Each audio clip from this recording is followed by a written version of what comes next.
You are watching the Vodka stream.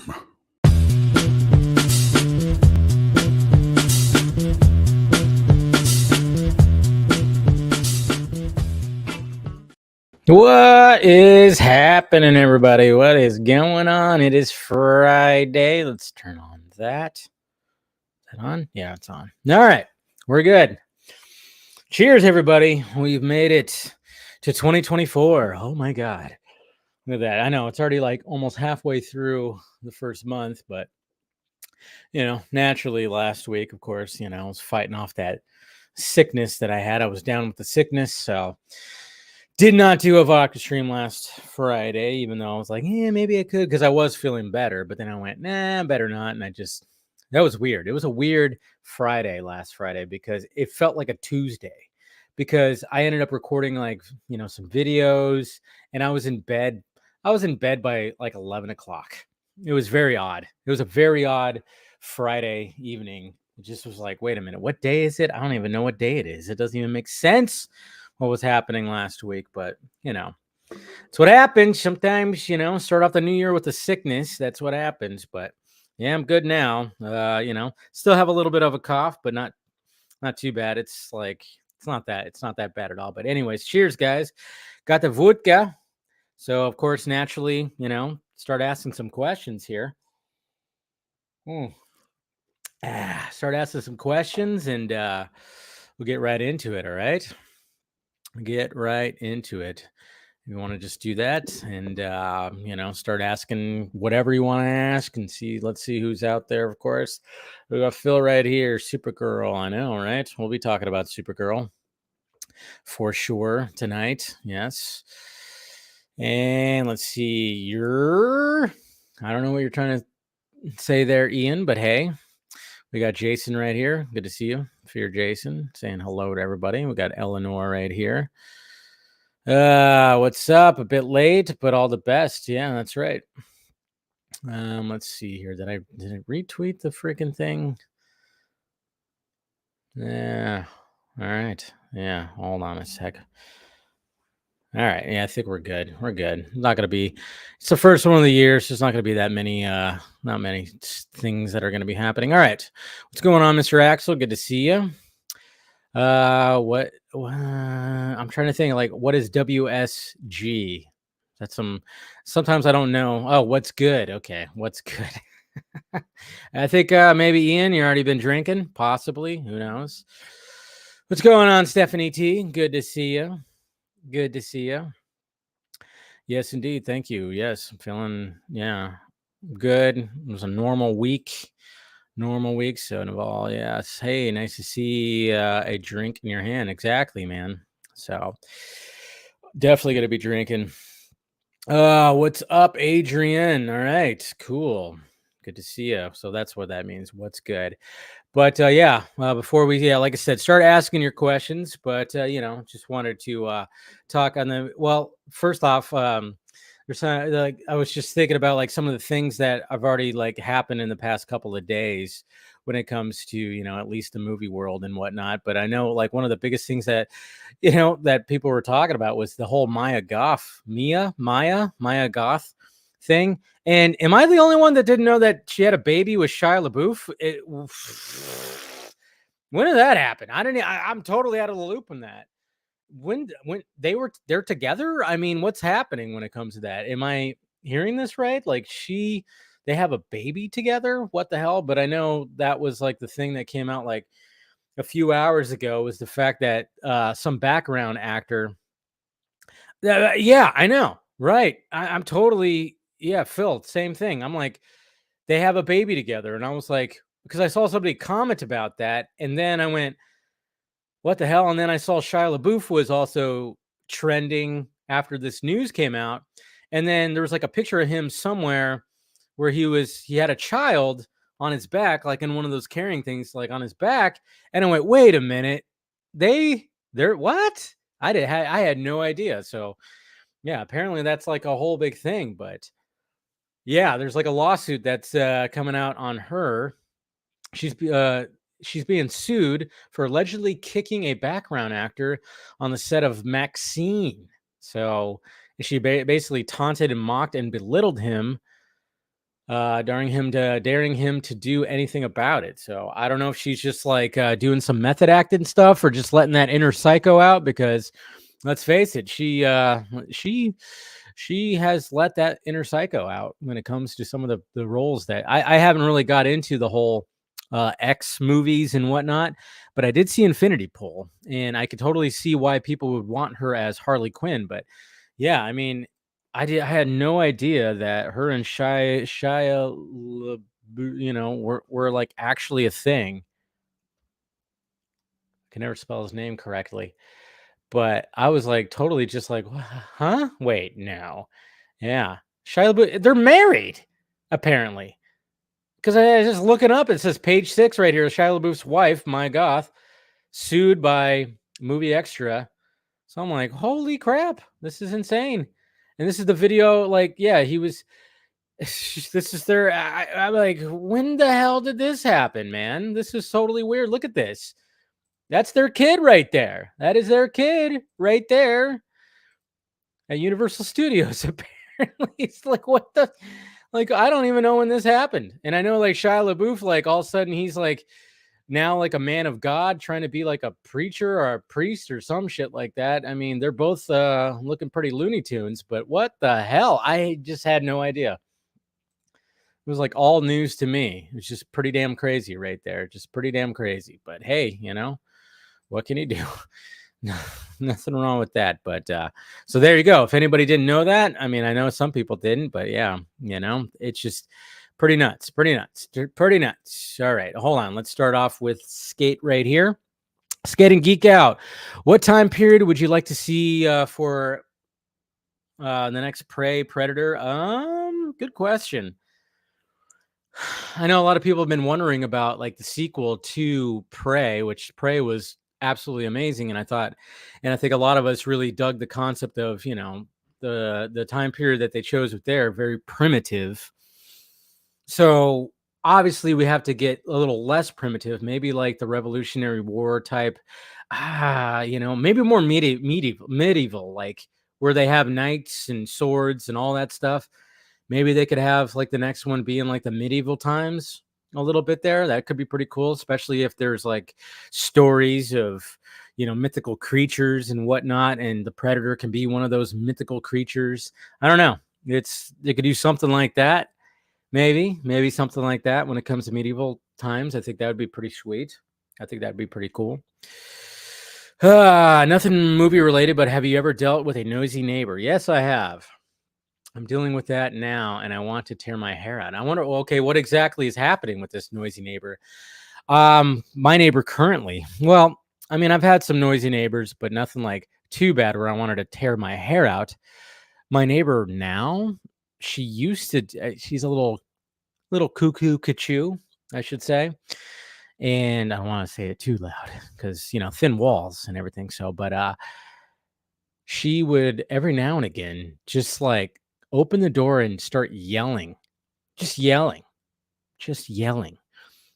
And I don't know who she was yelling about, but there was a time where she was calling the cops. The cops would show up because she was claiming that there were people that were messing with her air conditioning and messing with her child. She has a child, and sadly, this child is, and it sucks that I have to say this, but this child's going to grow up and he's going to be pretty messed up. He's going to be pretty messed up. It's not a good situation. That's for damn sure. That's over there. Kid cries like all the time. He might have some, you know, I don't know if there's like a mental aspect of it or something like that, but like, she does not leave her apartment. Neither does the kid. I never see them leave. Like her mom shows up every now and again. Her brother shows up to drop off groceries, but she never leaves her apartment. And she's got this little child, and I just feel bad for the little child. But it's like, what can I do? You know? But yeah, there'll be times where she's like, open up the door and just yelled full on, just cussing and everything, because she thinks like somebody's fucking with her, and nobody's fucking with her. And she's called the cops like many times. They haven't showed up in a while because they probably said, hey, we got to stop wasting time, you know, having the cops show up here for nothing. I mean, yeah, she's a little messed up, but yeah. So, but like I said, it hasn't. It's been a while since that's happened, thankfully. But man, it was like every other week the cops were showing up because she was calling them. It was pretty insane. What's going on, Gilmer? Good to see you. Hope we're doing good. Yeah, I'm doing pretty good. So, nope, not drinking, just deep in Gen Z. Okay, that's what it is. Yeah, I thought I was fine. Yeah, not quite. The whole story is fishy and makes no sense. Why would she intentionally kick him while he's being recorded? Knowing, yeah, I know. See, that's the thing too. And a lot of people, of course, you know how it is nowadays. Everybody just believes. Everybody just believes the victim. They just believe the victim right away. And it's like, all right, well, that sucks because now she's thrown under the bus. And but it's just kind of funny. It's like, all right, we just gonna automatically believe the victim? It's like, no, we can't just do that. We gotta wait. I mean, yeah, and like you hear that and you kind of go like, well, that's interesting. But we gotta wait for the investigation, wait for everything. It could be just an extra that a background actor that hated being part of the movie and blah blah blah. And she could have easily just tripped or something could have happened, and he looked at it like an opportunity to get money. You also have to take that too. We can't just take what this person is suing her for at face value. Like that's actually what actually happened. We don't know that. But sadly, when the story shows up online, everybody just takes the side of the victim without anything else, and that's just where we're at right here. Adrian, who's your top pick for Supergirl? I personally pulling for Meg Donnelly because she looks like she could be related to Corn Sweat amongst the three actresses who screen tested. Well, she's my pick too because she's already done a Supergirl thing. She voiced the Crisis on Infinite Earths. Has that come out yet? I know a lot of people. Yeah, I think it came out, right? But not a lot of people were liking that movie. But she voiced Supergirl in there, so she's already done something Supergirl-esque. So why not have her? I mean, to me, I thought that's what we were kind of doing here. It's like James Gunn expressed that that animated and video games are all going to be kind of like tied together. So, and his response was interesting because he basically went on Threads and wrote that there's things out there that I don't know if I should debunk because maybe partially it's true, partially not, and blah, blah, blah, and this, that, and this. So I'm wondering, it was very interesting what he said. God, I hate it when people honk. We have cell phones now. There's no need to honk anymore. If you're picking somebody up, call them. Anyways, there's a gripe right there. I need to move, apparently. But James Gunn put out a post saying like he wasn't sure like with certain things, and it's like, okay, so when that's the case, just shut up, Jimmy. That's all you got to do. You don't have to respond to every little thing.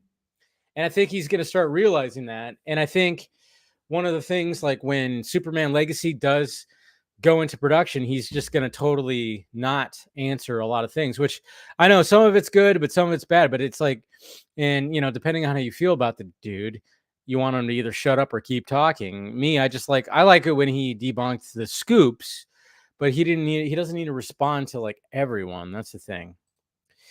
What's going on, Mama Film Junkie? Good to see you. Good to see you. That's all right. Just don't let it happen again, Ryan. That's all. But good to see Mama Film Junkie out there. She got a little bit of that. Like I said, I think I said that on Monday's Film Junkie Live. She got some of the sickness too. I know we're all starting off, with getting sick. It's ridiculous. I haven't even started Echo yet. Haven't had time. Been a busy week, so I haven't had time yet. I don't know. I'll probably have more time next week, so I'll check it out. I know it's been a mixed bag out there, but it's always very interesting to see people's responses to some of the content that's out there, because it's funny because we all want, like, we don't want the traditional stuff. We want something, hey, something different, something fresh and new. And then when something fresh kind of comes out, like, hey, here's a mini series about a low level villain that will also have some Daredevil in it and whatnot, and Kingpin. Here you go. And then people are like, nobody asked for this. And it's like, I thought we did kind of ask for something a little off the cuff.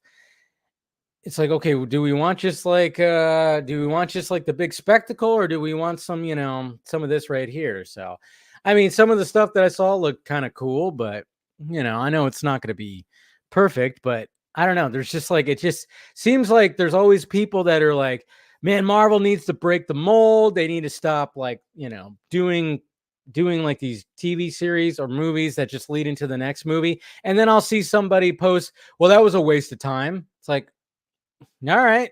So you don't want that, or you do want that? I don't know. I have to watch it. I'll have to watch it. What's going on, Mr. Trevino? Salud. We got Azteca right here. Samurai. Oh, Samurai timeline would be pretty sweet. That'd be pretty sweet. That would be not so sweet. And then there's also Harriet Tubman is, that too. What else we got? Must be Karen season, right? She sounds like or Gorf. Yeah, could be that. Yeah, it was. Yeah, we're talking about the namer. Yeah, it's pretty crazy. So, what's going on, Antonio? Good to see you. It's my upstairs neighbor. They just stomp around really loudly at all hours. I don't know if it's just thin walls, but it's clear they don't. Oh, see. Okay, see, I live because my apartment complex is only 2 stories, and I used to have a neighbor underneath me, but may he rest in peace. He actually passed away a few months ago. They haven't. It's still vacant, but I used to like. But I'm one of those. I'm so considerate. Like I walk softly. I walk on my tippy toes sometimes. I don't want to like make it where I'm like fully just boom, boom, boom, boom. I try my best to not walk like that. Even like now that there's nobody underneath me, I still kind of walk like that. Like I don't walk hard. I mean, my shoes that I usually wear like all around, which are the shoes I'm wearing right now, are very like light and very, cushiony. So I try not to. So yeah, people that do that, I don't understand it. It's like, why are you going to just be like walking normal? Yeah. Ugh. Yeah, don't do that. Hey, what's going on, Max Wolf? Good to see you. Hey, Dave, what up? That new poster of you're talking about Madam Web. Wow, it does not look good, and I'm pretty excited for Top Gun 3, and soon we'll watch the new Godzilla series. And I still haven't watched the Godzilla series either, and that's just wrapped up as well. So I gotta catch up on that, as well as Echo, and well as some other series too. My God. But yeah, Madam Web, yeah, we'll be talking about that. I mean, I'm hoping that it's so bad it's good kind of thing. It's all I could really hope for. Crisis Part 1, yeah, it is out, right? The Tomorrow verse isn't very good, but as the voice of Supergirl, she's really good. I know. See, that's the thing. That's why I'm like, Donnelly, might as well. She's already, she's already part of it. So already part of it. Hey, Crisis is out. Good to see you, Paul. Haven't seen it yet either. I have to, like I said, I have to catch up. She was on the Winchesters. Oh, did not know that. Yeah, like any of this list that we have of these, possible Supergirl actresses, I have not really seen them in anything. But so that's why I don't really have a dog in the fight when it comes to some of this stuff. So I watched Crisis Part 1 and like that Barry was the center, but the rest was all right. Okay. James Gunn is like Selena Gomez, says she's going to step back from social media. Oh, yeah, that's right. She did that too, huh? Yeah. I remember hearing that she was like, I'm going to take a step back from social media and then doesn't. It's like, come on. I hate it when people see, and there's people like on Twitter, people that I follow. I mean, first off, people like, one of my things is like, not every thought needs to be a post, first off. And also, social media shouldn't be your diary. There's just like, I mean, there's sometimes where I'm just going like, oh, you don't need to post every little thought or every little thing you're doing. Don't do that. It's very unhealthy. Very unhealthy. And, if you're going to take a break, don't announce it. Everybody wants to announce everything that they're doing. It's like, stop announcing everything. Okay? If you're going to take a break, just take a break. Okay? Just take a break. You don't have to announce it. Nothing, you know? And this goes for Selena Gomez too. It's like, hey, if you're gonna announce it, just don't even announce it. Just take the break. Take the break and then come back. That's all you got to do. But everybody just thinks like so highly of themselves that they have to announce everything or everything like that because they want people to come into their mentions or their messages and be like, no, don't go, we don't want you to go. It's like, no, don't do that, all right? There needs to be like some social media etiquette out there. I'm not saying that I'm perfect when it comes to my social media, but man, some people I'm just like, why are you posting like every little thought? Just relax a little bit. Log off. Sometimes you got to log off. Echo was good. Oh, well, Paul liked it. That's good. I'm not surprised that Campia hated it. Another question: were you into what Ridley was doing with the engineers in the Alien franchise? Yes. And would you like to see him? Yes. I like what he was doing with Prometheus. And then when it came to what was the next one? Alien Covenant or whatever. Was it Covenant? Yeah, I'm totally drawing a blank. They try to make it. They're like, no, we have to make it more like an Alien movie, and he still had aspects of his story in there. Yeah, it was Alien Covenant, and but it was just kind of like, no, I'd rather see what he was actually building up to. I like the street aspect of Echo. The story is okay, but it seems like it would be longer, and the ending was underwhelming. Yeah, I heard like the ending is pretty rushed, so. But yeah, I know. I want some more, street level kind of stuff, too. Kellex, I quit watching MCU shows after She-Hulk. Just have no interest in them anymore. Yeah. A lot of people are saying that. The writing was a problem, in my opinion, not the unknown character. And no, I have not seen it. Yeah, there you go. Alien vs. Predator, but a good one. I know. They should. So disappointed in that first Alien versus Predator movie. The second one, at least they went for an R rating, but it still wasn't that good. I mean, they had all the blueprints from that video game. The video game was great. How'd you feel about Dakota Johnson's seductive marketing measures? I mean, if that's the way they're gonna sell it, then fine. You have these sexy ladies that are playing these characters. Why not just add a little sexual aspect to the promos? Because yeah, you watch that little promo for it. It does sound like you're like, wait a minute. We're like, this sounds almost a little naughty. So, ahoy, hoy, Mr. Jason McKenzie. Always great to see you, buddy. Always great to see you would like the Predator comic series Nemesis then. Ooh, Victorian era. There you go. What's going on, Tet? Good to see you. Good to see you. Good to see you. I have never Dakota Johnson in a movie, but she's not as good as her mother or grandmother as an actress. Yeah, I mean, well, true, but I'm hoping Top Gun 3 doesn't happen. The second was perfect. No need for more. And I know that's the thing. That was another thing too. I mean, I'm sitting here like, okay, cool. Like they're talking about, all right, we're going to have Tom Cruise. Now he's going to be, I don't know if what's going to be happening with Warner Brothers and Paramount, but you got Tom Cruise and they're talking about doing Edge of Tomorrow 2 and then Top Gun 3. And I'm sitting there going, can we get an original thing? And again, I want Tom Cruise as a villain. They could be a villain again. If you guys haven't seen Collateral's fucking fantastic. And he's great as a villain in that, like a full-on villain. And like I get like the Les Grossman, in Tropic Thunder, which apparently that was supposed to be in the works too, a spinoff with Les Grossman.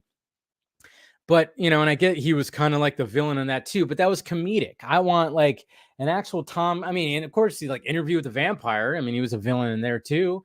So, Tom Cruise as a villain, there's not enough Tom Cruise as a villain. So I'm just kind of going like, all right, yeah, Top Gun 3, sure. I mean, I just don't know how you're going to capture that magic again for a third time because, the first one caught magic, because of the time period. And then 30 years later, the second one catches magic again. So how are you going to catch the magic for a third time? I don't know how they're going to capture that magic again. So I don't know. Imagine tweeting that you're eating rice. Exactly. We don't need to know that every time there, Axel. You're taking a break. You're doing a great job. You're doing a great job, Joey. Good to see you, buddy. Always great to see you. I've never seen Dakota Johnson act. Oh, okay. You're talking about that. Yeah. Hey, Joshua Hutcherson Whistle. Who saw Beekeeper? Anybody see Beekeeper? If you want to support some David Ayerness, I mean, we're in January. We're like, the small movies are coming out. So, hey, start supporting some of these smaller movies. I do puzzles and listen to Ambiance's podcast when it takes. Yeah, there you go. I want Tom Cruise to yeah, exactly. The third film was supposed to take place in the engineer's home planet with an all-out war aspect between David the android, humans. Yeah, see, how awesome would that have been? I don't remember. Have you watched yeah, I did watch The Last of Us. Yeah. No, it's good. It's good. Yeah. Yeah, I like The Last of Us. I think I was doing like weekly reviews. And what's her name too? Isabella Merced. She got cast in the next season as well. She is like in high demand, man. She seems like she's just popping up everywhere now. Second favorite, Michael Mann. Yeah, exactly. There you go. Top Gun 3 is okay if it doesn't happen, but I wouldn't mind. Yeah, I mean, they could do something with that. Mephisto. Tom Cruise should go back to doing dramas. No. So that's the thing. People were passing around like a scene from Rain Man that shot very well from Rain Man, but it's also acted very well. And it's like people forget that Tom Cruise is actually a really good fucking actor. I mean, yeah, he might be one-noted a little bit, but I mean, but he's still like, when it comes to drama, when it comes to like these high like tension drama scenes in movies that he's been in, he's a good fucking actor, man. He's a good actor. But like one of my favorite roles is Collateral, just because he was the villain role in that. So Collateral was a surprise to me. Really didn't care for that movie until I saw it, and it's great. Hell yeah. Tom Cruise in Interview with the Vampire. Yeah, exactly. There's that too. Vanilla Sky. Yeah. Yeah. American Made. Yeah, American Made was actually absolutely fantastic. That was a really good movie. Really good movie. Millie Alcock for Supergirl. She was great in House of Dragon. Yeah, a lot of people are rooting for her. Watch Taps. Yeah, Taps is good. Yeah. He's got some range, man. Tom Cruise has, yeah. He was so sleazy. Yeah, Magnolia. That was another one. He actually got nominated for awards with that one. I want to go to the theater, but in the middle of back to Black. Oh, where are you at? Blizzards. Yeesh. Yeah, Born on 4th of July. That was a fantastic. Again, I mean, it's like people, like I said, a lot of people just kind of look at Tom Cruise as like this action, but he's been doing that a lot. But now it's like, he needs to go back to doing some of those dramas. I always forget she's 22. I know, right? She looks younger than she actually is. That's why it's like sometimes you go, wait a minute, how old is she again? Why am I seeing a picture of her very revealing? And like, because she does look young, and she did play Dora the Explorer. So you almost have to step back and be like, she still is her and what's her name? Wednesday, what's her name? Totally drawn a blank. They look very young for their age. So you kind of like, so when you see people like going, oh my God, they're so beautiful, you kind of go like, wait a minute. Some people are like, wait a minute, because they look so young still, even though they're like in their 20s. But yeah, they both have that similar, like they could still play probably like a 14 or 15-year-old. And it's like, it gets a little weird. It gets a little weird. Seems like a lot of buzz. Ha, zing. There you go. Yes, go watch it. You just want like like I said, it doesn't reinvent the wheel, but it just shows you the wheel is still working when it comes to like these action films, man. Hey, that could happen, but right now he's totally exclusive when it comes to Warner Brothers. What's going on, RJ? It's interesting that Isabella Merced is going to be in The Last of Us. Dina is a major supporting character, so if both, I don't think Hawkeye. Yeah, exactly. I said that. I think I tweeted that out yesterday. I'm like, a lot of people are still assuming that Superman Legacy with like Hawk Girl and and Guy Gardner and all the, you know, some of these characters are going to be in it throughout the whole movie. It's like, no, they're probably going to have one scene. She's probably going to have like a week. She'll probably be on the set for like a week, if that, and shoot her scene, and that's it. And then of course, when it comes to Last of Us, she'll be on that set for the whole time. So yeah, a few good gentlemen. Yeah. Was my favorite. Yeah. Oh yeah, it's Last Samurai. Don't sleep on that one too. God, Tom Cruise just has a good filmography, man. He just has a really good filmography. I tell you. Days of Thunder, that was also a good one. You know, Days of Thunder was a great film, you know, about NASCAR racing. That was really good. Could be wrong though.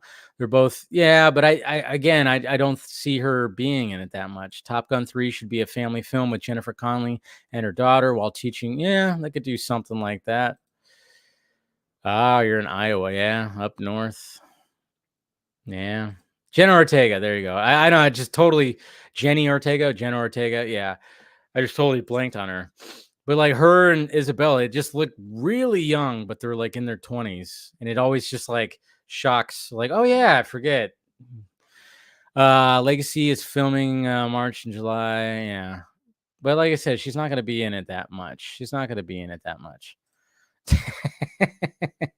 That's a good joke. Let's see. Hey, we got Keely right here. Keely Chow, good to see you. You're drawing there you go. Sonya Blade. They keep on teasing, you know, they're filming Mortal Kombat 2. So they keep on teasing. Really cool. I just really hope that Mortal Kombat 2 is better than the first one. I was disappointed in the first one. I like the opening scene. Everything that happened with Sub-Zero and Scorpion in the first Mortal Kombat movie was great. Everything else I did not like. It was just like the beginning and the end. I dug for the most part, but man, I really hope that Mortal Kombat 2 is better. They moved up. Yeah, I saw that. Yeah, there's going to be release dates are just going to be I know, I was like, gentlemen, yeah, I was like, wait a minute, A Few Good Men, yeah, with Demi Moore and you know, of course, Jack Nicholson, the classic You Can't Handle the Truth. But yeah, they're going to be moving release dates for sure. Not sure if you heard the drama of The Color Purple and WB not giving the actors trailers and drivers. Oprah specifically mentioned Toby Emmerich being in charge. Of course, Toby. Yeah, I heard some of that drama too, but it's, you know, again, it's like you got Warner Brothers who's just, you know, they're trying to pinch pennies. I'm wondering what struggles James Gunn's going to have with Superman. I'm wondering what that budget is, you know. Let's face it. I mean, even to this day, but I mean, obviously when The Color Purple was kicking into gear, Toby was still very much a part of Warner Brothers. So, yeah, I mean, I don't doubt it. It's crazy. What's going on, Bennett? Good evening, Dave and Vodka crew staying in tonight because outside it's negative 35 degrees and well, that's Celsius. But yeah, in Canada, yeah, I know it's been cold. It's been cold here. I mean, obviously, I use Fahrenheit.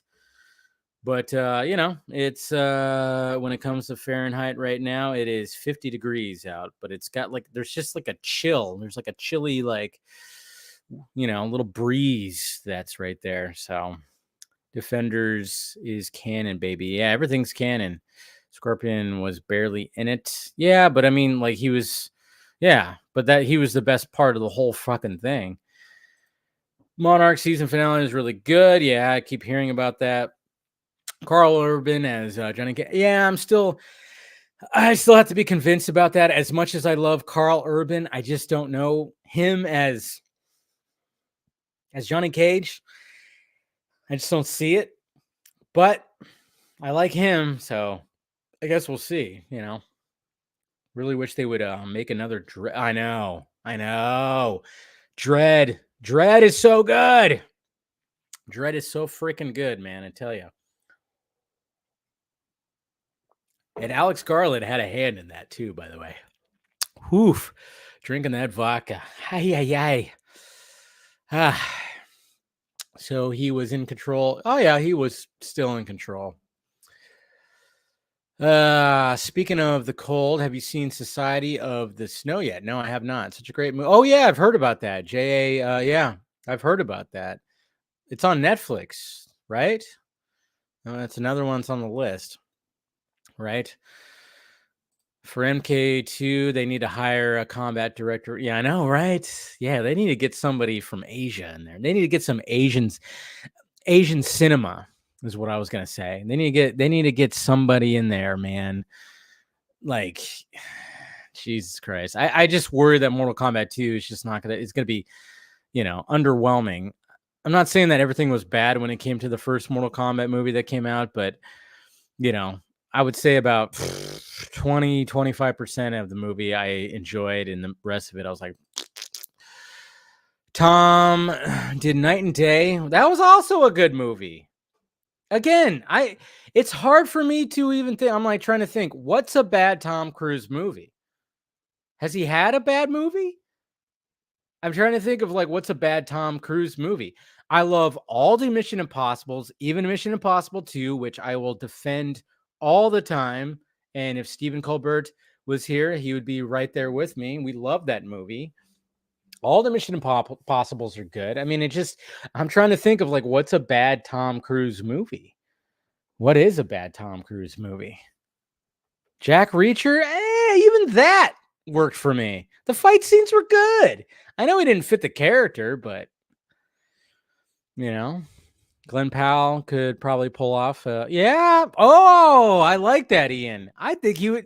Wow. See, there you go. See, this is what I love. This is what I love. Like when people throw out their ideas or casting ideas, I'm like, yeah, he would have been an excellent. I totally can see Glenn Powell playing a Johnny Cage. Yes. Alex. Yes. This was also news that happened this week, which I'm all for because I thought I thought 28 days later and 28 weeks later, I thought those were great. Well, especially 28 days later helped boost the zombie genre. And of course, we got introduced to Cillian Murphy, who of course now is probably going to win the Academy Award this year for Oppenheimer. So that's good. But yeah, and the fact that we have both Danny Boyle and Alex Garland teaming up. Oh, buddy. I still have to watch The Holdovers. I hear great things about it. So you could tell the movie was filmed on a set. Yeah. The Mummy. Oh, yeah, The Mummy. Yeah. Okay. You guys got me there. Although I will say this about The Mummy. That airplane crash sequence was fucking awesome. Okay. I'll give, yeah. The movie was it was bad. Okay. So I'll give it that. That's a good example of a bad Tom Cruise movie, but that airplane crash sequence was fucking awesome. That was awesome. That scene at least was pretty damn awesome. I haven't watched the What If season 2 yet. So yeah, Jack Reacher, but I actually, I did enjoy it. Night and Day. I like Night and Day. I thought that was pretty cool. The other movie, the great movie I've seen this week was American Fiction. Yeah, I want to see that too. I've heard good things about it as well. It's getting nominated like crazy, so I do want to see that too. Like, I love Jeffrey Wright, our current Commissioner Gordon commercial he did for Scientology. Oh, I know. We're probably going to see some Scientology stuff. When it comes to Warner, hey, you know what? Warner Brothers needed money, and they're getting that Scientology money. Do not think that this deal does not come with Scientology money. See, that's the bad part. We love Tom Cruise, but that religion that he's a part of, well, that's the thing. That's the big drawback. it's such a weird thing. It's such a weird thing when it comes to Tom Cruise and Scientology, because we love the guy, we love his movies, but man, that fucking kooky religion, even though I think all the religions can be kind of kooky, one of those that I'm like, they're all pretty kooky in my eyes, but Scientology really, takes the cake sometimes. But I mean, yeah, Warner Brothers getting some of that Scientology money for sure. For sure. Oh, I love the War of the Worlds. I actually really enjoyed that. I really enjoyed that remake, to be honest. Villainous guy was mid. It was mid. You trying to use that lingo there, Ben.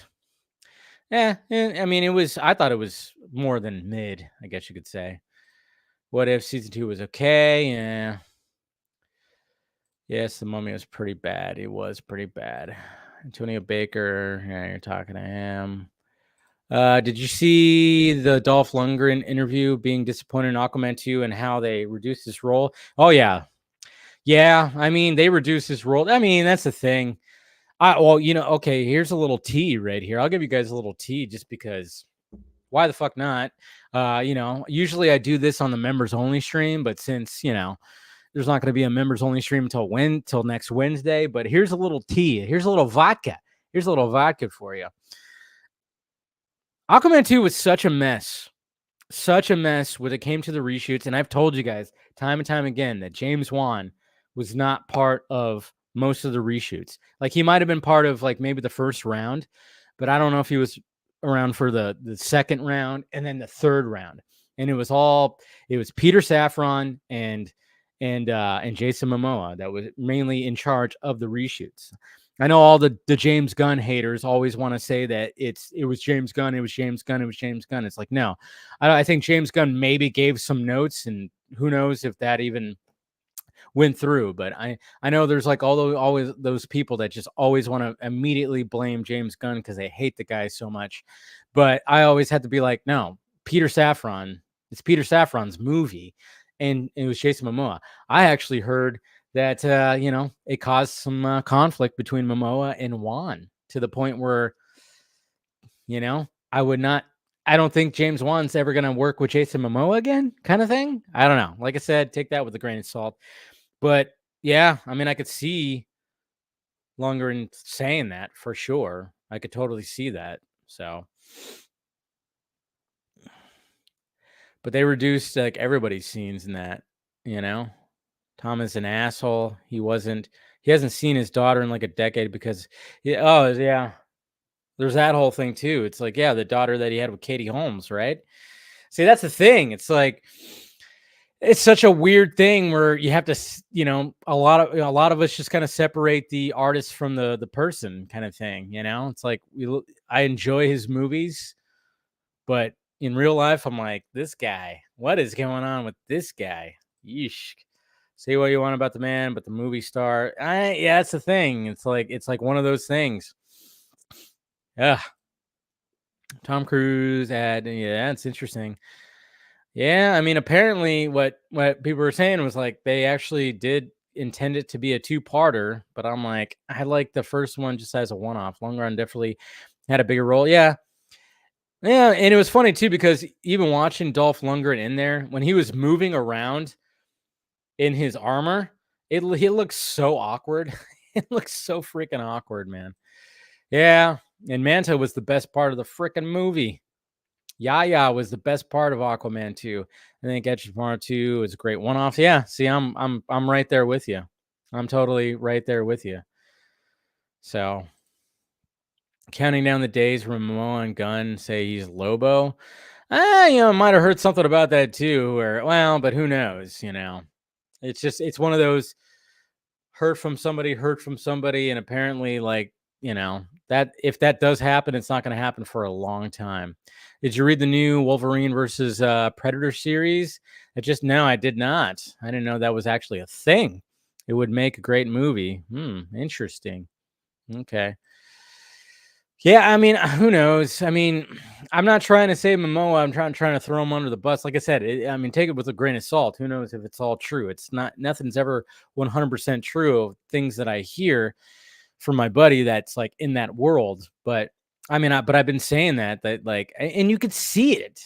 That's the thing. You could see it. That opening scene in Aquaman 2, fucking hell, pissed me off because it was like, okay, we're gonna have Aquaman showing up in his full-on costume, nighttime, rain, and he's gonna take on all these pirates. Hell yeah. I can't wait to see this scene. And they fucking cut it up into a needle drop and it cutting back and forth from Arthur actually kicking ass in a cool fight scene, to him telling the story to Arthur Jr. with dolls. That's not what James Wan wanted. I can tell you that right now. James Wan shot a scene that was badass. Nighttime, raining, on a boat, Aquaman taking on pirates. Badass. And they fucking fucked it up by doing a needle drop and having Arthur telling the story to Arthur Jr. with dolls. That's just come on. It's ridiculous. Absolutely ridiculous.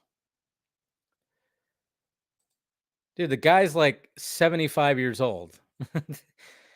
You got to think about ages here. Yeah, maybe back in like, maybe like 20 years ago, but the dude's he's pretty old now. I mean, that's not going to happen. I was reading a snippet from the Hollywood Reporter article, and the cruise deal is not exclusive. Okay, exclusive to WB, and he obviously is working. Yeah, so it's not an exclusive, but I think like a majority. I mean, obviously, but who knows what? Like I said, what's going to be happening when it comes to Paramount and WB. I mean, that's a thing too. It's like, all right, do we know like what's going to be happening with that? I don't know. There's a lot of things where it's like we just got to kind of just like sit back and wait and be like, all right, what's going to happen? Who's buying out who? There's just all kinds of things that are just so up in the freaking air. It's just so up in the air when it comes to a lot of this stuff. So, all right, just starting to send out some invites. Boop, boop. All right, link. Okay. Let's do that. All right, there we go. But anyway, so yeah, I mean, who knows when it comes to the details of a lot of this stuff, right? When it comes to a lot of this, but what could we do? We just got to wait. Let's see. All religions have strange folks. Yeah, well, it's true. Yeah, like I said, I don't know. That's just not gonna happen.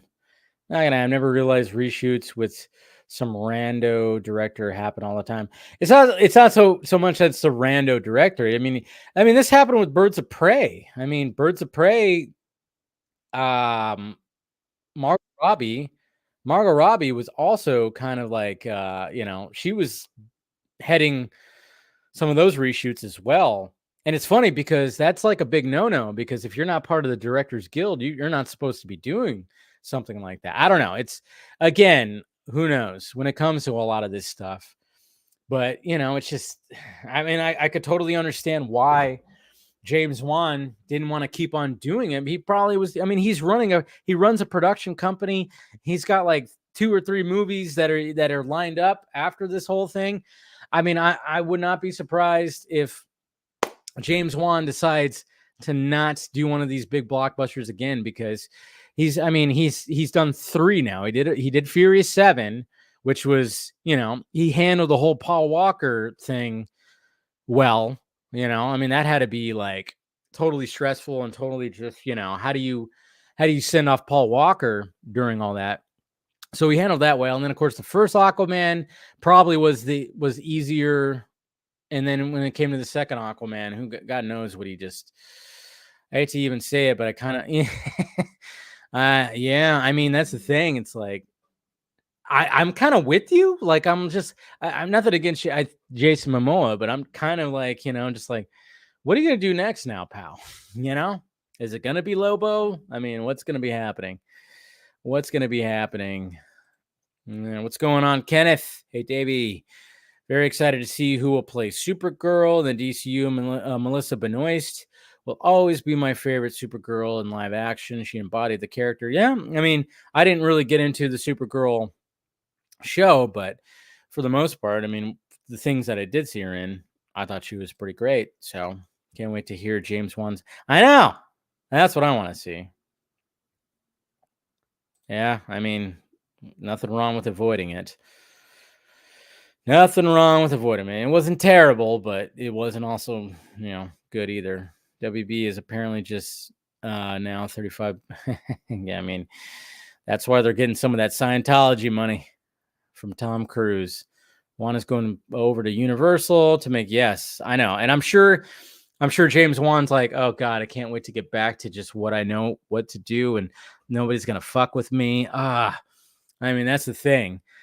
I mean, that's the bad part about the superhero genre machine. I mean, remember I just posted the video, the short today that was basically saying, that where it showed David Ayer, somebody from Screen Rant.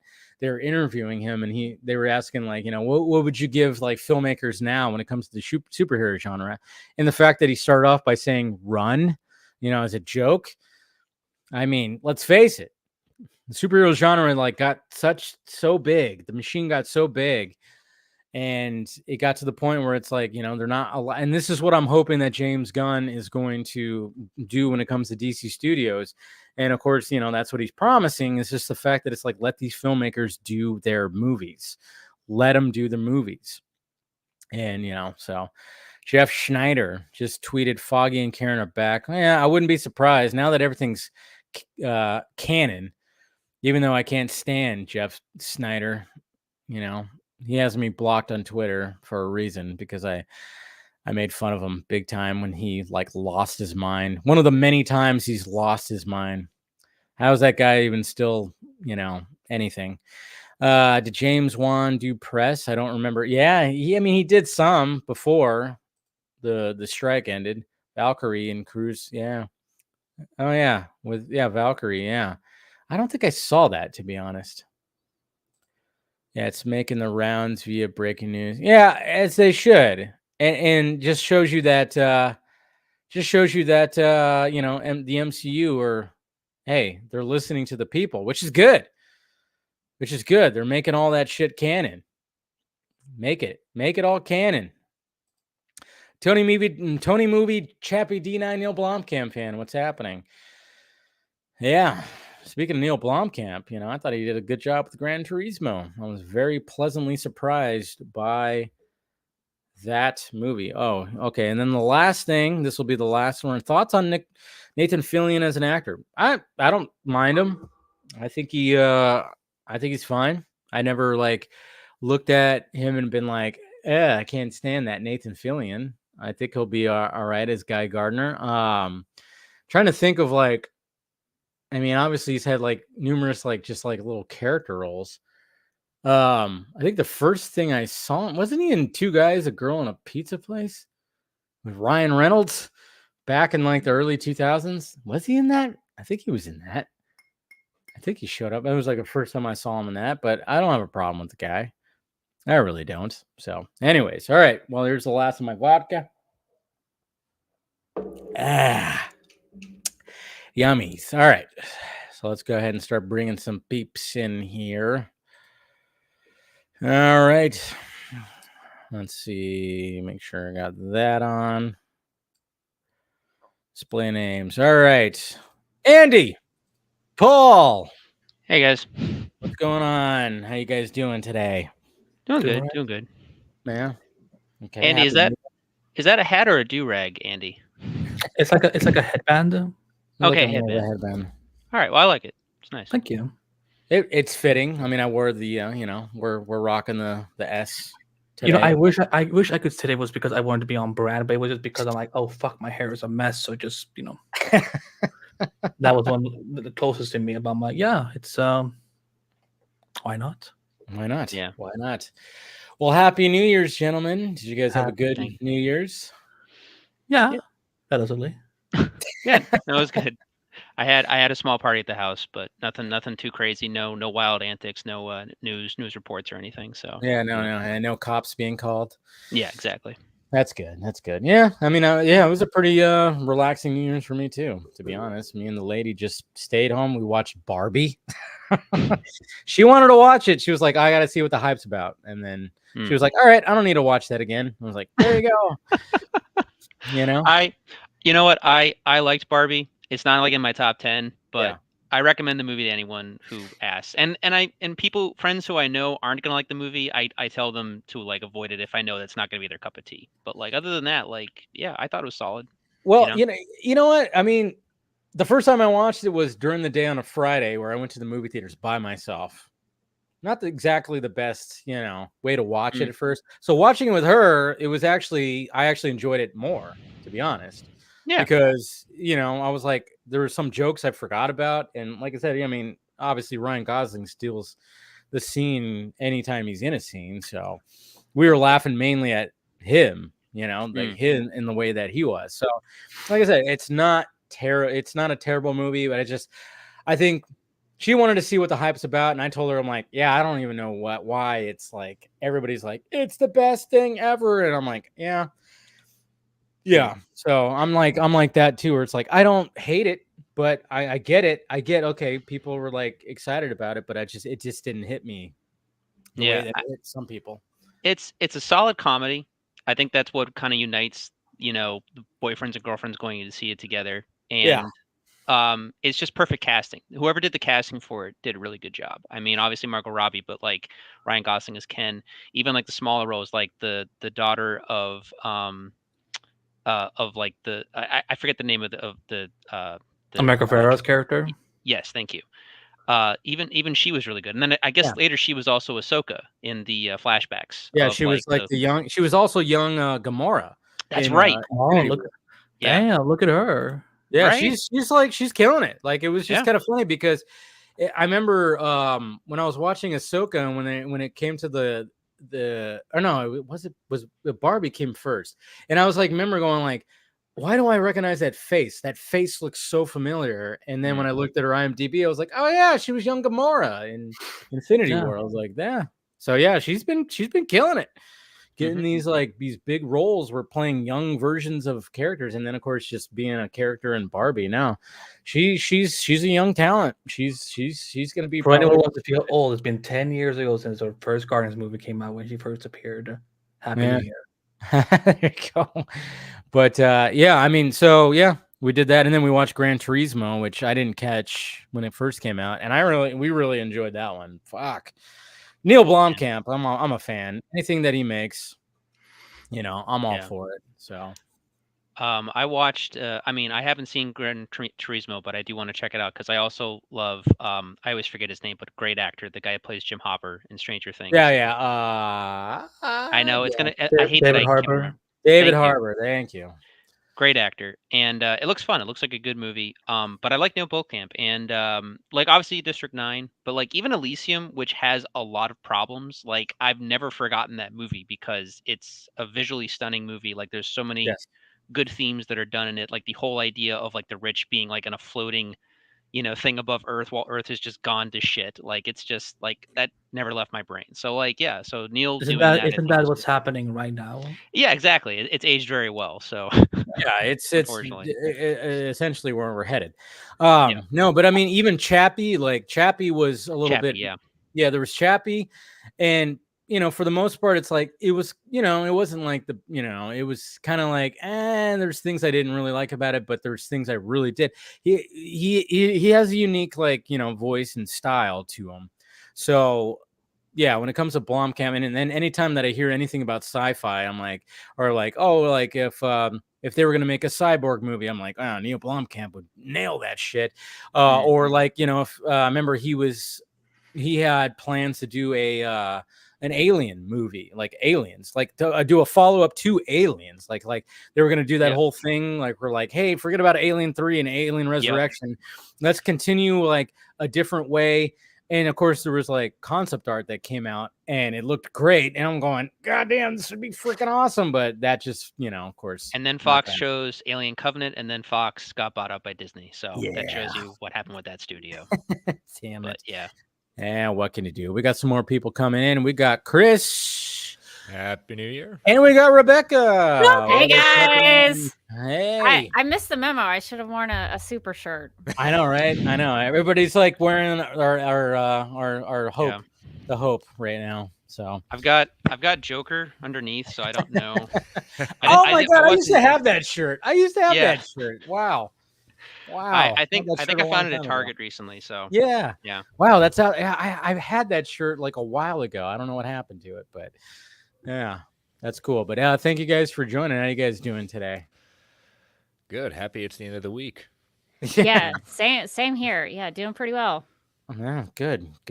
Yeah, we're just talking about you know, our New Year's and how low key it kind of was. Hopefully, you guys had a good New Year's and Christmas and all that stuff. And we were just talking about how you know, some movies that we watched recently, but you know, obviously when it comes to some of the big news that happened this week, which you know, glad you're here, Rebecca, is the Supergirl possible castings that might be happening, you know, that are out there at least. How are we feeling about them? Yeah, it's actually pretty exciting because this sort of feels like back in the day when, before Melissa Benoist was cast. So that was a pretty exciting time as well. So I've actually, the only one I had been familiar with before the news came out was Meg Donnelly. And that's because she did play Supergirl in animation. She had voiced her in the Legion of Superheroes movie. And then, of course, now she's in the Crisis on Infinite Earths two-parter, three-parter. I don't. Is it three-part? Yeah. The last thing I heard was 3 parts, but I couldn't remember. So she I think has a little bit of a leg up on the other two because way early on, Gunn said something to the effect of, when I cast these people, I want to cast them to be able to play in live action and voice them in an animated feature. So she's halfway there, and she definitely looks the part. But I think for Meg, she might have a little bit of a hurdle because she sort of looks like, you know, the girl next door. I don't want to say a goody two shoes, but I think she looks like, you know, that kind of stereotype. And if she's going to play Supergirl from the Woman of Tomorrow Supergirl, that Supergirl cusses, she drinks, she gets in bar fights. And so I think if you're auditioning for that, and if they stay true to that comic version of the character, you know, she may have a stereotype to overcome to do that. Amelia, I just watched Coda, and I haven't seen that yet. I bawled like a baby. I cried so much during that movie. It got a lot of awards recognition back in 2021. So emotional. And I think it's really interesting because a lot of people talk about how she learned how to do the sign language for that movie, but I think it's more in her emotion, like in her face when she's doing the signing. So I was really impressed with her as an actress, and I could definitely see her playing Supergirl as well. She's got the brown hair, but Melissa Benoist, people forget she had brown hair when she was cast as Supergirl. So that's not a problem. Doesn't have to be like bleached blonde hair, you know. It can be dirty blonde. That's fine. We're cool with that. Yeah. So I think I could see her as well. The only one I'm not as familiar with as of right now is the Millie Alcock. Yeah. I don't know how to pronounce her last name. I know. Alcock, maybe. Yeah. Sorry, Rebecca. Sorry, one more time. What was it? Yeah. I am going to have to practice her name. I made that joke with my video. So. But yeah. So I will take any moment I can. I'm sorry. What now? Alcock, I think is her name. So, but I've heard great things from Game of Thrones, House of Dragons. So she sounds like she's a good actress. So. We'll see. I was surprised when I looked all 3 of them up that Amelia was the youngest of the 3 of them. They all kind of fit the age range in Supergirl Woman of Tomorrow, if they adapt it as the comic book story, Supergirl turns 21. So she's supposed to be around 21 at that time. That's why she's drunk in the beginning. And so, the age I think is there. I just thought it was really, I for some reason thought Amelia was older, but she is actually younger of the three of them.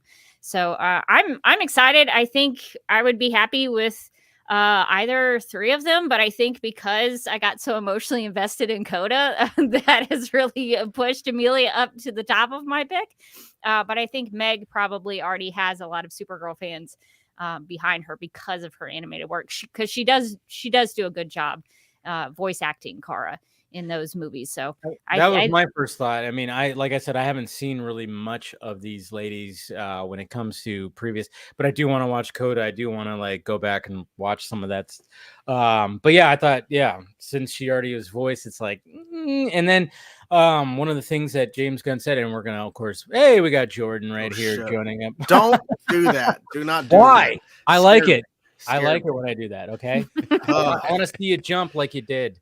Jesus. What were you doing? We're like just sitting there waiting to go, and we're gonna bring this person in. It just brings me in. I know. How dare I?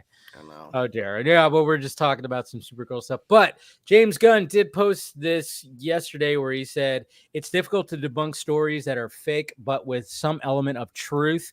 Either I have to point out what's fake and what's true and give away a bunch of stuff I didn't want to, or I just say the whole thing is fake and get accused of dishonesty down the line when the one true part comes out. Anyway, there's a couple of those stories around recently. So now I'm just kind of going like, all right, so this is all true, but maybe not all three of them are considered. It's like one of those like things. That's my thinking. I think maybe one of the names is wrong. Maybe. Yeah. Don't know. It could have been on a short list too. Maybe one is about to test. Maybe one is not even considered at all, and one has already tested. Yeah. Or if he acknowledges this, then he's confirming Supergirl's in the movie, and he doesn't want to. You know. I have a feeling if it's a Superman movie, my instinct was that they would have her in a post-credit tease or something like that, because her Supergirl Woman of Tomorrow is the movie after that, after Superman Legacy. So I imagine that they would, again, if they adapt the comic like the comic is, she goes off planet to get drunk, and that's how she meets Ruthie, and they have their adventures. So I imagine they'll have a little scene setting up that situation where she maybe says goodbye to Superman and flies off world. So I think this doesn't want to say anything until it's confirmed who's playing it. You know, he just doesn't like commenting on speculation. Well, see, that's the thing too. Is like, I mean, as much as I love that Gunn debunks scoops, I love that. But when it comes to every little thing that's asked from him, it's like you don't need to answer everybody, James. Yeah, you know, stop. Sometimes, and I think like once Superman Legacy goes in production, I don't think we're gonna hear a peep. I think he's gonna. Well, if he does, it becomes a concern, because then we're like, why the fuck are you on your phone when you're supposed to be out there filming? Exactly. Yeah, you're directing a movie. You're supposed to be working on other projects at the same time, running a studio at the same time. But sure, go on, friends. Go on. Yeah, and it's interesting just because I mean she is being cast at that point. We don't have a director for Woman of Tomorrow. We have a script, so that if she's being cast, then yes, this does confirm that. Why would the director of another movie, not Woman of Tomorrow, cast this? You know, that pretty much confirms she's probably going to be in Legacy. Yeah. No, I mean, it does make sense that she would actually show up in some kind of scene or whatever the hell. You know, is it going to be a post-credit? I kind of hope I don't know, the post-credit scene's kind of lost its, I don't know. It's the way that it used to be, where it's like, ooh, I just kind of like just have her show up at the end. I don't know, or something like that. But then TikToker influencers ruin it by going like spoiling every freaking thing. Rebecca, would you want her to have like a supporting role? Like if you like, you know, you're the Supergirl girl here. So like what would I don't know why that was so funny. How much do you think she should be in the movie, in a film that already has a lot of heroes in there? Well, I don't know what the story is, so I guess that changes things if I knew what the story was. But I'm not opposed to seeing Superman and Supergirl flying around together and helping each other save the day. True. I would be all about that. But I think it would depend if she was going to be more than just like a cameo. I think it would depend on the story, what they're doing. But I think if I was just going off the title, Superman Legacy, part of his legacy is that he has a cousin that also can help out and save the day if he needs to. So that's part of his legacy that, he can pass on to her if she's, 21 years old and kind of up and coming and following in his footsteps. So that could be part of it. The kind of cool really was like maybe like a Kara appearance, and then we see Supergirl at the end. I don't know. Maybe that could be like that. Do that. What were we gonna say, Chris? Sorry. And when looking at Woman of Tomorrow, even it is, the idea of being based on it at that point. This is a Kara that has gone through a lot, and she's not necessarily like Clark Kal-El at that point, still trying to figure out kind of his place in the world. She's experienced, she's mature, she's got these other experiences. If we're going to take that kind of idea, I was leaning towards Millie being that, and how she's kind of portrayed in House of Dragons at that point. I like the idea of Meg Donnelly doing it. My worry is how quickly they've now ended the Tomorrowverse so that they can make way for the new animation at that point. It's almost like, okay, we're moving away from Tomorrowverse. Do we want that connection? But again, I've always been the person that you cast the right person for the part. It doesn't necessarily matter what they've done before. It's a great leg up that she does have, that she has that experience. I haven't seen her in anything live action necessarily, but I would say those two are in my top two choices at that point, with Millie kind of just edging out just because she brings what she brought in House of Dragons, just this gravitas to the role, and she has this maturity about her that's saying, yes, I think she's got the right headspace to kind of transition to that part. But I think the general audience, people say, oh, we see her as this. I think the general audience is smart enough to see the actress doing two different things and propelling in a different way. That's a really good point, because after the Crisis on Infinite Earths movies, they won't need Meg Donnelly anymore because of what happens to Supergirl in Crisis. They're not going to need Bambo anymore. That's a solid point. Yeah. That is a good point. I didn't even think about that. They like to make changes, though. That's the thing. So you never know. It could be somebody else in her place. Well, I remember because I think when I texted one of us texted each other about, oh, this could be a free part. I think Rebecca went like, oh, great, I have to see her die 3 times. Gotta stretch it out. Yeah. You know what's so funny is like when this came out, because last year me and Jordan, we did DC Studios like fan casting stream, and so I had like been really subscribed to the idea that he dropped about Peyton List from Cobra Kai. Apparently there's 2. We have to clarify. There's 2 Peyton Lists, yes. Yeah, that was so fucking funny because I was like, you mean the one on the Flash? And she's like, hey, she's never been on the Flash. I'm talking about Cobra Kai. I'm like, Peyton List is Captain Cold's sister. We have to scroll through. I'm like, oh, there's 2 of them. Sag, you may want to get on that. They also were in the same project at one point, and they had to difference. They had to do like a middle initial to show the difference. That is fucking hilarious. So like when he said Peyton Liz, I was like, I don't know. Then I started watching Cobra Kai. I'm like, okay, I'm in. So I also said Millie too. You just said Millie too, but I think Peyton was your better. That was my, yeah. So when the news came out, I'm like, why the fuck is it not Peyton List? Like I was like so excited. I'm like, Jordan said Peyton List. Like, why is it a Peyton List? Yeah. So Cobra Kai's ending. It's fine. Yeah, get her. Well, I mean, she won't. Maybe she will get cast as someone else now. Like, I mean, because now, now that I'm also like, because they last time we talked about Cobra Kai, you and I was like on the Hey Tori train. Yeah. Now I'm like, I fucking love her. Yeah. Robbie can still go to hell. I don't care. I watched the show, by the way. Are you caught up?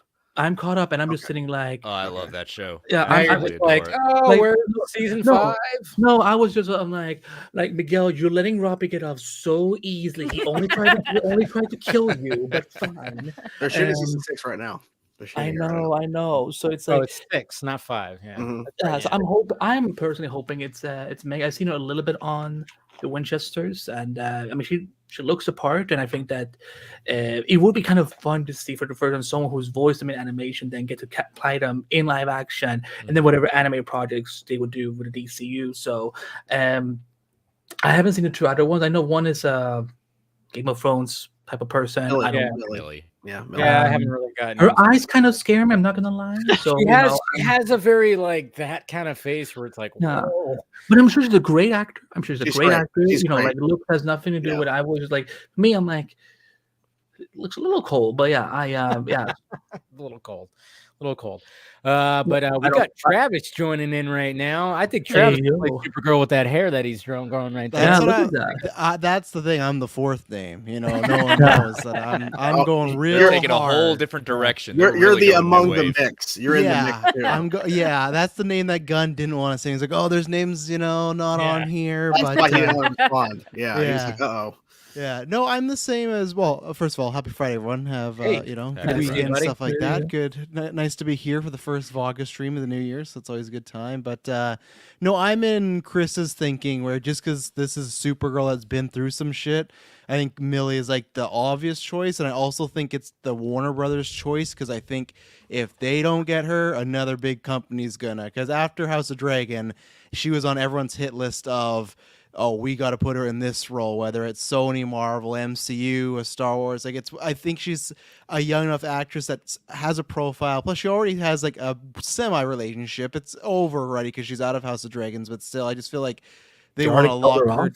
Well, no, she was like there was a time jump. So she was just supposed to be there for 5 episodes. It was like, we're going to just show you them when they were younger, and then you're going to get the actual age actresses. So it's not that they killed her off. It's just she was playing the character. When the fuck does Game of Thrones shows do time jumps? House of I remember when people were House of Dragons about that. In the middle of the season, they jump. Yeah, they jump many times. I remember 3 times. People just going like, "What the what is going on?" And that's the big thing too. That with that, it sucked because everyone really liked her. So it's like, oh, we're losing this actress. So I think she to me is she's the Warner Brothers choice, and I think she's the choice that fits the material. Because like Chris said, I feel like she has a bit more darker edge than the other two. From what I've seen, I also love Coda as well. Like you said, it's the thing of like, I don't know what the story is, so I could read the script and go, oh, Millie's actually not the right choice. It's this one. But just based off, okay, I go the actress and at least the log line of what the comic book is. It's like, okay, these two kind of match. So I think Millie, and that's the one I'm kind of pulling for because I said this on Twitter. I was with everybody where it's like, yeah, she's the perfect Spider-Gwen, but I know we'll talk about Madam Web later. I don't want her anywhere near the poison that is Sony Marvel. No. So her agents are very smart to be like, no, do Superman Legacy for sure, because that's I love her as Spider-Gwen, but no, this is the smarter choice. And yeah, I think even maybe I don't know, maybe Clark's even someone's talking about even Jor-El. They could be talking about Krypton or the family, and you could see a scene of her in a flashback form. Like I think it's going to be something very minor, 2 minutes, just like an allusion to something. Yeah. It is, like Chris said, it is odd to me that Gunn stressed a lot when he got the job. Like I really want to be director driven, and he's not going to let supposedly the director of Supergirl make this choice. We don't know that for sure because maybe there is a director for it, but I find that a little odd that he would have. He directs it. What if he directs it? He won't. I hope not. I think Rebecca might actually. Rebecca, but you bring up a good point, Travis. I would legit cry. He's doing everything Superman, Superboy, Supergirl. I don't think anybody understands if you're not a Supergirl fan and you haven't read Supergirl 1, it is one of the most beautiful, best Supergirl stories ever. I mean, it's top tier for me. It is one of the greatest comic books ever written. I'm quote me on that. So I really have high expectations for this, and I need them to aim for the stars, get the best actress, not James get the Gunn. best director. Yeah. James Gunn is not the stars. But your point, both your points at that point, it's going to depend on, even though we said like they keep on saying based on Woman of Tomorrow, are we going to get that Kara in Woman of Tomorrow? What type of Kara are we going to get? We have seen many different portrayals of Kara, live action comics and animation. What kind of Kara are we going to get? Are we going to get the actual Woman of Tomorrow, or are we going to get someone in between, finding that balance? Because that, I'm not saying it's like a Wonder Woman kind of responsibility being that Wonder Woman, but this is also a responsibility for a lot of young women in the sense of what they look up to, especially with what that comic, like you said, Rebecca, it is an outstanding piece of work that Tom King did, and understanding that, saying, wow, this is what a man brought to that kind of role at that point, right? That kind of writing, and was able to channel that kind of that's impressive for that at that point too. Is If I Tom can part of just like bully, the, sorry. is he part of the brain trust of Yes. this? Yeah, whole Tom thing? Hanks. Yeah. I don't So know what does architect mean in this is what I don't understand with Jim. Like they're an architect. I'm like, well, are they consulting? Are they writing? I think that's like they built the Consulting, writing, foundation of yeah. whatever this chapter 1 is. It's like Yeah. they're at ground zero. So if they had a whiteboard, these are the people that put the things on the whiteboard. They started it, and then what happens after? If we get to chapter 2, we'll see. Let's get to 2025 first. Like I'm not gonna get excited for no chapter 2 until 2026. Like let's slow down. But yeah, I think that's just it, that they built it up from the bottom. And of course they'll change stuff, but if they do all of chapter 1, these are the people responsible for these ideas and these adaptions and stuff. Andy, I think it's effectively a TV writer's room for Yes, film. very much so. That Yes. sounds like Rebecca. Let me ask you something. Just because I like bullying you sometimes. If it's between James Gunn and she's gonna murder me for saying this. If you say Greta Gerwig, Yeah, I know. I'm Stop sorry. saying That's Greta. the WB pick though. Greta. That's that's the such an pick. easy. No, shh, gentlemen, let her speak. James or Greta? Okay. So for Supergirl Woman of Tomorrow, it's a very visual book. It has the best art known to man in the comic book genre. And so to bring that art to the screen is very, very important. I think Supergirl fans are going to have really high expectations for that. Greta Gerwig could do that. I think she could do the aesthetic and the look of it. I just don't trust her with a lot of things. I think she would not handle it well, because Woman of Tomorrow is a Western. It's a space Western. And so I would really like to find a director. If it was me, I have no control over any of this. Quentin Tarantino. But Chloe if it- Zhao. Chloe But if Zhao. it was me, I would No, find you wanna somebody. put people to sleep, Dave? Come on. I now. would find somebody. Hey, to come direct a on! I don't Western. care what anybody says about Eternals. It's a She bad did movie. Yeah, that's what people should say. And it's, I don't say it's a bad movie, but like I don't think Zhao would be the smart choice after Eternals. I think they'd look at that and be like, no, I think that gets Academy too heady. Award-winning, That doesn't matter. Even that movie put me to sleep. Like Nomadland is also very mid. Hey, there's not much other good movies out this year. Let's give it to Nomadland. Visually, though, those movies are visually, they look pretty damn good. Yeah, it's just they're boring. The question Rebecca, how about if Tina Fey directs? She wouldn't- No, Elizabeth would not- Banks. She Get would Elizabeth- not direct. is the No, thing. She Elizabeth would- Banks. Is- I would want her to write it though. She could write it. the but question I don't is: think- is there a female director out there that could handle what this? Does it have to be a story female needs though? Yeah. Well, Well- I think Yeah. didn't James say it's going to be a female director? Well, Didn't he say that? it most likely will be. I think anybody though could, because like even though like we're shitting on Greta Gerwig, she didn't do anything like Barbie before with the grand scales and that big a budget. They're all like indie movies that are under 30 million. So the fact that whether you like it or not, that she pulled it off, make it a big hit, made it responsible for GA coming out and those big set designs, that's where it's like any director given the chance could make that level up. So that's why I was like, there could be a female director out there that we've never even heard of, like the person that maybe just directed like Past Lives this year. I don't want that, but I'm just saying like something to that extent. It's just they got to be given the budget and the right tools. If there's an established name, no, because you're gonna get your usual suspects: Greta Gerwig, Kathleen Bigelow. Like there's always, and I think Chloe Zhao is on the list though, Dave, where people, it's like there's always 4 to 3 female directors who are like, what about these 3? And it's like it's always the same one. So I hope it's somebody that's kind of up and coming, but at the same time that's a risk, because if they drop the ball, that's where you go, oh, we shouldn't have went with up and comer, or we should have went Did you with see the more one before established. that? The thing that makes me nervous with getting like a Dave, first-time big budget director is that Supergirl Woman of Tomorrow includes a telepathic flying horse, and I need somebody to be able to make that happen. And so I think an experienced director is something needed for that. I would say practical effects with that too. Very right. Dave, practical. Oh, yes, it Are has you to be talking a about real Bryce horse. Dallas Howard? Yeah, Resident Justice. He pointed out Bryce Dallas Howard. I was actually thinking Bryce Dallas Howard because she's directed a lot of episodes of The Mandalorian, which is effectively a space western. So I think that if you wanted to go the female route, which I'm with Travis down there, I think it should be anybody. I don't think it should just be a female director. I want the best person for the job. Yeah, I know. I'm with you on that. But Bryce Dallas Howard, I mean, like she's made her name in, like you said, she's already directed some of those. She's already made her name in this star. I mean, she's a name because obviously her dad, sure, but she's also made a name for herself on, the things that she's already accomplished. Ron Howard? Okay. Anyway, Opie, Happy Days. And that's where I am surprised that Apollo 13. Come on, bunch of classics. The Grinch. Oh, that was him. Solo. Oh, He directed Solo. The very meh. Well, did anyone see Solo? I think he did. No, Far it's a Away. fake movie. Solo was actually better than I expected.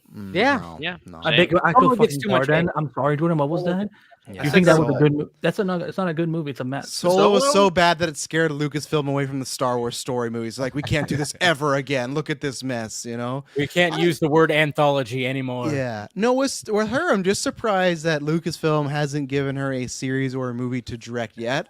So that's the only counter, that maybe she would take some meetings. And I think if she took any meetings, Lucasfilm right away would be like, okay, what can we give you to, like, you do your film over here? Because that's the other thing I'm waiting though for too. She still hasn't directed a film yet. She's directed TV episodes, but I would like to see that first, where she goes, not even like a comic book IP thing. Go direct something, anything. Like, let's see a story from her that's like a full movie, start to finish, and it's not like a middle of an episode. Because like the showrunners in TV shows, those are the most important people, and that's the writers, then it's directors. I'm not taking away from her skill, but that's why I want to see her do something by herself, and then go, okay, she's got like the chutzpah for it, but I like the pick overall. It's better than some out there. So, and don't say Elizabeth Banks. We just heard Banks. We just heard No, Kristen I'm Stewart joking. talk Yeah. about, I know, as much like Kristen Stewart just in a recent interview said how much she hated shooting that Charlie's Angels Really? remake. Oh, yeah. She said that, and I can Flat tell you, out, I bashed hated it. just as much watching it. It was Yeah, it was not horrible. good. I'm not a a Banks. huge Yeah. Charlie's Angels fan. Like, I It's love bad. the original series. Yeah. I watched the Great. terrible remake from Alan Miles, who did Smallville. Hey, I love the Rebecca, movies with Katie Cassidy was on it. Okay, all right, I'll give you that. Uh, That gives it a yeah, little bit of Justice- credit. yeah, I exactly. love the movies with Cameron Diaz. Oh yeah, those are I great. love those. Yeah. But that movie, movie I mean- with Kristen Stewart totally missed the plot of Charlie's Angels. They took them out of Los Angeles, the Oh, yeah, city it of was angels, bad. and then made it like some global corporate thing. I was like, International crazy. what? Yeah. What is this? So It I sucked because good cast too. Like, I It liked was- all those yeah. actresses. So I'm like, oh, this is a really Yeah. good setup. And then, yeah, I'm not a fan of Banks as a director. I didn't like that. I didn't like Cocaine Bear. Everything she's done so far has just not What do been you mean for you didn't me. like Cocaine Bear? Come No, on, I just- It was cinematic so classic. ridiculous. Hey, I But I like like how the- you paused before you said bear. The cocaine bear. Cocaine. I like the first minute of Cocaine Bear, and then I'm out. Then it's all done. Like, once Matthew Reeves is off that helicopter, I just sat there sad and didn't laugh a single time. I was like, I wasted an hour. and a Oh, half of Rebecca, my I life. was wrong. Katie wasn't on that one, but Minka Kelly from Titans was on it. Oh, Megan Kelly, right? Oh Megyn yeah, Kelly, yeah. Minka Kelly was like one of the main angels. She was good in Yeah. it. Yeah.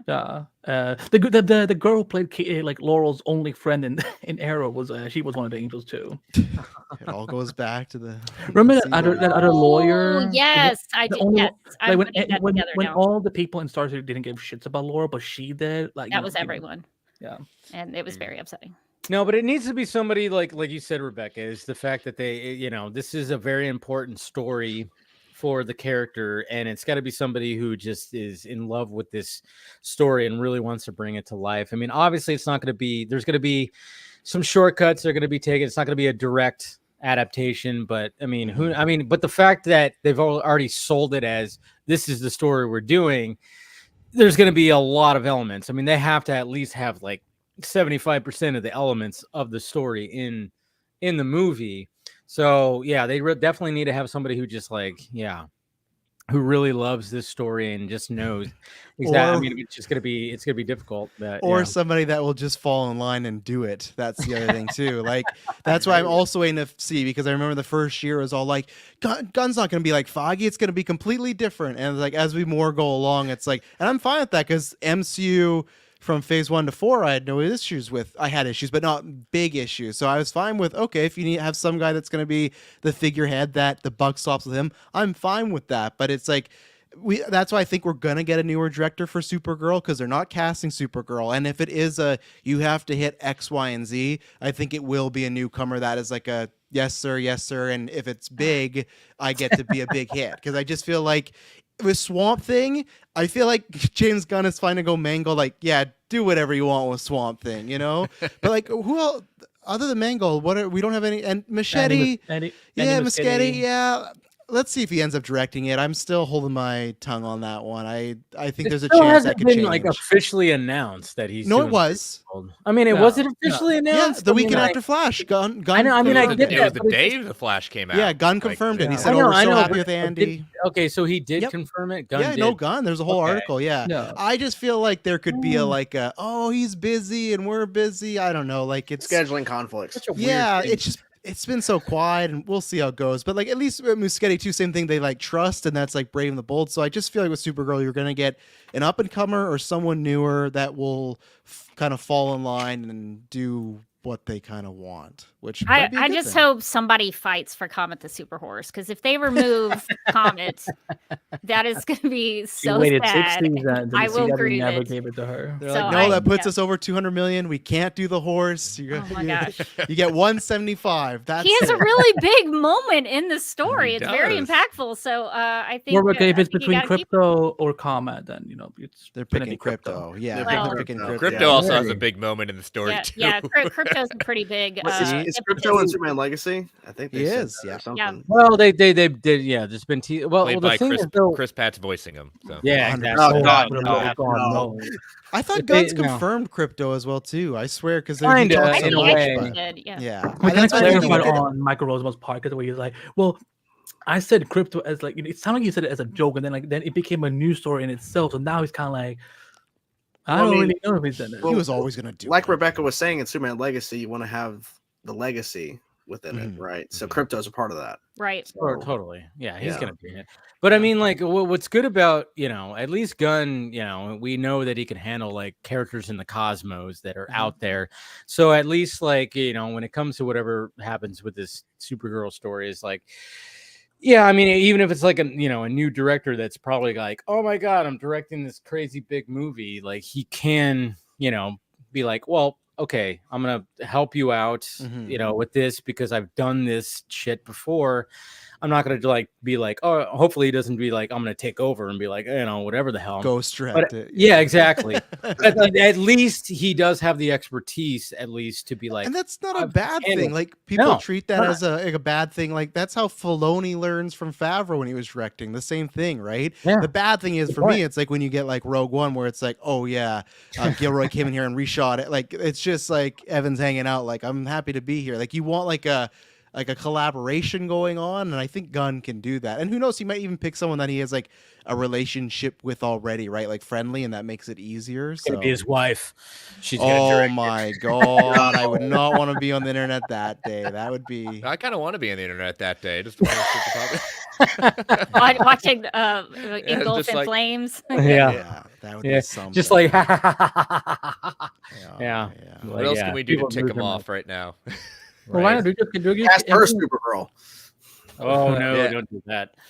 Everybody keeps on like she's gonna have a role somewhere. Yeah. But isn't she coming back as her Peacemaker character? I don't know. That's the thing. No, I don't think so. Weird thing. I think she'll be a new character. Wonder Woman. But wait, if the rest of the cast of Peacemaker coming back, why wouldn't she?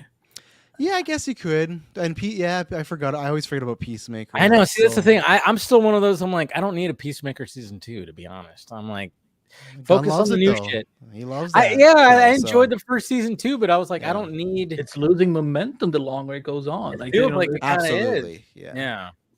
So I don't know. It's all very up in the air and weird. But hey, you know what? Tom Cruise is gonna play Jor-El probably over my dead ass fucking body. Don't let that man near DC. I don't need Tom Cruise. Oh, why not? Let him do his Spy Kid possible stuff, whatever he is. Spy Kids. Spy Kids. That's huge for Spy Kids. That's awesome.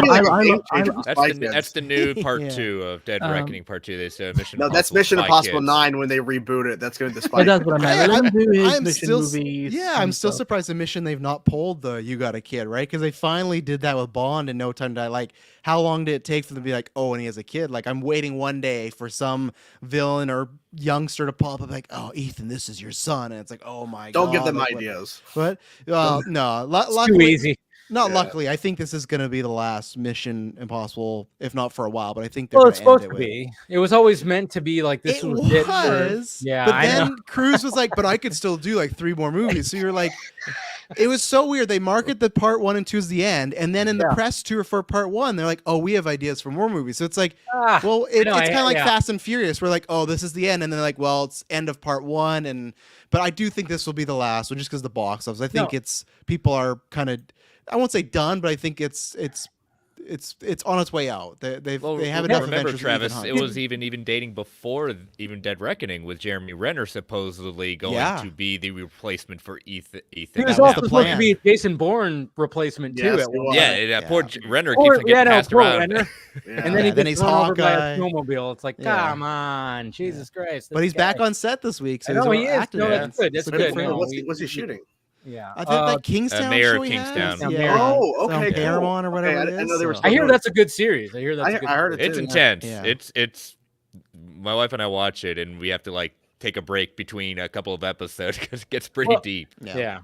Well, when it comes to Mission Impossible, like one of the things I was like, is okay. Yeah, Mission or Tom Cruise. Like, yeah, you had your time, end it, and then move on, and they could reboot it very easily because Mission Impossible is supposed to be about a team, and it's supposed to be Good Morning, Mr. Phelps. Mr. Phelps, spoiler alert for a movie that's been out since the first one, he dies in the first fucking movie. So it's like they never had that aspect of like the Mission Impossible team, the IMF. I mean, they have, true, but it never had like the leader, which was Mr. Phelps. It's always like the tagline, Good Morning, Mr. Phelps. And they only had it in the first movie. So it's like you could easily reboot it and just keep that whole. I mean, it was a TV series. You can even make it probably a TV series. That's probably what they'd probably do next. Streaming on Paramount, even though. Yeah, they would. Yeah, something like that. So it's like, it's like Tom Cruise had his time with it and made what? Now it would be like 8-9 movies. This whatever would be the the hell. 9th one. Yeah, it'd be the 9th movie. It's like, all right, good. Maybe he's like one of those, like, I gotta round it out to 10. Gotta do 10. Boy. Who knows? But then you got they might surprise me, and actually IMF actually not having a mole in a movie. Just saying. I mean, it's one of the worst, spy organizations ever. Every single movie, there's a mole. And not every movie also accusing Ethan of being the traitor. Like, it's been he's 20 on the years, road. and every time it's like, I don't know if we can trust Ethan Hunt. It's like, what? Like, what? Why is he still employed? Yeah, you guys have gotten this wrong every single movie. I'm also glad that you're like, because I watched the waiting first 4 for it. Mission Impossible movies December 31st, back to back. So I'm glad that you didn't spoil me there when you said that. Oh, you in the first? Yeah, no, the first. Yeah, because one. I've never seen them, so I watched the first 4 wow. on Netflix. I'm like, all right, cool. Oh, yeah, no, from day one they're like, this guy's not good. Yeah, like, I've noticed he's that always on every the one is run. Oh Yeah, yeah, it was the third he's one. disavowed. Right? That's what it is. He's disavowed all the No, time. it was the 4th one where like the embassy or whatever explodes and they Yeah. I'm like, Fourth again. one. That's a fourth Yeah, one. like I'm like again. Yeah. Like, Now, it's now IMF is just like 4 people. It used to be a whole thing. Now there's just four people. they're on Wonderful. a train and they're like, we're it. We're only ones left. I'm like, what? Okay. Like, But the action and stuff like that has always been like, hey, at least we got all this. Check this out, and it's always been cool. So it always. they're great movies. I've had. They're great work. The second one actually wasn't as bad as I had heard, but it still wasn't. Yeah, it's the redheaded stepchild of the whole. The third one was great with what's his name? Philip Philip Seymour Seymour Hoffman. Hoffman. He was so good. 3 is my favorite. Oh, For me, yeah. that's the Great best villain. one. I love the 3 third one. So good. Yeah, just because that to me is the most personal one. I love that it's real. Like, I love that first half an hour where he's like semi-retired and trying to live a normal life, but he gets brought in back into. But I just love all the little meet cues he has with, like, you got Jesse Pinkman in there. There's such a cute scene when they're talking like That was so random. Yeah, but they're talking like 3 rooms apart, and Ethan like pops up, and he's like, "Oh, it was in like Vancouver." Because Like, he can read lips. Yeah. Yeah, and that's why I love seeing like him in regular day stuff. So that's why I liked it. It was, and I really like Michelle Monaghan. Like, I think it's one of the better leads he had chemistry with. So yeah, and Philip Seymour Hoffman's like the best villain with a bullet. So that's easily my favorite. I always put that top of the chain number 3. Was he counting to 10 in the opening scene? Yes. See, that's the thing is like Oh my J.J. God. Abrams. I mean, that's probably one of the best openings I think of the entire series is the fact that they open with that scene where it's just like he's just counting down and like Ethan's like tied up. I'm Just gonna kill losing her his if mind. you don't tell me. I'm gonna kill her right in front Yeah. of you. Better and they just cocks that gun, good and then the gunshot goes off and it goes right into the credits, and you're like, Yes. oh my God, like it's. Yeah, Perfect. I It was miss. perfect. I need that JJ back. I miss. JJ. I know, right? Billy miss. Crudup wasn't too bad in that one. Yeah, I like Billy Crudup. That He was him on like the really- comeback, and Yeah. he's good there. And you got Maggie Q, and you got Maggie Q. Yeah, that's right. Yeah, she was the great, team's too. very random. The team's very like a bunch of. There's that guy from Tudors is in it. Like he was the hawk guy yeah. for a little while. Yeah. Yep. So the team maybe not the greatest, but like the movie, 2 thumbs up. No, Ghost it's Protocol great, it's great. definitely has got to be one of my favorite teams. Yeah. Oh, yeah, That was actually a good team. Yeah. You guys mentioned But J.J. Abrams. hold on, we got somebody else coming in right now.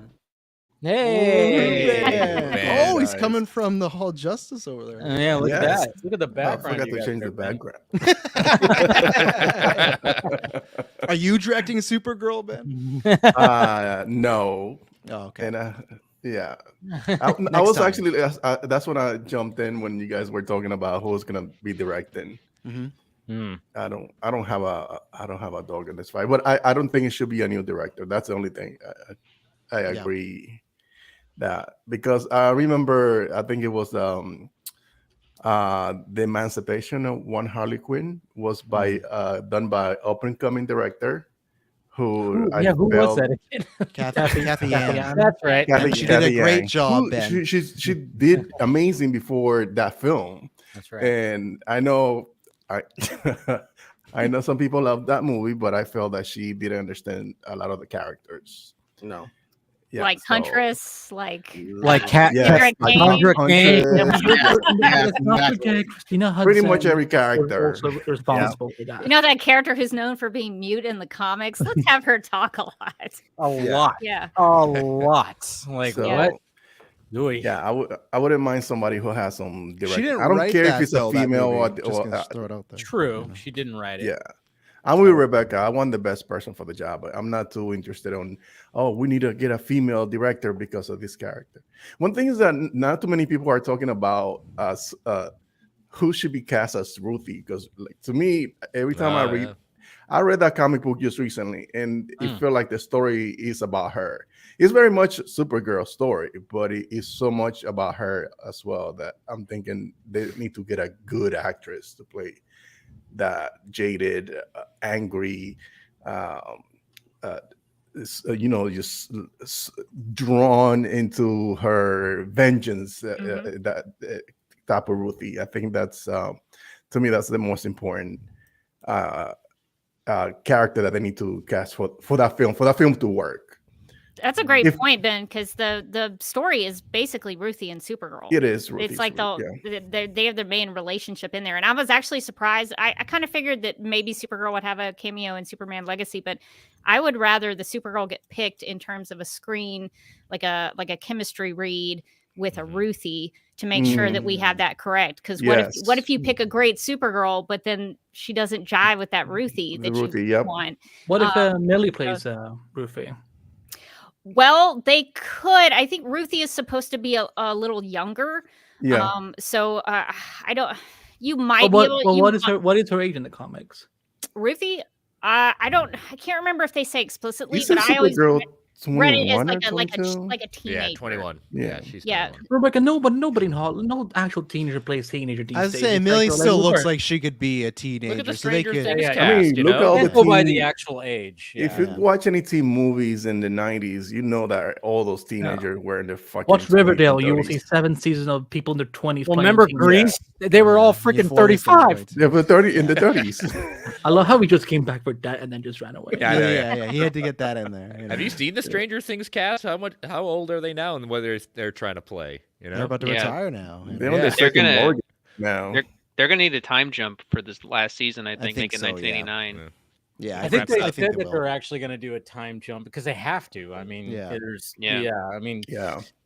when they said they're announcing, how many people joked about it? I even joked about it. I'm like, oh yeah, they're all going to be like having their midlife crisis and shit like that. Like, Well, like They're all Millie Bobby using Brown. de-aging from the MCU. All that de-aging. Oh, all don't that. do. Oh, I remember when they I de-aged wouldn't the spend stranger, all that or when money they for de-aged that. the It kids. I was like, oh god, it was such a pain. But no, like Millie Bobby Brown, she started that show. She was a little girl, and now she's married. You know, that's how long that show's been going on for. Like, it's crazy, but I'm looking forward to it. I think they'll bring it home good. So You Yeah, guys were they will. mentioning J.J. Abrams before. I saw a tweet a few days ago that it said all in caps. J.J. Abrams stole $500 million from Warner Bros. And nobody ever talks about it. He did. Yep. smartest In guy in 20 Hollywood. He didn't steal it. In, They didn't steal all- it. They I gave know it it's to a- him. It's a joke, obviously. In Yeah. 2019, J.J. Abrams signed a $250 million deal with Warner Bros. To mass produce TV and film. He has made like one thing since then. Yeah. yeah, Hey, that good he has a Bad good Robot agent. got a good deal with that and didn't Yeah. really come Yeah. up with anything Yep. from it. Or they did and nothing was approved. Mhm. Yeah, because they had lots of stuff in they were hiring writers like Yeah. fan who I like from. They were Salt trying to and do everything. She Justice was League Dark. Actors. Just like Yeah. Dark, she was writing Satana. Like there was definitely stuff in production. It's just that I think it's the classic Warner Brothers where regimes kept switching, and I think that was the idea of okay, JJ and his team could be they could be the team that leads DC, and then well, no, this has changed, and now we need a new team, and well, let's just like because then at one point it was gonna be The Rock, right? Like oh, maybe $7 could be the one that lead it, and at least that's a good thing now we do. It's just Gunn and Saffron. Oh, thank God that for didn't now, happen. So Yeah. No, it's Like, not. you didn't want the Rock DCU? No. No. No. No. I would have wanted to have seen it too. Oh, I would have wanted to give it a year, just to get No. just that no, would've- just We because would've I just had wanted one Cavill Henry back, back. though. That's what I want. I want one more Cavill I want movie. Cavill and back, but yes. I don't know.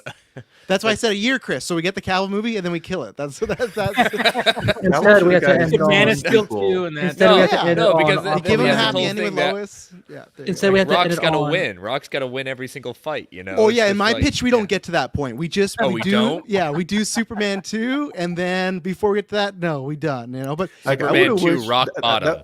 yeah. that would have been nice, but what if that movie would have taken the world by storm? Oh, Well, then hopefully it was good though, right? That's what like the Rock versus Black or the Black Adam Superman thing. I don't think would have been good, but I still think we could have maybe got a good Superman 2, and I guess we won't judge it Yes. until 2025, right? Because if we get Legacy and it's just really mid, we're gonna be like, man, what would have been, Because like that's the whole thing. Now we're like, okay, we've lost Cavill, but we could get this whole new universe, great cast. Let's see. But if Legacy comes out and disappoints a bunch of people, we will have revisionist history and be like, man, I wish they Well, just we did know- another we movie know with who Cavill, was think- gonna- I we think know that what movie's was not gonna gonna. The reason why I feel that movie is not gonna disappoint is because there are so many people that hated the Snyderverse or are jaded by the Snyderverse that even if they find the movie to be mid, they're just gonna say it's the best fucking thing Oh, ever. of course they will. Since the but- Dark You Knight. know, Tom Or Cruise those- will or say those it. best days- DC or movie those since days the Dark better. Knight. Dark Knight. Yeah, or they'll say it's Yeah. better than DCU, yeah. Yeah. even if it's not that great. If It's not- yeah. Yeah. It's, But it it's doesn't not going to about matter those either people. way. Yeah, it's not gonna matter. It's the general the audience box that office. It's not gonna decide. matter. Yeah, But I will say, like, when it comes to the two leads, I think that Gunn did a good job. to be honest, perfect. Yeah. because I mean, it's just the little things that I see from Corn Sweat and just him being like a big dork about things, and like him just like you see just like these random videos that people find, which power to him how they find these videos. But I'm like, all right, this guy Dave has a never likability. He has a questioned- likability, like when it comes to Don't question Stand-Em. Stand-Em will find anything. right? I mean, that's the thing. Yeah. People will find anything. And I've seen just what I've seen from Cord Sweat, just like, all right, this guy seems like, yeah. I mean, there was even a series where somebody like the character says, like, you look like Superman. And it was like, okay, Yeah. it's meant to be. I've seen then so when I many see- edits. It's When so I funny. see Rachel Brosnahan, I'm just like, good God. I mean, The like, whole award Mhm. circuit, she looks like all these shots. It's just- very Lois Lane. I just wanna- and then I when wanna you see- see like clips from her from the Marvelous Mrs. May, and I'm like, she Yeah. has like this, she has like, she could handle That fast wittiness. dialogue. Yeah, the you wittiness, watch I'm one or like- two episodes of Marvelous Miss Maisel, you will see that's Lois You Lane. do. Absolutely.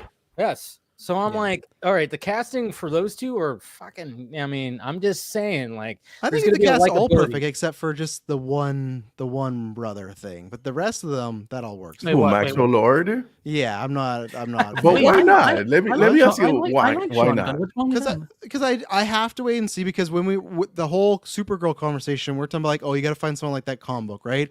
From what I've seen from Sean Gunn and the stuff I've read of Maxwell Lord, I don't see the Venn diagram. Now, when we get to 2025, he's great.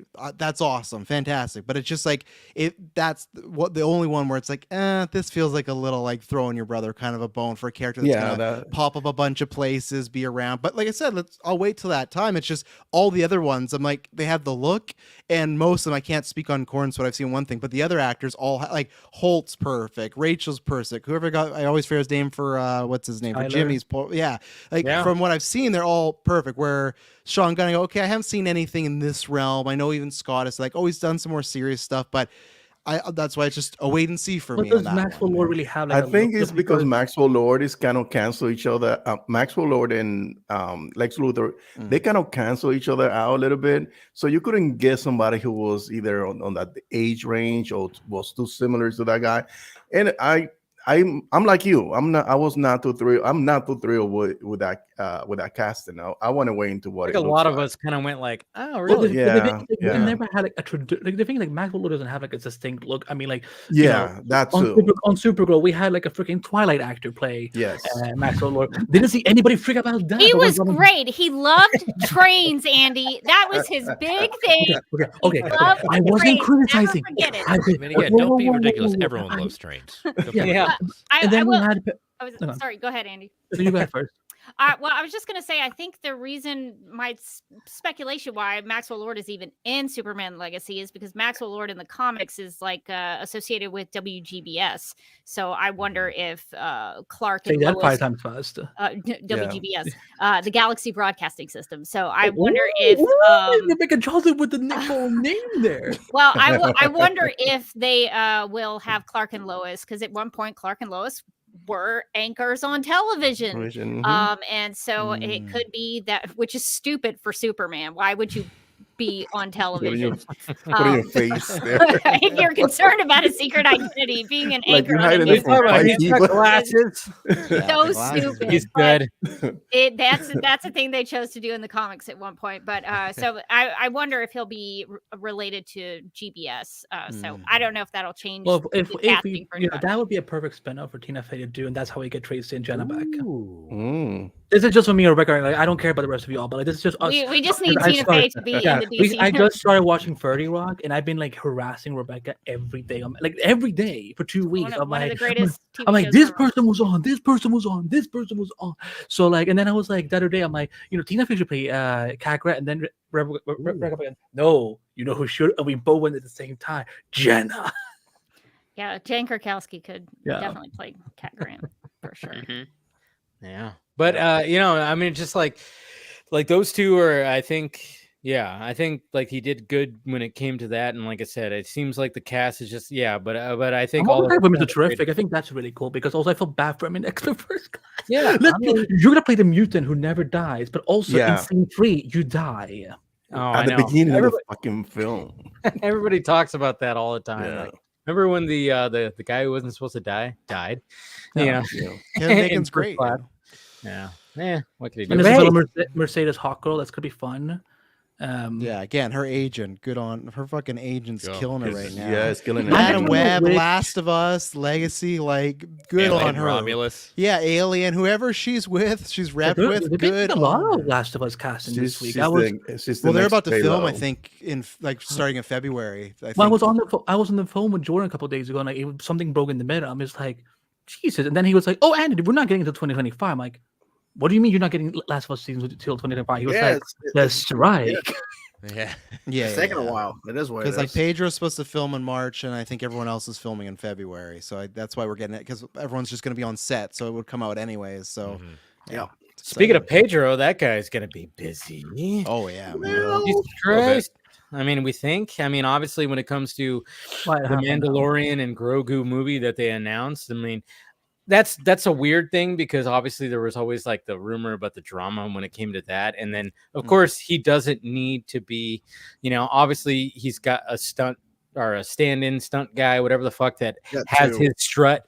I love the fact that it's like you can't even like guess if it's Pedro or not because the dude who like has been there, I mean, he just has his strut. Like maybe like season 1, you can maybe guess like, oh, that's not really Pedro right there. But now you can't even, and then you just find out like, oh yeah, he was barely there on set when it came to season 3 or whatever the fuck. He wasn't there at all. He wasn't at all, right? Not at all. The dude had his strut down like crazy. He has, I think, 2 stunt guys, and maybe there's a third guy that does just the regular stuff. And this was they actually got credited finally. Yeah. Well, that's the strut that he created on season 1. So is it really his strut or the? Could be like something like that. Yeah. He admitted at a panel it's him and these 2 other guys they brought out they all make the Mandalorian. Yeah, Pedro's cool about it first. He's like, oh no, we work together on everything. He wasn't one of those big league like, he's like, no, they were with me the whole way. So it's good for him. I like Pedro. I'm not somebody. It's like, are we gonna get Pedro fatigue?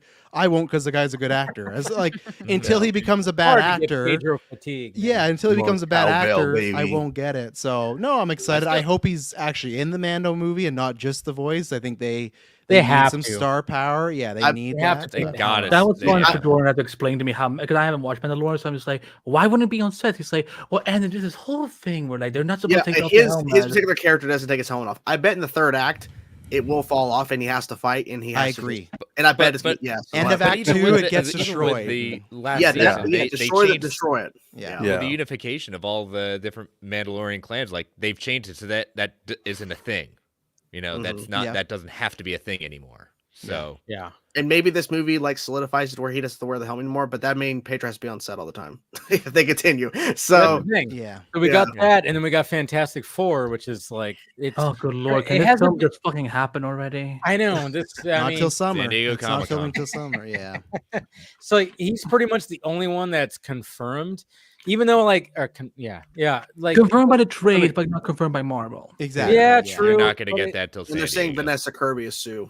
Yeah, they keep on saying that too. That's been locked for a bit. I don't know, but I still am like, I don't see him as Reed Richards as much. But I mean, again, it's Pedro Pascal. I like him, so But again, you think of Reed Richards. Reed Richards is not necessarily your goody. He's not supposed to be. He has an evil side to him because he can't see past the equation on it. He wants to be the one who's the smartest one in the room, smarter than Tony, smarter than everyone, and he's done some pretty shady stuff behind the scenes in the Marvel universe at that point. And Pedro has done shady roles, so I think he's the kind of person that he's got the face, he's got the look, he's got the lovable nature, but then in an instant he can turn and he'll throw sometimes his family off to the side in order to be the smartest man in the room.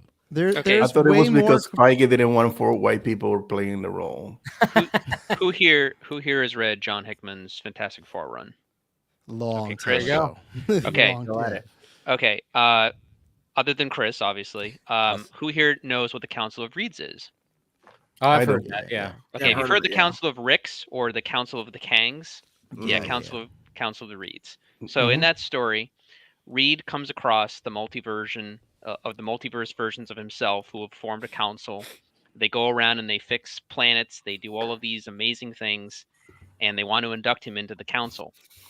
And he says, "Oh, this is great! I can do the thing that I've always wanted to do, which is to save everyone, basically.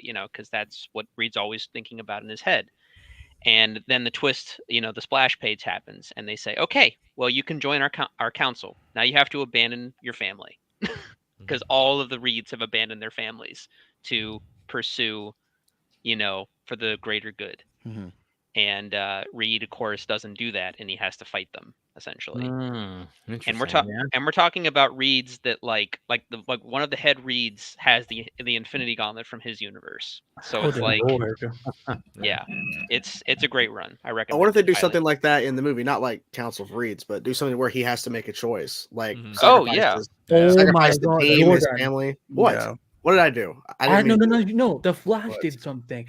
Now I know where they got the whole Council of Wells thing. Yeah, that's what I was thinking. Okay. Holy shit, he stole it from the Well, I was like, why are people freaking out about this? I'm like, it's just 1,600 Tom Cavanaughs, and then I see, I'm like, wait a Who doesn't minute. want Tom Cavanaugh though, right? It's like, well, Yeah, he I love basically the Kangs did it first. Then Hickman took the idea for Council of Reeds. Dan Harmon is a Marvel fan, so he made Council of Ricks, and so on and so on and so on and so on.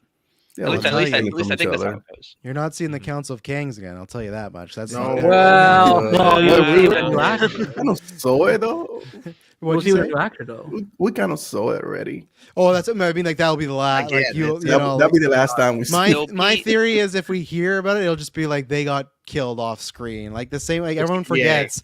Like that. There's the They're planet not gonna Guardian kill them Xandar, that huge like plot line. Thanos destroyed that planet off screen, and I feel like that's what happens to the Council of Kings. Like, oh yeah, but it's like called the Xandar Saga. It's called the Multiverse Saga, and Kang is like the freaking. Or they could just say.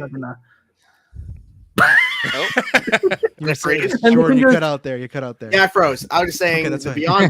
Beyonder could just take out the Kangs and done. Yeah, that's what I think will happen. Yeah. Where like whoever our true villain is, they just wipe out the Council of And you Kangs. just Like, hold one line of dialogue. That's it. Can you just run this back for a second? This whole idea that the real villain. Oh my guys, it is Kang. They're gonna get someone new and just move no, but on. no, even if it's the real, no, I'm Kang saying is even not if it's even- the Kang, like if it's the top tier Kang, he'll come and destroy all these Jonathan Major Kang. But that would be basically homaging the comics to the actual story of the King Dynasty. That's what he did. He was behind the scenes and took them all so out. we would just have one Kang in whatever Avengers 5. I think eventually when they settle on who it's going to be, hopefully Coleman. I really am. That was really cool. I like really him. I really like that, and he's already he's doing the good classic like, oh, it'd be a great thing. So I'm hoping I want to be a villain in the He was the voice of Unicron in Rise of the Beast, right?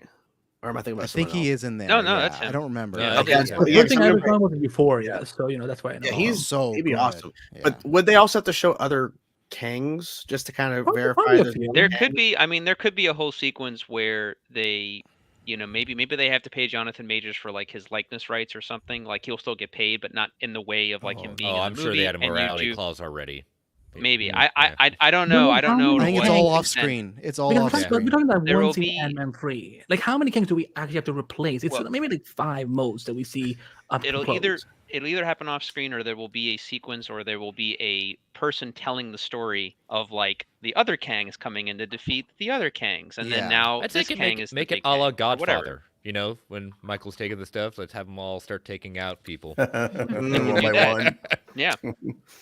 So I mean, there's so much that they can do, but there are when they were doing the restructuring, they didn't make it like a big to do, but you guys know, because I know you pay attention to this stuff. Like when they were reconstructing Born Again and they were reworking on Secret Wars and Kang, like the first thing they did is they threw out the previous writer and they're reworking Kang from like the ground up. So I mean, we'll see what happens. I mean, I have a little bit more too.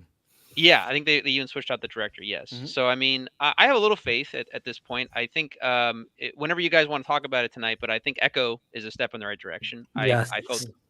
I felt good watching it. Yeah, I mean, in the sense of it made me. It's not all right. Well, we can talk longer about it, but it made me feel more like I was watching Netflix Marvel back in the day than as opposed to say She-Hulk or even Moon Knight or something like that, where it just felt like it was all over the map kind of thing. I don't know. It felt more coordinated and more to a point, and a little bit more maybe mature than Marvel's been. I mean, because Marvel Spotlight and all that. So, does anyone know if Born Again is going to be under Spotlight or not? It probably will be. I think it will I be. think Yeah. so. They haven't confirmed. Well, it, the but I problem think so. with Spotlight is that they're saying that this is one where like you don't have to watch other things before, but it's like here they're not, because as of this, okay, I mean this is all Daredevil, the TV show has always been canon, but now this week they're saying it's in the timeline. Yep, we see Spider-Man No Way Home, Hawkeye. So obviously it's like Spotlight is more like because not Agents of S.H.I.E.L.D. Bye. Don't you dare to say it's a shield. I love it. I love it. I'm just saying that's the only one that's not there yet. Well, I mean, we know it's canon. It's just that Kevin Feige and Jeff Loeb hate each other. It's like a term. Like, I think it is tough, right? Because I think they will make Daredevil in a way where you can just jump on.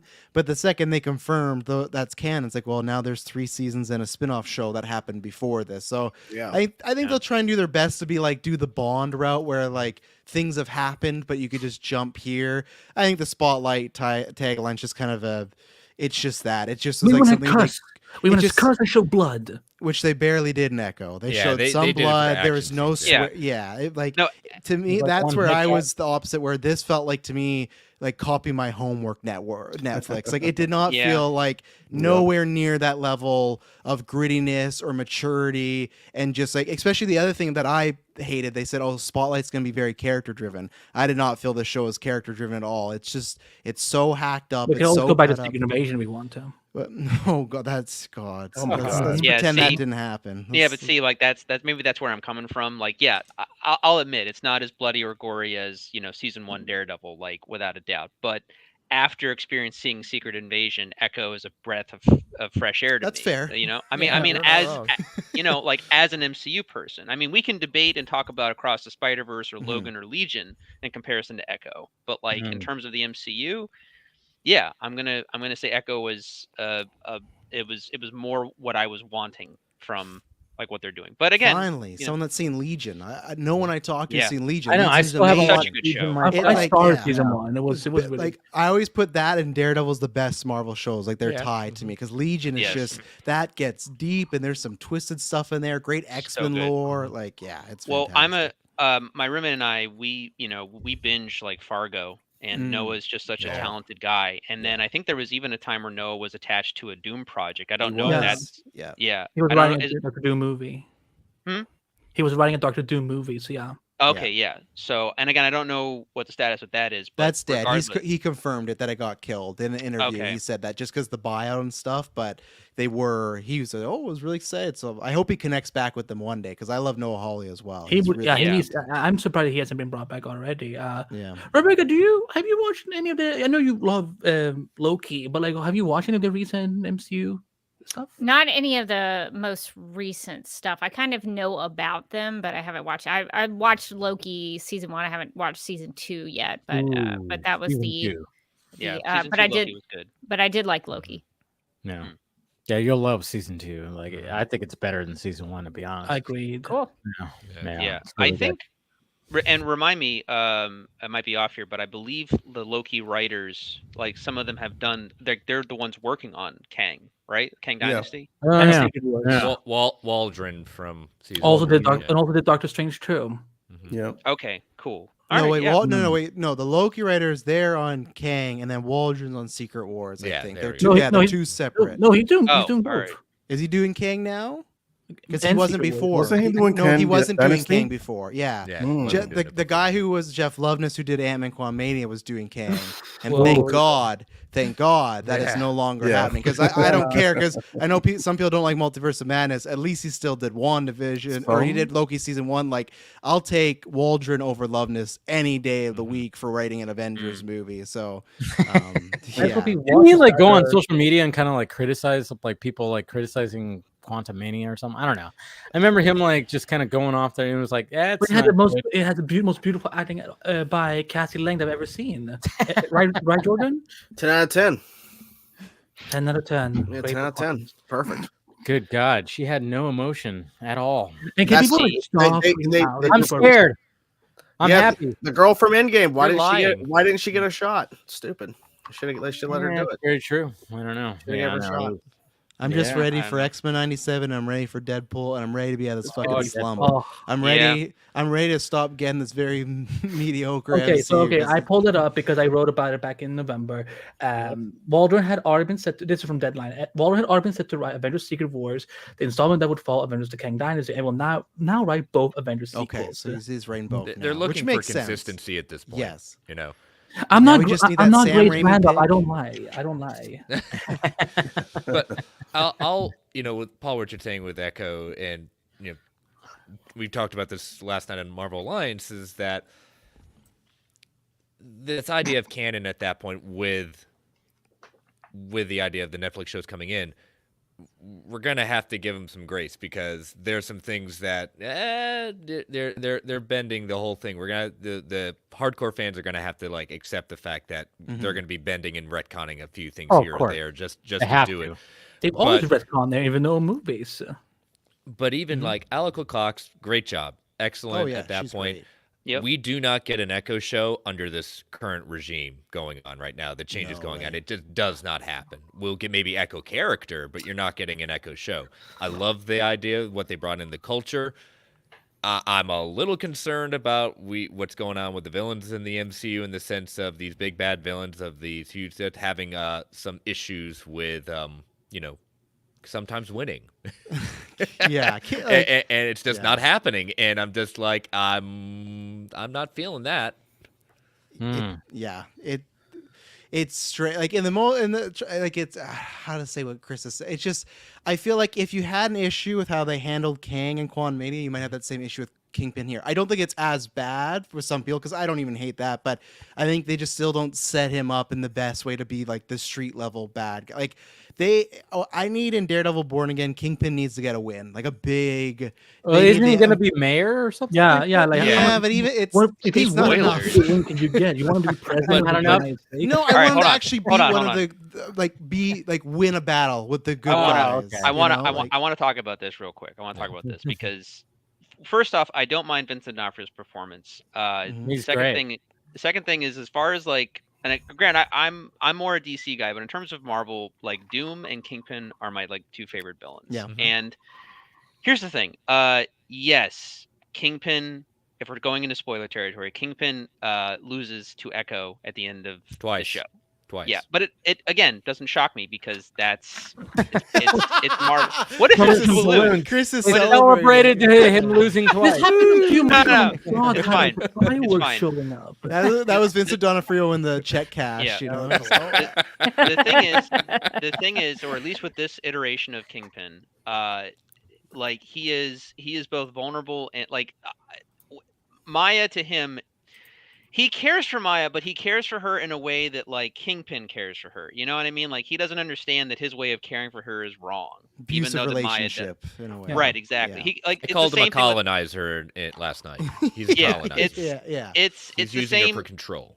It's the same thing with like Thanos and Gamora. You know what I mean? Like that to him, he's like, no, I am a good dad. But it's also like, well, no, you're not really. But like when he deals with like those emotional connections, like I love the stuff where she like zaps his brain and he's brought back to his childhood trauma. I was fuck yes, like that's the good shit. Like that's what I sign up for to watch with even with Daredevil and stuff like that. And so the way he loses, I'm not upset with that because that to me is truer to that version of the character than like say Hawkeye, where it starts off fine and then he's in a Hawaiian shirt and he's ripping doors off like he's Hulk now, and he's fighting with his bare fists against people out in public. Didn't they want to brawl? Kingpin is a better Hulk than the fucking Hulk at this point. Look if you want to explain to me that he took some mutant growth hormone and that's how he's able to survive the gunshot to his face and like that's how he's able to pull the door off and like okay, fine, like do that please, like so we can at least understand from like Daredevil to this. But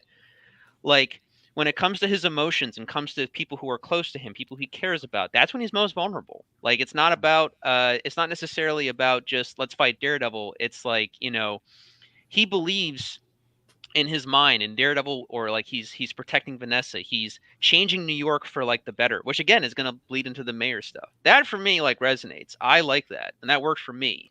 But again, like I get everyone to probably wanting a more coordinated, like the best thing about the Daredevil show, other than the great acting, the great casting, the great writing, is the fight choreography. Like it is fantastic. So if you're watching that going into Echo and it ends with a love tap fest, I get you being pissed about that. Like I would be too to a degree if like I was going directly from that to Echo, but I didn't. I went through Secret Invasion and She-Hulk and Miss Marvel. And so like, you know, and again, I don't even hate all of those shows. It's just, you can't hate Miss Marvel. That's illegal. Well, I like that actress. I still haven't seen the Marvels, by the way. So I'll get to it eventually, but But anyway, regardless, like Echo is not the greatest thing ever, but I feel it's a step in the right direction. I liked what I got. It felt consistent. Kingpin felt more grounded. I wasn't picturing this one, you know, lifting a truck. Agree. Yeah. So Hawaiian shirt. I don't need Kingpin lifting a truck necessarily, but in the sense of, you know, Kingpin, my theory was, and it's never really, you know, if when he's setting up this whole idea of him running for mayor and winning at that point, Maya, what he would be using Maya for is to take over the criminal empire so that he can look like he's clean and she's running things behind the scenes at that point. Yep. But and what has a fear that they're doing this? What is it? Something rain. Devil's Reign. Yeah, I think that's that's probably that's going to like lead rumored. into what he's trying to do, but he's just not coming off as this.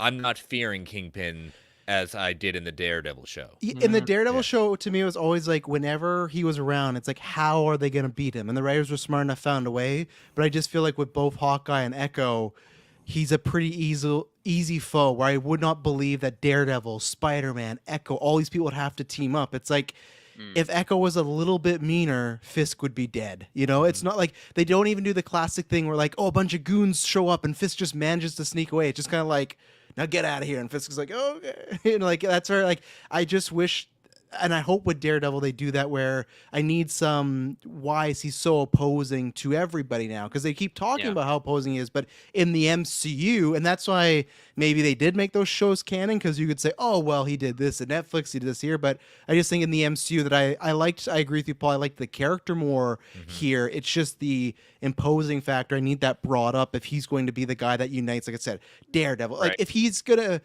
be a villain of a Spider-Man movie, you got to start really bringing him up, or just do something. I was just gonna say to Travis's point, like I 100% agree.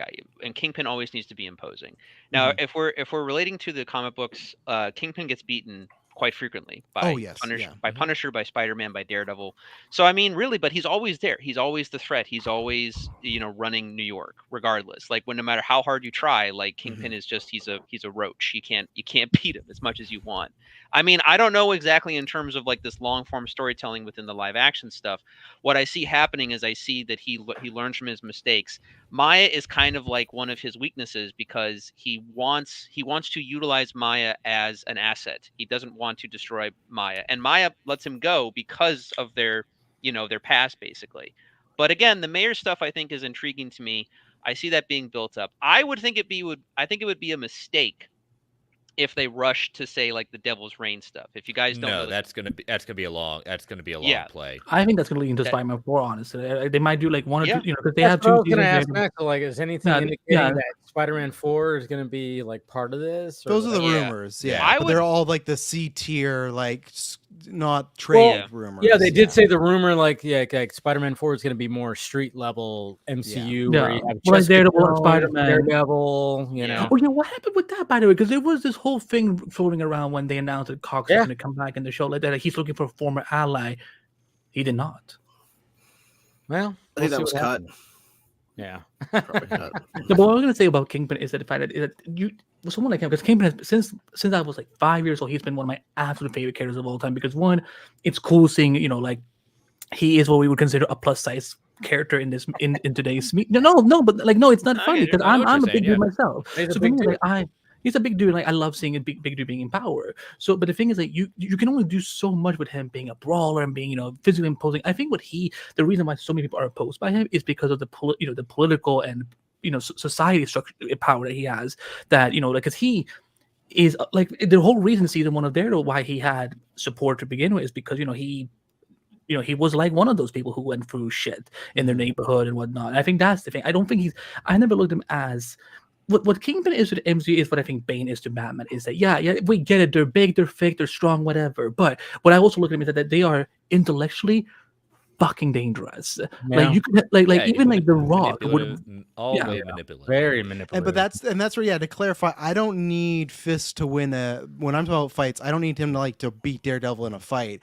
I just mean, to me, in the finale of Echo, this plan that he creates is not strategic at all. It's very un-Kingpin. Like it's similar to Hawkeye, where it's like, emotion. Why is he out there doing these things? But he does act on emotion, but it's like, if we're at the Netflix one, that's why he hires Bullseye. That's why he goes and gets other people. And then the villains come to him. He shows up in Oklahoma. He's taking over parades. Like, this does not feel, it's much like Hawkeye, where it's like, I just don't think he would be boots on the ground there is dozens of people around in this situation, and it just feels like a very un-Kingpin like to, unless it's like the final brouhaha, you know, in the sense of where they're leading to at this point, you know, where it led to the mayor's race, Charles Soule's run. Kingpin was at a very low point. Matt had beaten him into, he'd gone into exile, he'd come back at that point, and after the Shadowlands arc, that's when it comes back and saying, oh, you know, Daredevil goes away for a bit, he returns back to New York in the Soul Run, and that's when things have changed. And with Daredevil gone at that point, or with him trying to I'm going to try to find a victory, and that victory is mayor. Now I'm in power. Now I'm in control. I've found a way for the 5 families to work off to the side. I control them off the books, and they run crime in my way. I've kept crime. Now I'm going after, hey, those superheroes, yeah, they're causing chaos. You don't like it? I'm turning the city against them at that point. They're going to have to register. They're going to have to, there are no more vigilantes at this point. I can see it going up at that point. But the only justification for how low he is, he said, this is a win that I can do and manipulate a whole city to get on my side. Well, to remember, because after, because there was the time, between the snap, there was a time jump. So, we got to remember that for people like him and Matt Murdock and so on, it's been 5 years for them too. So who knows what they could have gone through for them to get to the points they are now. So, and is the agreement in place at the end of season 3? There you go. Yeah. And there's a reason there's a reason why they kept Charlie and Vincent apart from each other from all these parts they've been on it. Again, we never even see Charlie and Vincent in Echo together. Like, so there's a reason, because they're building up to something. Does he still know Matt's identity? That was the thing. I don't come after Vanessa. You leave Foggy and Karen alone, and I don't bury Vanessa. Right. And from what I've learned, Daredevil was not snapped during the that's what I heard. I haven't seen anything yet, but I heard that Matt. Where did it come from? It's in the show. I saw it in the Screen show. Rant. The timeline of the show. Yeah. Yeah, they confirmed that Echo, Daredevil, and Kingpin all were around during the blip and snap. So that's where you can make your case like, okay, Kingpin, like you said, Andy, what was he up to for 5 years? What were all these people? Maybe he lost Vanessa for 5 years. Well, she could have been snapped, right? And that's why the deal could be off. Because it's like, what if his wife was snapped? Why is he going to hold some deal with Vanessa? Matt is like, I didn't, Matt is like, but I was the one who snapped. It wasn't me. He's like, I didn't know about the snap thing. That's kind of unfair. Like, let's make a new deal. And we know right now Vanessa's in the show, recast, but Vanessa's in the show, so. Yeah. But I think that's a good sign. I don't know about this Jeff Snyder guy. He doesn't sound too resourcewell. But if Foggy and Karen are back, and it's if Foggy and Karen are back, he's like a C+ level, where he's like he has some sources. He gets things right. Like he was the original big douche. Anyways. He is, yeah. But like he was the one that originally reported like the Mando movie thing was getting switched, and then that ended up being true. Like he has stuff, and I could believe that because it like. I won't say what it is. There was a rumored like what they were planning on doing with Karen and Foggy, and it was not met with much liking from the fan base. And I could see, especially MCU right now, I think they're trying to get wins to be like, let's change that up and let's get someone to maybe rewrite that story. And it looks especially and I could run believe everything that. into canon now. Why not? Right. Well, exactly. Right. Yeah. Just get us a new Iron Fist, please. He's canon now, though, Andy. That actor's canon. Because they can't recast. I think they can. I think you just make Colleen Wing will just be the Iron Fist. That's what I think. You know what? I will shake hands on that. I will take that because Colleen will do that. Look, for me personally, as far as Daredevil goes, bring back those actors as Karen and Foggy, especially Foggy. Yes. And here's the thing too, and in general, like as a guy who loves Daredevil, like I own some of the original comics, like I've read a lot of the good modern runs. Like Foggy is, like he's the Watson that is, you need him. And now that they've established, if Netflix is canon, they could have killed Karen. They could have killed Karen off, and they didn't. So Karen's here to stay. Her. Yeah. Well, maybe she got. What happened to Matt for 5 if he didn't have Foggy and Karen? He would wear a yellow costume, apparently. Oh, fun. Yeah. You just forget about that. Yeah. I love that costume. I loved it on She-Hulk. I don't care what anyone says. That was so much fucking fun. I like the Daredevil stuff in She-Hulk because I do too. I understand it's puckish rogue Daredevil. It's not I'm an angry ninja Matt Daredevil, so that. But you need both, right? You need you somebody can do to both. enjoy the because like Charlie Cox has range, so it works out. As You're far as saying that they had a good chemistry. They had a good chemistry together. Oh, they do. That's why, like, I hate that we hear rumors of him having a love interest in Born. Like, absolutely not. Like, he needs to be with Jennifer. Like, they need to start making kids. They need to get married. Everything. I'm all for more cookouts with the Murdoch and Banner family and a blind green. I love that.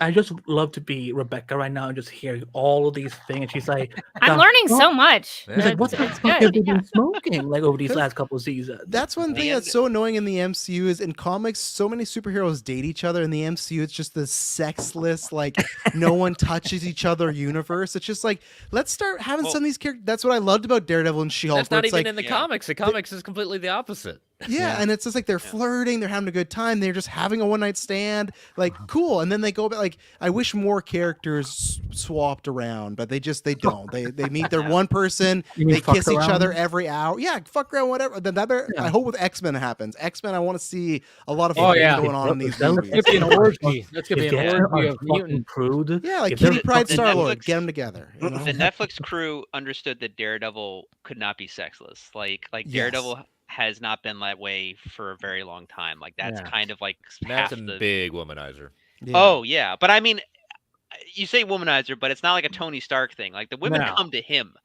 Like that's kind of how that's how I read it. But like, yeah, that's it. There was only one good woman for Daredevil in the TV show. So, are you talking about Karen? Because like, I mean, Elektra. Fuck no, it's Elektra. Karen should be with Frank. Claire I was always a Daredevil Claire Temple shipper. Oh, Claire. Okay. So did you not like her and Luke Cage together? Yeah, that was.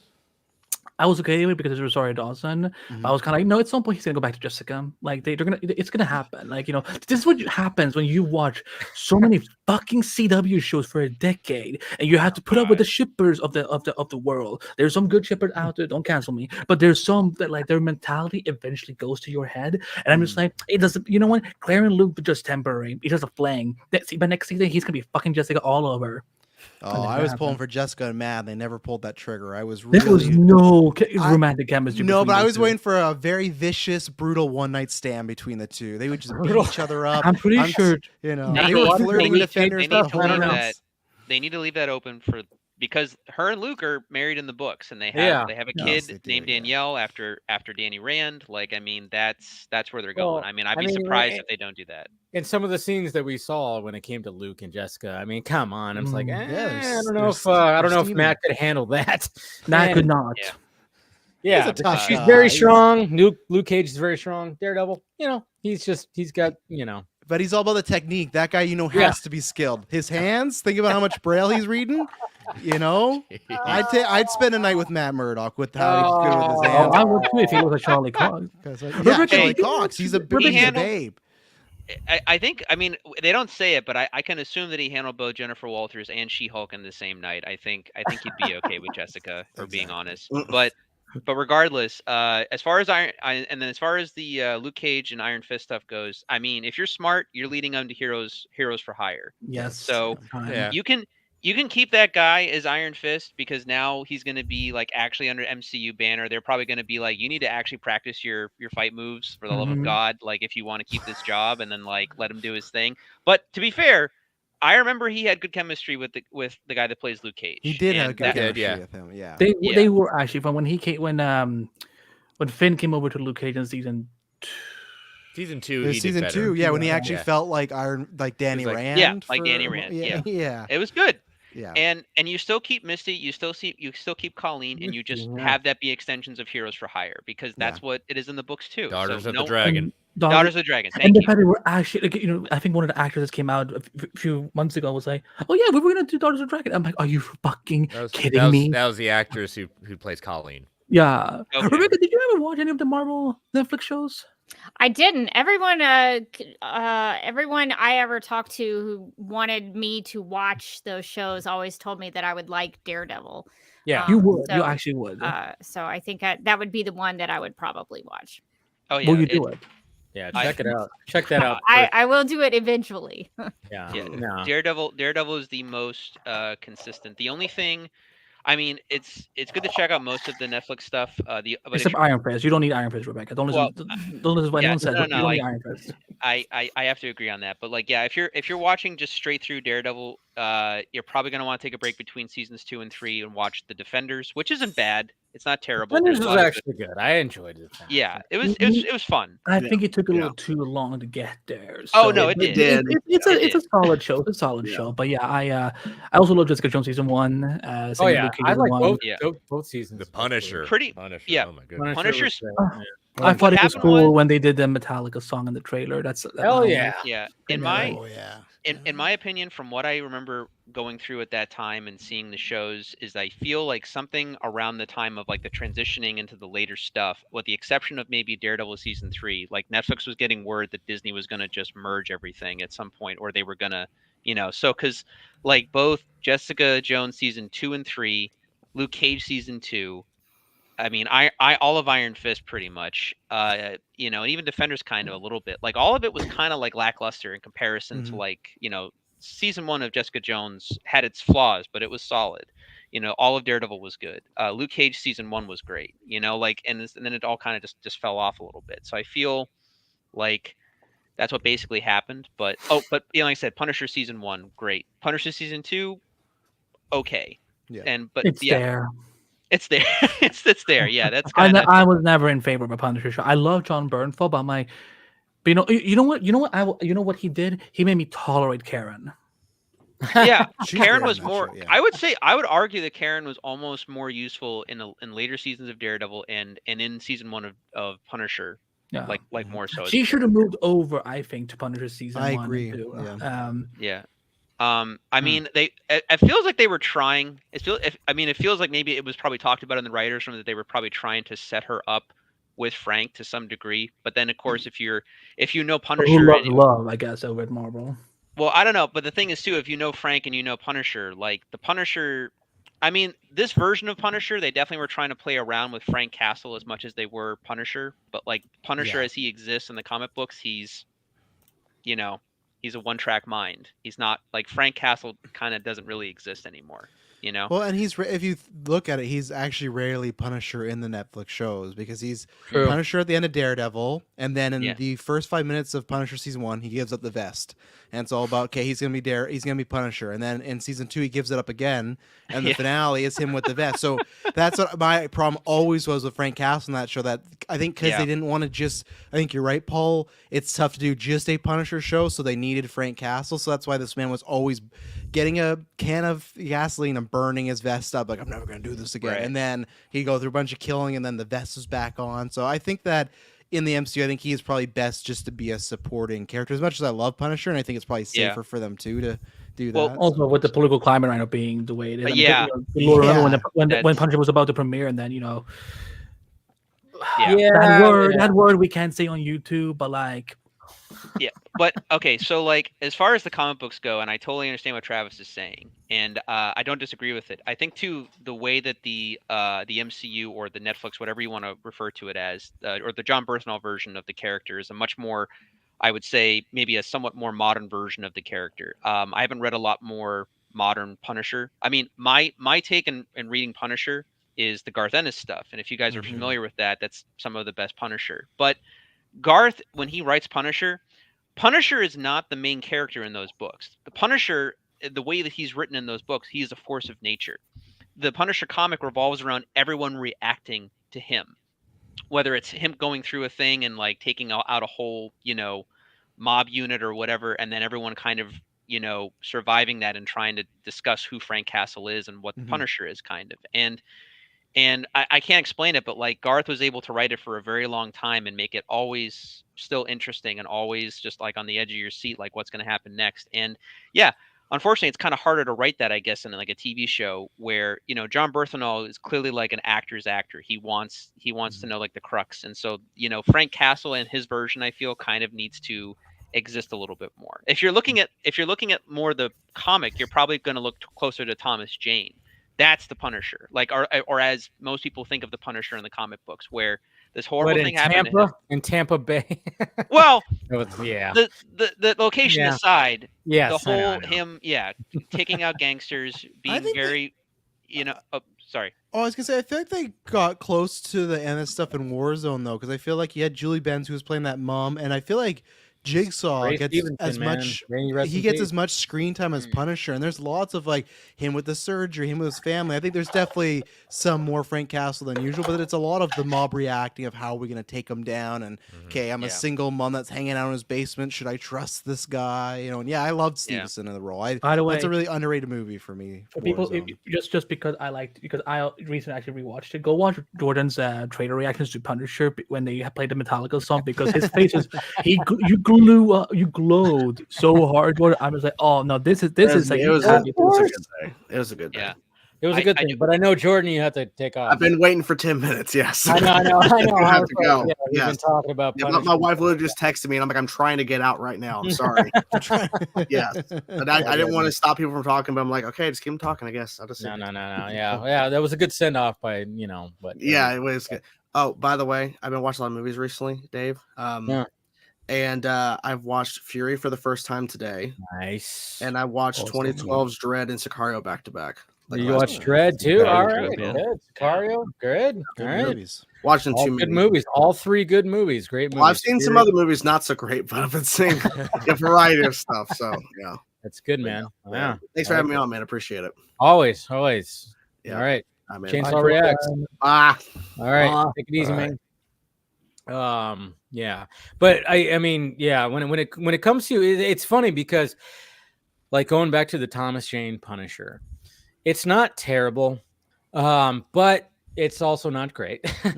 He's great, and they for when it comes to the character, I mean, they do a relatively good job, but the whole thing where like he just like shows up at this this apartment complex, and we have John Panette, who is a comedian, may he rest in peace, he passed away, is one of the neighbors, and then we got Ben Foster, I think it is the actor, and then you got Rebecca Romaine, gorgeous, and she's just like she's just there, and she's a waitress.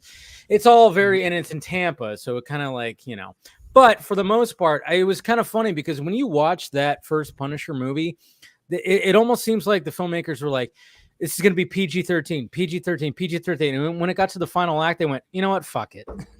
Let's just make it R. Stab him through his freaking, his mouth. It's going to be gory. Like he just starts effing dudes up, and you're going, okay, now it's not PG-13. They said, fuck it. We're going to make it R-rated in this final act here. And I was like, I remember just going, why didn't they make the whole movie like this? I mean, I guess the fight between him and the big Russian dude was kind of like the start of that, which was a good fight. It was a good fight. Like you watch that, you go, good God. I mean, there's some good things in that movie, but overall, like the whole setting, there's just the certain setting, which is like, that's what takes you out of it. It's not in the Hell's Kitchen. Travolta's chewing scenery. Yeah, I like Travolta as a bad guy. I like Travolta. I'll never say anything bad about Travolta. I love when he chooses scenery. I love he goes 100% in every performance he gives, whether that's a good or bad thing. But he's not phoning it in. You're gonna get as much energy from Travolta. It's so good. Remember Dolph Lundgren played Punisher? Who? Oh God! Dolph Lundgren, the original. Years the ago, original, years ago, I got me and a few friends, we were on Skype when Skype was so popular. We got drunk and we were like, "Hey, what shit film should we watch?" I'm like, put on one of the Punishers, and then they were like, "Did y'all know the guy from Rocky played Punisher?" I'm like, "You put that shit right now." He never had the skull on his chest, though. That's the thing. You watch it, like that's pretty on the nose, Dolph Lundgren. Yeah, that works. Yeah, back then. I remember shit about the movie. I remember the next morning waking up and like looking at my search history. I'm like, why the fuck did I Google Punisher Dolph Lundgren? So, kids, don't get drunk and watch Punisher from 1989. It will do shit to you. No, but I mean, we'll see when it comes to all that. But so I mean, I wanted to get everybody's opinion about Tom Cruise, Top Gun 3, Edge of Tomorrow 2. Those have been like the big things, like when it comes to this week. Obviously Tom Cruise, his deal that he has with WB, which is a good win. It's a win for WB. Wherever they're getting the money from, God bless them, because they're getting from that alien that flew into the volcano. I don't know how Scientology works. Something like that. It's a Scientology joke. Yeah. Saying The you. American government with Oh debt. shit! It Oh doesn't shit! really matter. We're stuck with the Scientology guy now in Warner Brothers. That's good job, Zaswa. But it's Tom Cruise, But I mean, Edge of Tomorrow too. I mean, I love the first one, but I thought it was it just as good as a one-off. I don't know how everybody feels about that. Well, I I I mean, wanted a sequel. You did? I always wanted a sequel. Well, apparently It's what- somebody told me that they actually wrote it as a two-parter, but I'm like, all right, so that's fine if they had a story for a second part where we're gonna have like something. I don't know, but I just thought like the whole Groundhog Day thing really worked. I really love that movie. I've watched it numerous times, and now somebody left. Who left? Rebecca. left. Rebecca. Oh shit! Tom Cruise. He goes, well, Tom Cruise, I'm out. He took her out. Yeah. Yeah. No, she froze up because she was just like for a very long time just looking like down. I'm like, that's not Rebecca's style. Like it's. I'm sure she's gonna be back. Any moment we have like, boop, She's back. There it is. there you go. I've been having StreamYard issues. Did Tom Cruise take you? StreamYard, Yes, yeah, it was. It was all yeah. the Tom Cruise talk. Yeah. But you froze up, and I was like, "This Rebecca doesn't look down usually." And then you were like gone. I could sense it that I was having problems. so No, but yeah. So how are we feeling about this? with Edge of Tomorrow, that movie's what, like 10 years old now, right? I think Please. so. Been I there. think it's Yeah. like Something like that. 2014, right? I mean- Live, Die, Repeat, as it's called. Yeah, Yeah. sometimes That was the yeah, original I don't like name. that Tomorrow. title. No. Yeah. Do we agree that Tom Cruise and Emily Blunt haven't aged that much in 10 years? Can they still pass know. for They could themselves? still do. Those baby fetuses that they eat. Maybe, I don't know. But no, I'm just saying in terms of Jesus, the man. continuity. Maybe they de-age them. I don't know what they're gonna do or what their budget is. But Or use AI. yeah, I mean, I loved Edge of Tomorrow, and I expected not to love it. I thought it was.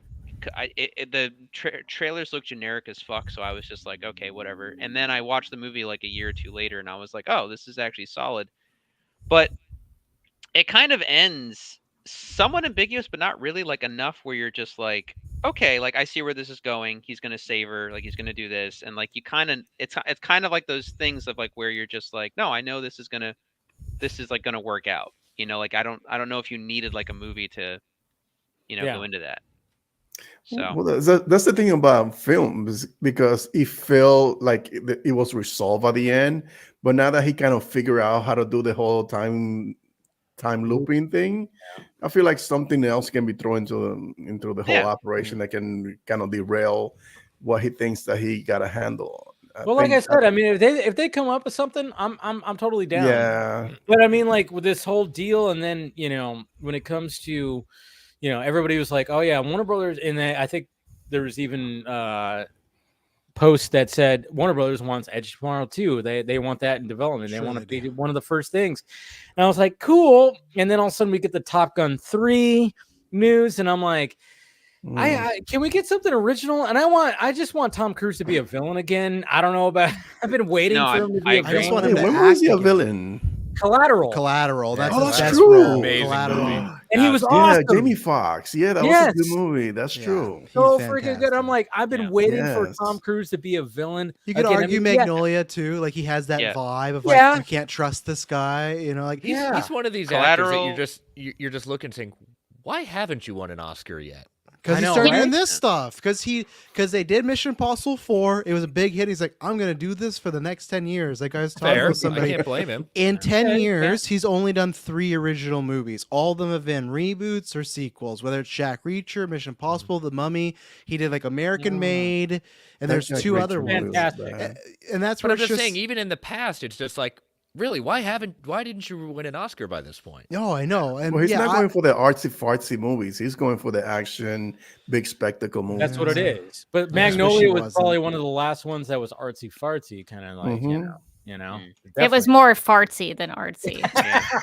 he pretty much Heyo. Tom's whole, I mean, from what I've seen of his filmography, he pretty much tried from like the late 80s into the early 2000s to try, he did Stanley Kubrick, he Yeah, he to get did an 4th Oscar. of Yeah. July. I mean, he did everything to get an Oscar and didn't even, I don't know, did he get nominated? He's been I nominated. think he was Yeah. nominated for Born on the 4th of July. I think he was. Yeah. too. Yeah. And Okay.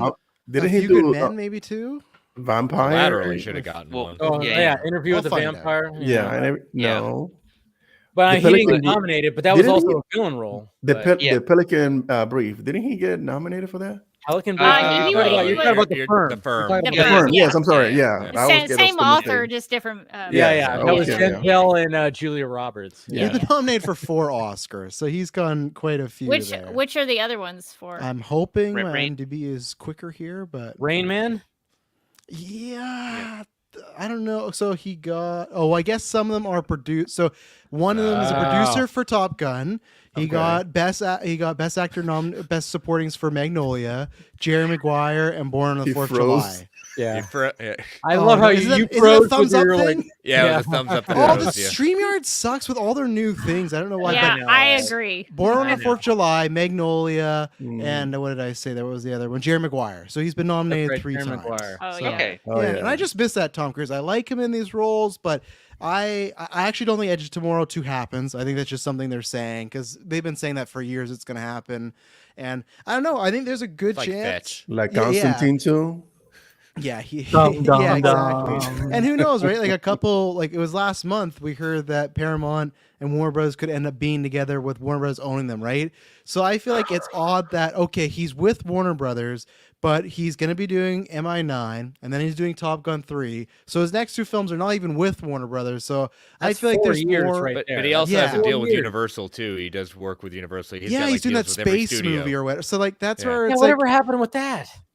That's where it's just like, for me, I know everyone was treating this like it's a big deal and a big win. I was like, let's wait and see, because everyone treated the J.J. Abrams thing as a big win. And what came of that, right? We were just talking about that. So it's like, let's wait until there is a Tom Cruise movie in production from Warner Brothers. But I'm not, if he's already doing MI6, whatever, and then Top Gun. So like you said, Dave, he's booked for at least 4 years, not Warner Brothers stuff. So it's like, I won't hold my breath, and they could be combined at that point, right? His contract with Warner Brothers could become Paramount and Warner Brothers. But in the sense of his deal is like he's developing this stuff. We want him to star in this stuff, but it's a production company at that point. So again, him being a producer, not necessarily guaranteed to star in. Mm-hmm. Yeah, because Top Gun 3 could not. It might be starring Rooster. It could be Miles. No. Yeah, Rooster's Revenge. Well, so Tom won't let that happen until Tom's Red dead. Rooster. No. Yes. Miles Teller, again, he wasn't saying Top Gun 3, but Miles Teller was talking about a Rooster spinoff. So I mean, we're just shooting the shit here. But that's the thing. It's like it took so long for Top Gun Maverick to come out. And it's like, I mean, how do you capture a magic again? Because the first one captured magic in the 80s, and then everybody watches that, and we laugh at some of the cheesy shit that's all in it because it's 80s, but it still worked very well. You can still watch it. And then all of a sudden you get Top Gun Maverick, and everybody was just like, oh my God, look what they did. I mean, they put them out, they were really up there and everything. It's like, how do you capture that magic again for the third time? I don't know how you can. The bigger problem, too. Yeah, I know. Go for the money, cash grab. The bigger problem too, though, I think would be is that, like, what people don't talk enough about in that movie is the main point is Maverick getting over himself, getting over that hump. The fact that he won't take promotions, the fact that he wants to stay up in the sky, the fact that he still can't get over his friend's death in his own way, to the point where it's affected his relationship with essentially what is his godson. If we're being quite honest, he has to get over all of those things and develop a healthy relationship with that kid who's like probably my age, but regardless, like to him, it's a kid, and all of that is pretty much resolved. He even hooks up with Penny Benjamin, Jennifer Connelly at the end of the movie. It's all Gunn. Yeah. It's a full arc. So what is there left to do? That's the bigger question. So I mean, go to space. That's it. That's how it works. Go to space. Go to space. Go to space. I would watch that. Go through a messy divorce. If somehow he Tom Cruise combines that whole space thing that we heard about a year and a half ago to Top Gun, hey, maybe you could do something where it's like, you could do something like that. I mean, I think it's just a situation that they don't care, because I'm not saying they won't care when they write it, but it's like it made $1 billion. The same reason why we get Joker 2, and I'm for getting Joker 2, but it's just like when you get a movie that makes that money, you take the gamble again, because even if you don't make $1 billion, I think Top Gun 3 will be profitable and make money. It's the same reason Joker 2 is happening. Here's the thing: how long did it take? I mean, Tom Cruise went on record of how many different tries That's for what I was Top Gun saying. 2 Yeah. to happen, and it's not. They may want to make it just to capitalize on the moment. Tom Cruise is very protective of his character at that point, and the movie franchise itself. He's not just going to go for a quick cash grab. They do got the same director back though, which I think helps. I think that helps him get on board. Where he's like, okay, I've worked with them, and if he feels like he has a good pitch, let's do this. Like Mission Impossible, because McQuarrie just over and over. Tom's definitely in charge of this. I mean, look, I like the director just fine. Like Tron Legacy is one of my like favorite sequels. Maverick's one of my favorite sequels. The guy knows what he's doing. Him and Tom clearly work well together. But I mean, we're talking about Tom in the sense of like one of the reasons why Top Gun 2 didn't happen for the longest time as well is because Tony Scott died. Mm-hmm. And like Tom and him like got along very well. Like he idolized and respected Tony Scott's vision. Like, I mean, say what you want about the original Top Gun. I'm not a huge fan of it, but it's a great looking movie. And it for that time especially is why it sold as well as it did. Like on top of just, all of the, aerial effects and everything like that. So I mean, clearly Tom is going to want it to be a good product. I mean, yeah, you could rush it out, but I think Tom knows that if it's, especially after Maverick, if it's not up to good standards, it's going to reflect badly on him as well. And I don't think everyone will just say you tried to go for the cash grab, and it shows. Yeah. And I don't think Tom wants that because he works so fucking hard to make sure Maverick was like perfect for. We heard him on the set of Mission Impossible too, just yelling. He works hard. Yeah, we know he takes this movie thing seriously. Yeah. Yes. So everyone's depending on us. Yeah. We are the future. I'm fine if like Top Gun 3 takes saving like the industry. Yeah. If that movie takes 5+ years to get made, like great. Yeah. I prefer that. Like I will be less stressed because it took that long to make because I know they gave a shit. So it's like good. And yeah. And then but then there's Warner Brothers one that's the fun thing, right? It's like we said, if he's not starring, fine, but what type of deal is that? They're like, oh, well, I'm working on Top Gun 3 for the next 5 years. Like I can't wait to do something with Warner Brothers, but when does that happen? So I know. So that's another thing. You know, I mean, obviously the Edge of Tomorrow 2 thing, whatever the fuck. But I'm like, right.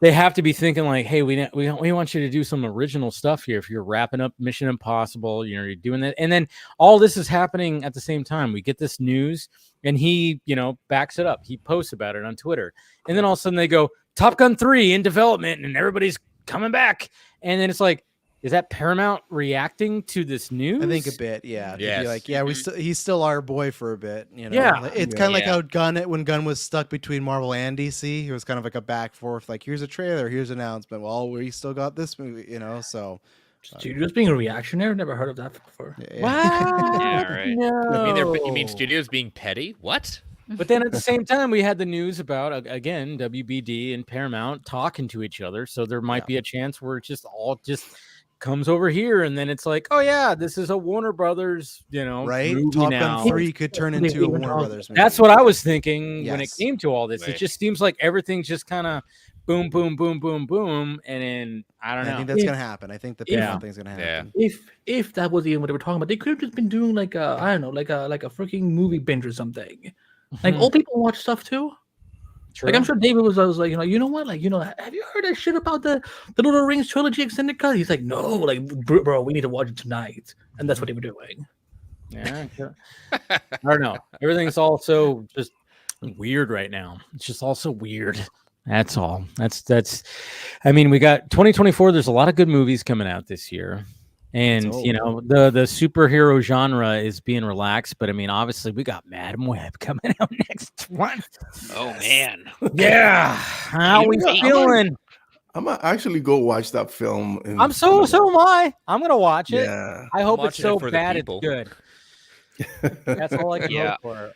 Yeah, I'll check it if I have a friend who's obsessed with Spider-Man, and I didn't want to watch Carnage. But I was like, if you pay for me to go see Carnage, I'll cover you on the next movie, and that's what we did.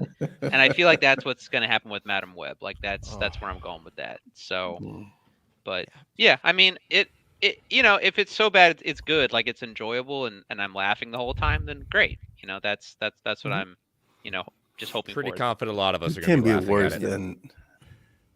than What's that? Morbius. Yeah, it could. Oh, That's be worse than I didn't do even have see faith it'll that. be better than Morbius. Yes. If it's Okay. worse than Morbius, Now I don't know Craven what on the other Sony's hand, smoking I over don't there. know. That Oh, may Craven be a is race really- to who's yeah. worse, Morbius or Craven. Craven could be a think it's mess. I think. Oh, I man. don't You know. know what? I actually have more faith in Craven just because they're like, you know what? We're going R-rated. We're going full on R-rated, and like that Yeah. R-rated trailer, they showed him just effing dudes up, and I'm like, all right, I can get around that. You know, Yeah. I mean, Aaron Taylor Johnson, Yep. Yeah. he's Yeah. not exactly a lead dude. No. You know, he's not and this is like his first time to be like, I'm the lead dude, even though like, you know, they try to do that, a couple times before, like Kick-Ass and stuff like that. But Kick-Ass, Godzilla. let's face it, Hit Girl was, she stole the scene every time. Yeah, she did. Yeah, so And Big Daddy.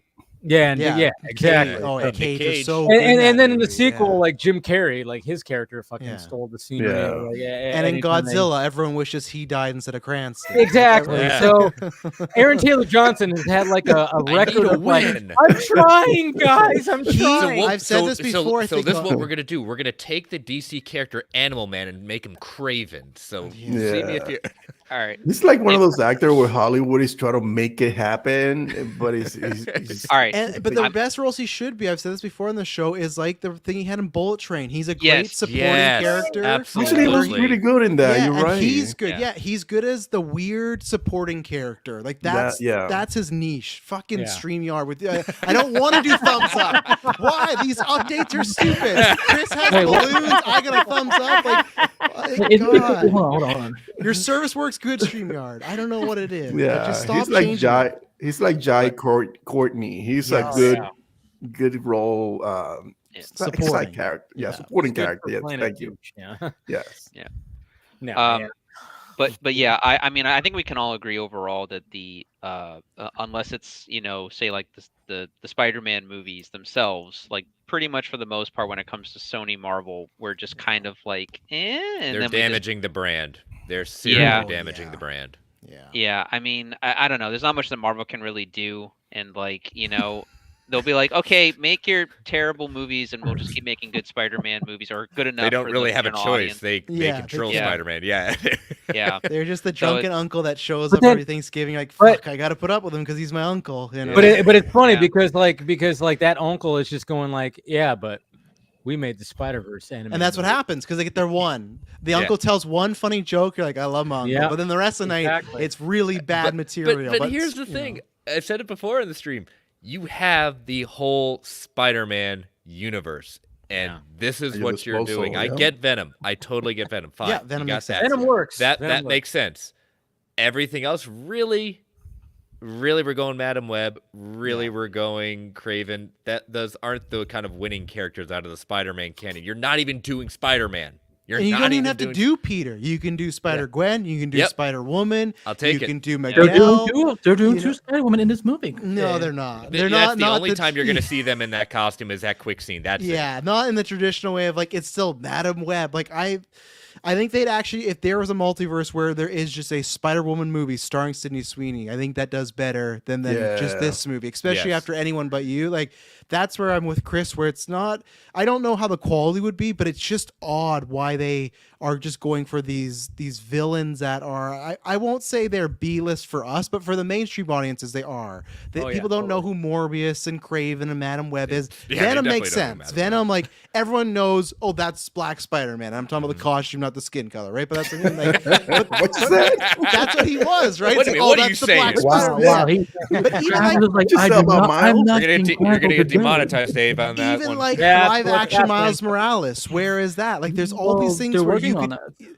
That they've been working on that for like 5 years, Oh though, my God, Andy. yeah. It's like where like. Once I just don't get it. I just don't. I would take all the money they spent on these 3 movies this year They and made go Miles do a work in live animation. action They still Miles. can't make Go it work do in Miguel. I still go think that do- relationship that they created with Marvel, it was a bad idea because that kind of put shackles on them from doing anything proper with Spider-Man. And I 'Cause they always could've wonder be- that. Yeah. Because they could have built the entire Spider-Verse starting with him and then going to Miles Morales, introduce Venom, and then use the what is it, Sinister Six, whatever. Yep. Yeah. And then build that universe. They could have had that lined up, but they decided to have this relationship with Marvel, and I think that kind of shackles them from doing what they could have done with his characters. Well, they got scared after like the mess they created with Amazing Spider-Man 2. Yeah. That's what I was just about to bring up. Which is funny in retrospect. It's like a nearly $800 million movie, but they're like, "Oh shit! Like this is not MCU money." The Amazing Spider-Man 2 is Sony's Batman vs Superman: Dawn of Justice. It is. That changed the whole studio. You read the whole behind the scenes of what was going on behind there. They just kept on grabbing at different parts, all these different things, and it made it a mess. And so when it didn't perform, they got scared, and they said, "Well, Marvel's doing well. Let's make this deal." And like you're not wrong. Shackles them to the MCU. They're both. It's funny. They both get pros as far as like Marvel gets to use, like MCU gets to use Spider-Man, and Sony gets to be like associated with the MCU, right? But then the cons are Feige and team don't get full control over Spider-Man, so it's like they're kind of like child's like care, where it's like you get them on weekends, I get them on weekdays, right? And then with Sony, I've always wondered this too, of like, is there like a handshake deal of like, while we have this partnership, you can't do any live action Peter Parker stuff, right? I think it's one of the like you can't. I don't think they can do anything with Peter Parker. I think that's why, like, I wouldn't be shocked if Miles is the one that ends up leading. But look at what they haven't even tried it. They've only done it in animation, and it works amazing in animation. Why haven't we seen it? In live action? Maybe because probably because they're thinking like, oh, people would be confused if we do Miles in live action. They're idiots then. They're absolute idiots then. I agree with it. I'm not saying the right way. No, I know what you're saying. I'm just saying if that's what they're thinking, they're idiots. I come from the time when Smallville was being told, no, you can't have Bruce Wayne because people are going to be confused if it's not Christian Bale. Oh yeah. Oh, give me a break. Yeah, you're right. You're exactly right. That happened. They tried to have Batman on Smallville in season 3. Was it, Andy? Every season. But they had a guy come on, and he was like a guy who knew ninja moves or something. He had like martial arts skills, and he was kind of Batman, but his name wasn't Batman. I think his name was Adam or something. Adam Knight. Adam Knight. Adam Knight. That's a porn. I've heard one. Yeah, Rosenbaum's even talking about with Welling on his show Talkville. They're getting into now season 3. The creators have said, like, when they got Durant, it was one episode, and then they said, okay, let's try to sneak her in for another one. It was like a constant thing, waiting for the studio to kind of come down. They wouldn't let them have Lois Lane outright, and then they basically allowed it. Like, are you all like surprised? This is the bullshit we had to. Also, they couldn't even call Bart Allen the Flash because they were like, there was supposedly a Flash movie in development. But when that trailer for his first episode of Smallville aired, they're like, the Flash comes to Smallville. I'm called Impulse. It's like basically like Warner Bros. doesn't. There's nothing logical with that studio. They're like, two Bruce at the same time. Nah, I could never. Yeah. It's giving. Well, they're doing it now. We're gonna get 2 movies. I know. You know. Now we got 2. Brave and the Bold and the Batman. Look where we're at now. After all, when are we getting the fucking movie anyway? You know, and shit like What'd you say, Ben? When are we getting the fucking movie? By the way. Which one? Because the Batman marries Batman sequel is going to happen in 2 more years? Next October. I've gotten worried about that too, because I watched it last week when I was like sick. I was like, I'm gonna put on the Batman because I'm feeling dark. So like, it was like 3:00 in the morning, and I couldn't sleep. Is that what happens to you when you're sick? You're like, hell yeah, I get that's all white men. I put on makeup, eyeliner over I need some eyes, Batman. And I'm like, I hate everything. I hate sunlight. When white men are sick or in a bad mood, I need to brutalize Alfred and say, why did you lie to me? Exactly. No, but I'm like, it kind of made me go like, there has not been that much of an update when it comes to Matt Reeves' Batman, and it's just kind of getting to the point. I know I get worried, but we're in 2024. The movie came out almost 2 years ago. It's like, well, as of right now, I think we're okay because it's October 2025. I'm not in the worried state yet because that's a long October 2025. That's a long time. 1 month or 9 months away. So yeah, I think that film is going to happen. It's just the sequence and how this is going to happen, because Brave and the Bold is supposed to happen at one point. Are we going to have it back to back?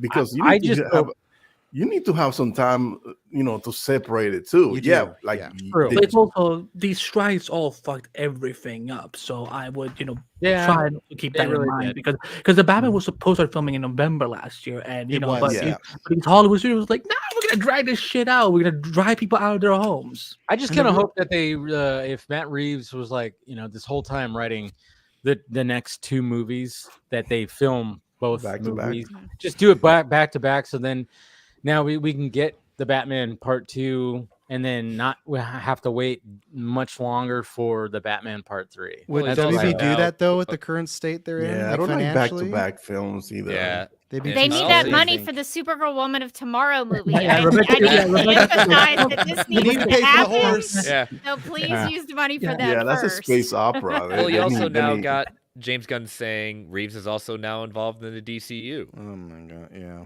I don't know. Why you don't like? Wait. Why you don't like that idea? Who, me? Yeah, because I really liked the idea of that show being set in Reeves's universe. I liked the Gotham he made. I liked the Arkham, how dark and gritty it is, and I thought that is a perfect fit. And I feel like already we're getting muddy. Like this is a guy it feels like he's married and then he has a side chick where it's like he's over here with the Batman, but then he's also working with the especially we already have Penguin happening too. So it's an odd. It feels very odd, and I know Gunn's like, I don't lie about these things, but like the show was announced before Gunn took over. But Gunn's story is, Matt pitched it to me. That's not what No. It was not official. This is because remember, first it was GCPD. It was that scrapped. Then it became Arkham. And then it came Arkham. It became but that was still Arkham, before Gunn came in.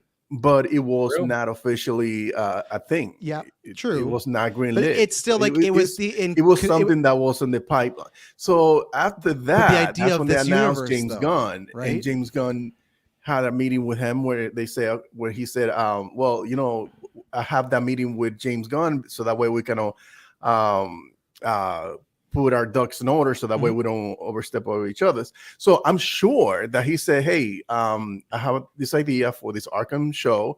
And, it sounds like a shitty thing to say. Maybe he said, nah, fuck that. We're not doing that. We're going to do your 2 movies. We're going to finish your Penguin series and probably do one other series if it does well. I'm doing this new universe, and I'm going to introduce a new Batman and the Rogues. And I think having this show introduce all the Rogues for that Batman on your series is a good idea and a good way in to introduce these characters without having to do back-to-back for Batman films. For Ben, do you also think Reeves would be bluffing? Be like, yeah, sure, I'll do that, and we never see this I don't believe shit Reeves says, because he said many times. No, I'm dead serious. It's not because I'm calling him a liar. I think he's very careful with the things that he says. And sometimes he said things that are not true, like when he said that Ben was going to be his Batman. And nobody calls him Ben also said that though too, right? So I feel like they said you got to say this till he's out. Yes. Right? Yeah. So, I do not know if that was a deal that they kind of worked out with each other. Hey, let me finish my 2 fucking movies and I'll do your show for you. You do one for me. Nolan does this shit all the time. And that's PTRD, post-traumatic Reeves disorder. I'm fine with that. If that's what has to take, that's completely fine. That's where, and I'm completely selfish because I'm with other people that I love the Batman. If we lose this trilogy because of the DCU, that's like a big. Yeah, that would be a. I'm striked out there with Gunn. I'm like, hey, you've lost me there. Can I ask the panel, who here would have preferred if Robert Pattinson's the Batman verse was in the DCU? See, that's the thing. I don't want them to be. I don't want. I mean, there maybe a part of me was like, okay, maybe they can make it work, but at the same time, when I watch the Batman again and go, yeah, that's not going to work. Doesn't work. I can't see Superman flying around and Nathan Fillion as Green Lantern. Like it's just completely different. Maybe if we had the trilogy done, then ask me and see like, what the world's like now. But it's the same reason as like all these rumors we hear about Reeves. They're still using we've talked about this before, Earth-like villains, right? Villains that could be of this world. Scarecrow, Two-Face, Hush. They're not Killer Croc. They're not the Court of Owls. They're human-based villains where already Superman, he's Superman. Like he's flying around. He's a green rock hurts him. And I also just don't think Pattinson would want to do that either. I just don't. I don't see Pattinson the guy that's going to sign up for 8 movies to be part of the team. You know, I always feel like we sell short some of these creatives because we think that way. Yeah, maybe we don't. That wouldn't work. But I'm sure there's got to be a director out there who says, you know what, watch me. Oh yeah, absolutely. You know, Matt Reeves made the most Batman-y movie ever fucking made. It's boring as hell sometimes. But it's very fucking bad. It's called a vibe, Ben. It's not boring. It's a vibe. Exactly. It's a whole vibe. Let's call it a vibe then. Well, it's very vibey. The vibe of boring for Ben. That's what it is. Yeah. like that vibe was that's what got me excited for the Arkham show. And then when it was talking about like the fact that all right, now the Arkham show is going to be part of the DCU, I don't hate that because like I said, it's like, okay, so if they do an Arkham show that takes place in James Gunn's DCU where we can have more fantastical characters, like we can have that. Yep. Yeah. I like that. And they could still make it dark. They could still make it pretty gritty. They could still make it very much like that. But at the same time, it's like you can have the characters that are very more, you know, fantastical. So I'm like, being a Batman fan and diehard Batman fan, I'm like so torn. I'm like, and we all love Arkham Asylum. I want both. Yeah. Like Batman fans love Arkham Asylum. They see that sign. Yeah. That's like shit. It's good. Oh yeah, like Bat owners everywhere. We for some shit now. Yeah, exactly. Arkham can work. You know why? And this is where me and Rebecca survive. Gotham proved that you can do a show around the villains. Yeah, exactly. I'm not worried about the concept of that. It was just the switch. And what I'm also curious about is, for me, it's a little strange we have Muschietti who's doing Brave and the Bold, but the first spin-off of that show, is he not involved in? Because that would be Reeves, right? Unless he doesn't have to be involved with it. It just feels odd that it's to me, I guess, like the Supergirl thing again, where it's like we're director driven, we want them to helm the projects, but that director's not going to pick Supergirl. So it's the same thing in Muschietti. It's like, hey, you're doing a Batman movie, but already the spin-off to your movie, another guy's doing that. And maybe he's cool with that, but it's just like, that's where I'm wondering where the line is. And it's also interesting to have the guy who's working on the other Batman working with the project of the guy who's doing Brave and the Bold. Like there's lots of, if it's all smooth, great, but that also would lead to politics of like, remember Justice League Immortal, where Nolan was like, you're absolutely not having Batman in this movie. And that's part of the reason that got shut down. It was the strikes, but Nolan was absolutely against Batman being anywhere that was not Christian Bale, and Smallville as well. You know what I discovered? This was like an article that was posted like 9 years ago. Apparently fucking Christopher Nolan had to sign off of bearing on Arrow. I'm like, Christopher, you're being hella sketchy right now. Like, why the fuck do you care? Like, why does he have to sign they want him to do Superman originally. I think they were really wanting him to be like the Justice League guy, and then he was like, "Well, no, I'm just want to do the Batman stuff." Yeah, that's not my thing. Yeah. But I think they were all in on him being that guy. Oh yeah, but if you think about it, as much as I love that trilogy, well, not the third, that shit is trash.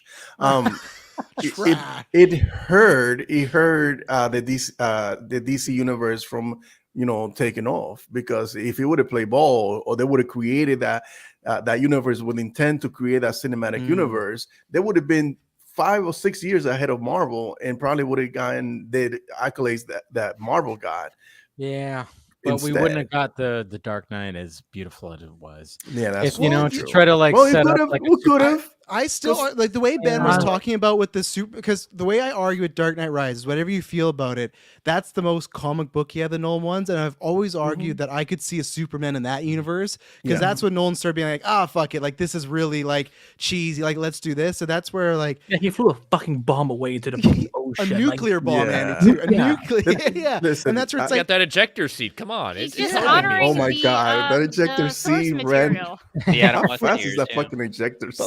Sometimes you can get rid of a got installed last minute by Yeah, like I would have been fine, but I don't. Yeah, I think Nolan and Bale. If he but again, they killed didn't. Batman, that would have been the fucking shit. That movie would have been the tits. I'm sorry. The dicks. No, Ben, It let would've us been know the how you dicks. really feel. Yeah. I don't think you've expressed it. At the same I- time, they both Dark Knight came out 08 and Iron Man did, right? So at that Yeah. time, they had no idea the MCU. Remember Robert Downey was- Jr. said in his interview, like, people told me about Iron Man, like, this will do until the Dark Knight comes out. Oh yeah. Yeah. And Downey wasn't a fan of the Dark Knight too. If you go back, No, to he interviews. wasn't. He said it was too heady. shitted it multiple Yeah, times. multiple times. He said it was just too like it was too highbrow, too like what's the word I'm thinking of?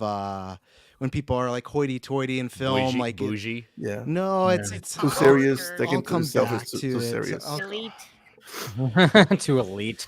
The Dark Knight's the best movie since All Batman. right, get a Begins. thesaurus on the vodka stream. I know. Oh, right? I hate it because I've been called it too, and I'm like, I'm a dumb Canadian. I'm not that. Like, I don't have the like. No one can be that. Come on, It's you're very like, well spoken. But either way, yeah, that Downey was not a fan of the Dark No. Knight, and that's where. But again, you look at the time. Dark Knight Rises is 2012, and Avengers is 2012. So they blow up right as Rises ends because Avengers takes over, and it's like Yeah. And the bee's poor Amazing knees. Spider-Man 1. God, what a great year that was. My Yeah. God. That was the best summer fucking ever. Like, because Yeah. I Those just started. trailers leading And then we up- were getting a new Superman the year after. It was like, what? Yeah. I understand why Nolan did what he did, though. I mean, as far as like Zach, because Pompous, yeah. well, Pompous. no, I mean, but if you look at Watchmen, though, like Watchmen is a good example where like it's a grounded movie, but it has these, extraordinary elements in it. Yet Nolan kind of keeps everything on kind of like the same playing field, if that makes any sense. I think that's why Nolan recommended Zach for Man of Steel, because it's like, Yeah. hey, he could keep this grounded, but he could do the fantastical shit too. kind of Yeah. thing. and make it all look like it's on the same Yeah. like palette, if that makes any Yeah. sense. Yeah. Yeah. So like I get why he chose Zach to do what he did. I think if Warner Brothers hadn't been in a rush to get the Justice League, we wouldn't be in the predicament we are in. That being said, and you guys know this, I still recommend Man of Steel Ultimate Edition to BVS and Zack Snyder's Justice League. I think it's still a fantastic trilogy. But yeah. I mean, when you really realize how incompetent Warner Brothers truly was and is, like, it's a miracle that those movies even came out as good as they did. Yep. So Oh yeah. yeah. Imagine making the Dark Knight like just like even 2 more years later, like Oh, post yeah. MCU and everything. Like imagine Oh, Dark God. Knight. Oh well, you gotta have the Joker do The this so we Dark can Knight is set the up. best movie since the Avengers. Then that's then it would have been all that, like like Aquaman: The Lost Oh, Kingdom is the Jesus. best movie since the Avengers. So, like, it would have been. Oh, I am so. If I hear one more time during any time that these DC movies are coming out and they're going to screen and so on, they're like, oh yeah, Superman Legacy is the best movie since the Dark Knight. I'm like, bitch, it is not. It is. You're not comparing to the Dark Knight. No, That's what they I always see do. Legacy getting probably more comparisons to, Dawn or Superman. That's probably what's going to happen. Oh, boy. God. Oh, yeah. Christ. Oh, And come on, yeah. you we're know gonna what's hear that happen. nonstop. Yeah. I can't wait. I can't wait. I can't wait for people to compare Superman Legacy to Christopher Reeve's Superman. 'Cause Rebecca's that's just gonna be all- sitting back there eating her popcorn, watching Twitter blow up. It's gonna be so wonderful. excited. I'm gonna watch it from the sidelines. I am so. This is Rebecca when pumped. she's. I might angry, get 'cause she's back on gonna- Twitter just to retweet all of the tweets. Eh. Rebecca, you're already on Twitter. You're on Supergirl Radio. Well, Like, Supergirl Radio, but that would be kind of distasteful, probably too. Yeah. Supergirl Radio. I don't know. I I can't wait. I need for that same energy, that same level of criticism to be put towards Superman Legacy. If we're going to be objective and fair about it, I think all those. Whoa, you're talking criticisms- about a fan I base here, think- Rebecca. I don't know if objective and fair is what we do. I That's think not we what they need to do. What compare are you it. talking about? Yeah. Does anyone think it's ironic that Superman Legacy is going to make Rebecca go to the real life Lex Luthor like media app? I mean, does anyone like X? I don't know. I'm just Oh, sorry. Just yeah, throwing yeah, that out there. I mean, Yeah, I'm basically seeing Superman Legacy to make sure that the Supergirl movie gets made, because if Superman That's Legacy okay. fails, I then we may Yeah. not get See? the Supergirl movie. So yeah. 100%. You gotta Yeah. go. That's why I Gotta- go. That's why I'm going to see Madam Web, because I Yeah. don't want the superhero genre to die, because I Yeah. feel like we're getting really close to it, and Sony's trying to put us 6 feet under, but they got my 10 or 12 bucks. They're trying to because rush it to the You emergency did room. your part. You I did at your least part. because yeah, in 5 years if Let's there's see it too. superhero movies, I'll be like, it wasn't me. I was there for all this shit. Despite what so- Dakota Johnson said, you're gonna see it twice. I said, I feel I'm wronged by this. You telling me I'm gonna see it fucking twice. I feel weird very teaser. wronged, and I need to, walk And away the from way that. she asked. Yeah. Yeah. You're gonna like Like, it. damn, You're gonna I'm like it married. twice. What's Yeah. going on here? I need I an know. adult. Ask me to get She said married I'm gonna like after it you watch the twice. I movie. need an adult. You're gonna like it twice. Yeah. I know. Is that the way that they're gonna? All the rest of them are gonna do like their own little like, hey, guess what? Black Madam Mirror AI. Yeah. I think a lot of people are You waiting guys for the are- Sydney You Sweeney want to version see of me that in one. skin tight Yeah. tights? Well, you know, it's like, Then you see me in Euphoria. yeah. Watch this. Yeah. You'll be euphoric when you see Wait until you Madam watch Web. this Remember how I film. looked? Yeah. Oh, we're gonna have all the actors do Yeah. that. Like, Wait a minute! I thought we were doing a Spider-Man movie. What happened? yeah. Wait, is this directed by Axel Braun? What's going on here? Who's that? That's a porno director, by the way. Anyways, yeah. I didn't know that. Yeah, no, I didn't okay. know that. That's why I said that. That's why I said Yeah. that. Yeah, that's always the porn version of superhero movie. Just don't. If you type in Axel Braun, yeah, you can I'm find not. anything. Yeah, I'm Don't not do going it. to Don't do do it. Don't do it. Yeah.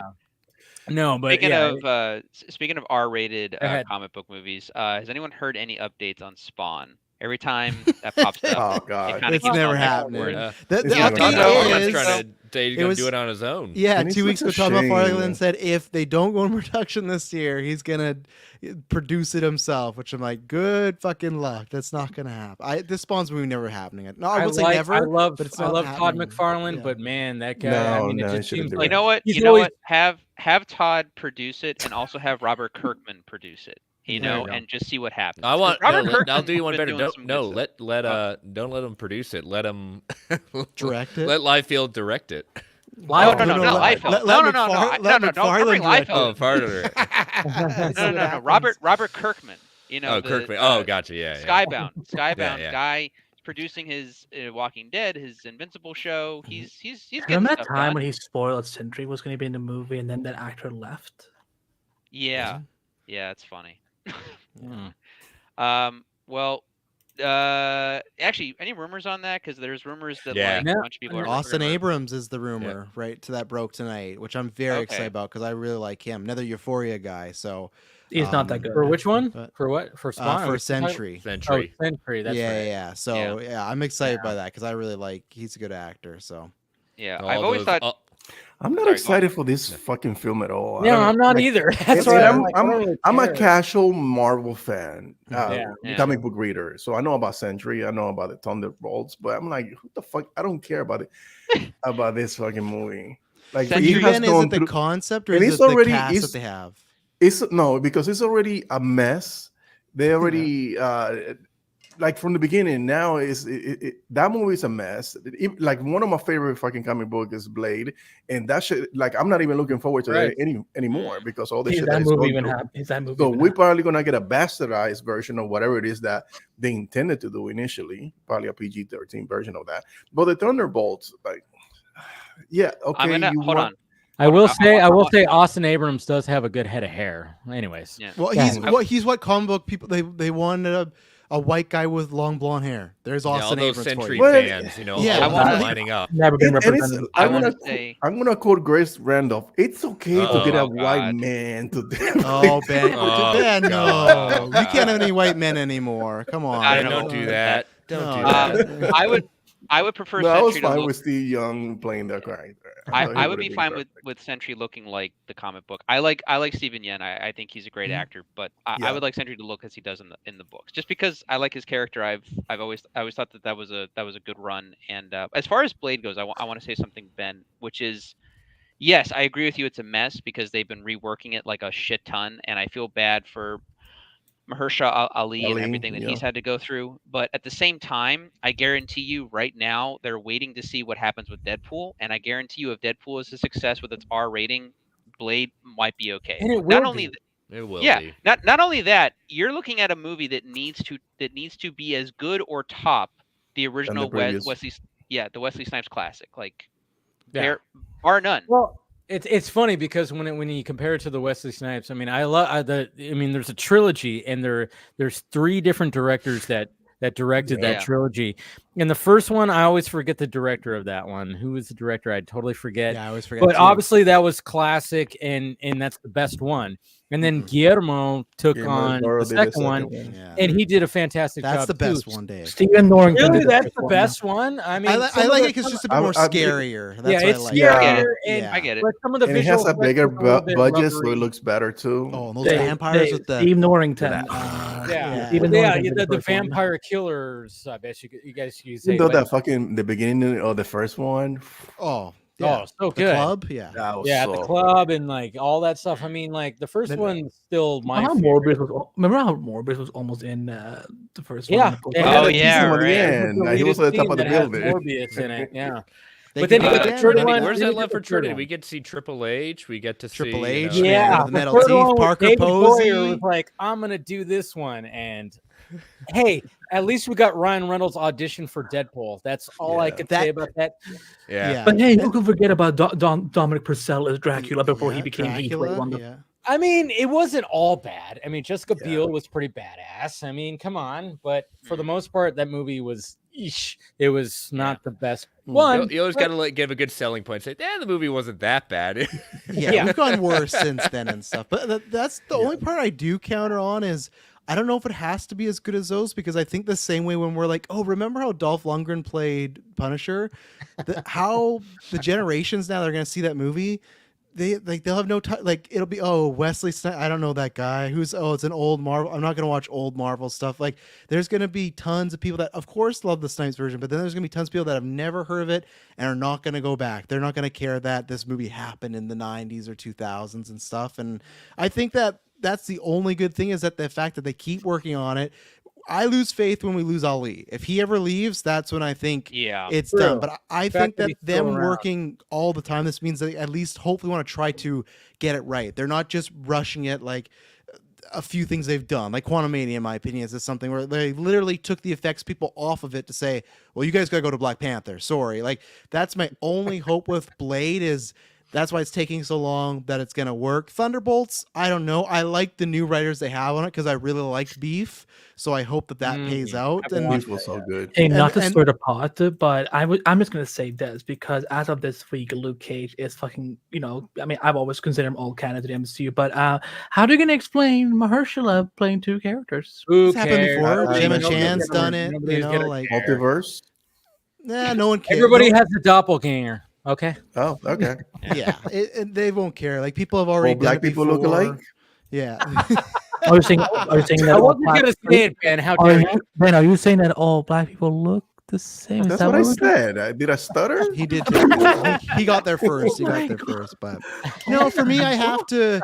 Deadpool doesn't count because that's just going to be a hit no matter what. And they'll like Ryan Reynolds. To me, the first test will be when we get Daredevil, and then whatever movie we get first next year, like Captain America, because these are the movies that are supposedly, hey, we think there's some stuff wrong with them. We want to change it and go a different route. So that's where it's like, okay, when we get these movies, that's if the quality's still very questionable, okay, we're just kind of fucked. But that's where I think, like I've said this before, stuff like Agatha and Ironheart to me, I think is going to be really messy because I think that was made in that era. Did you say her name?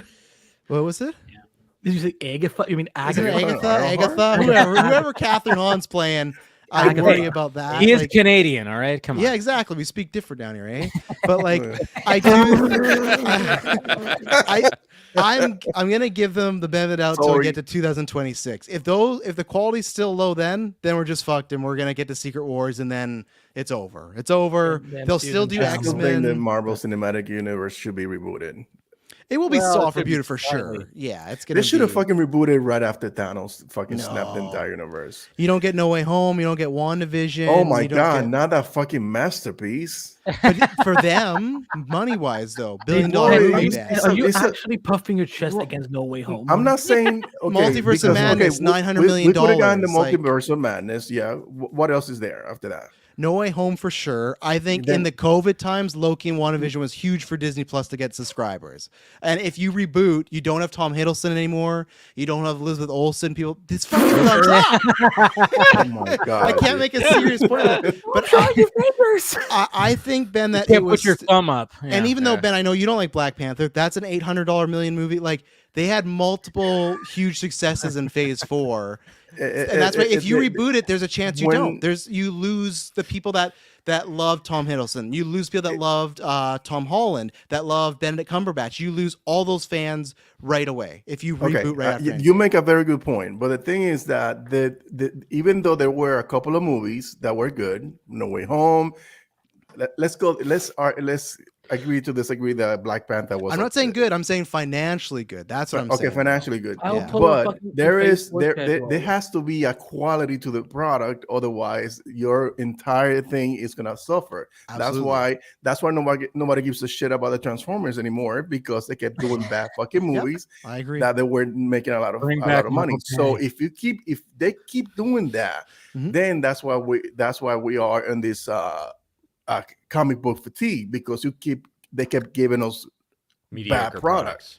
But there's also no guarantee the reboot would have been good too. Instead of them saying, you know what, we did an amazing run, let's change the game, let's start from scratch, let's introduce these characters again, let's take a little bit more serious this time around, and they could have beat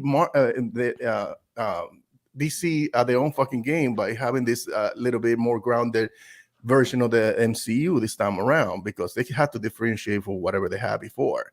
I mean, I will say that not having Tony Stark and Reed Richards not interact with each other, that is a miss. Well, not having the fucking not having the five core members right now, not having the 5 core members active right now is gonna continue to hurt the MCU. I don't care. They could bring the Thunderbolts, another fucking Spider-Man. What is it? What who are Blade? the Avengers They can now? bring whoever the fuck they wanted. Kang. Like I asked my friends that are casual movie goers, do you know who the fuck is Kang? I don't know who the fuck that is.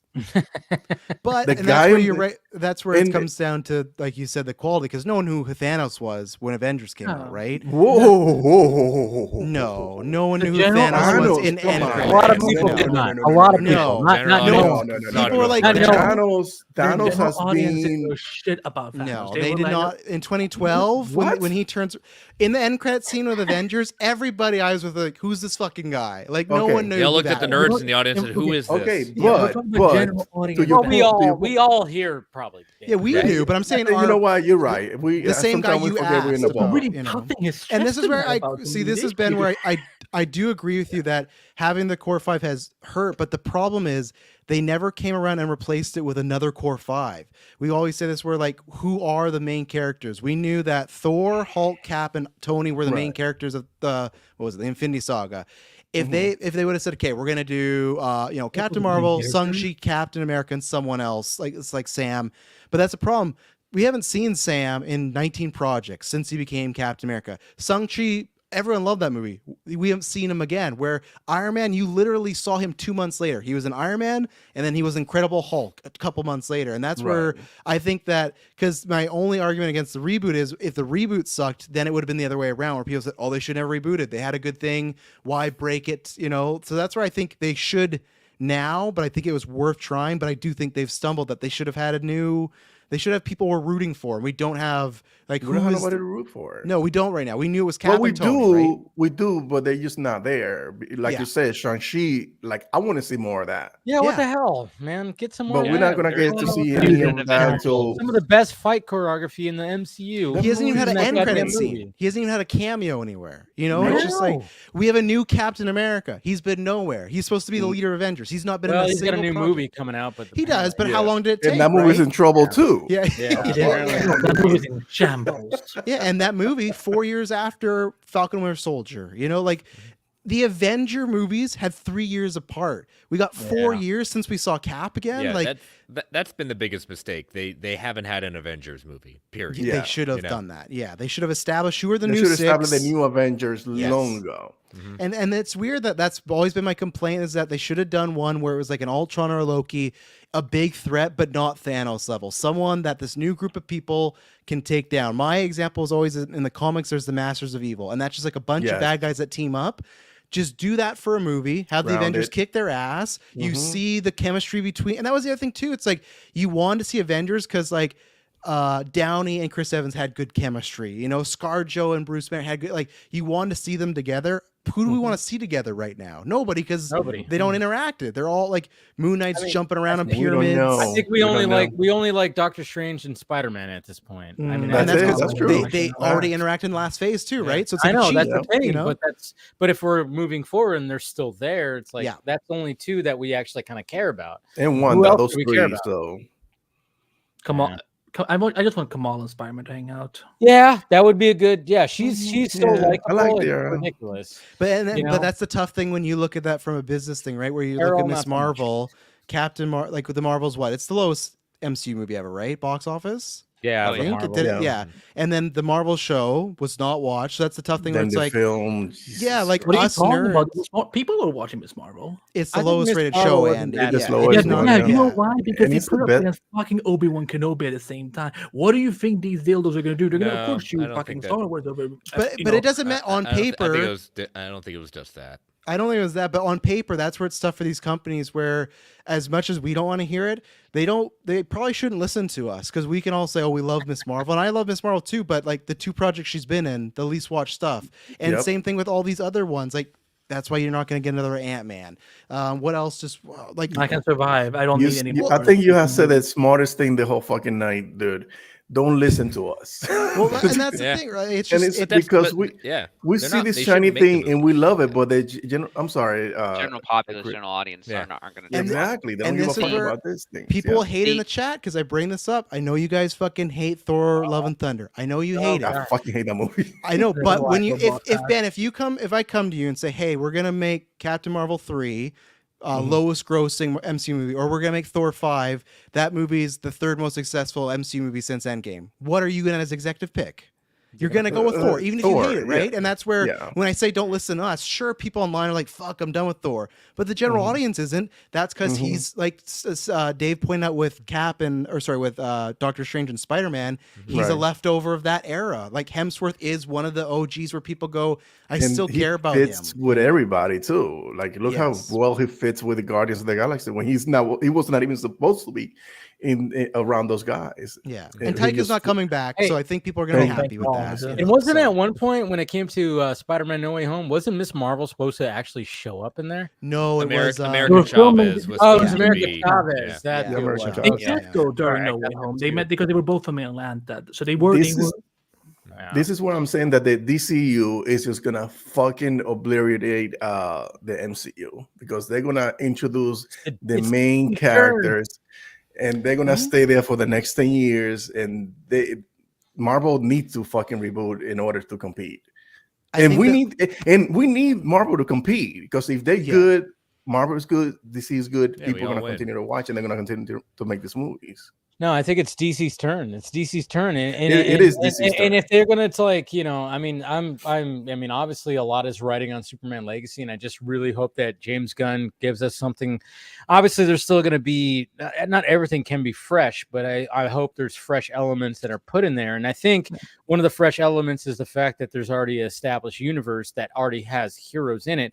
We haven't seen like something like that. It's like, oh yeah, this is a Superman that's been around for a bit. Maybe he's not he's not internationally known fully, but there's already other characters that are involved in there, and which is cool. And they're random DC characters, which I think pretty sweet. And then the fact that they're like, oh yeah, and he's already got a cousin, and going back to the whole Supergirl thing. And then they do this Supergirl story, which a lot of people might be like, holy shit, this is not what I was expecting, because they didn't read the book. And I think that could be something that could also just be like, look at what DC's doing. They did this Supergirl movie that's a hard PG-13. She's drinking. She's a fucking potty mouth. I mean, my God, what the hell is this? She's only really like that in the first issue. I know, but I'm just saying. But it is much different. Yeah, I mean, they're not gonna they're not gonna have her drop F-bombs and shit. That's what I mean. They're definitely gonna have commentators with red eyes saying, PCU's they're gonna push it. I hope that they actually push it to, it's like, yeah, this is a hard PG-13. Depending on how you read the comic, she might be dropping F-bombs. I know. That's how you interpret. They get one. They get one in a PG. Or they get that comic book run. Like if they're gonna straight up adapt it, this genocide. There is killing.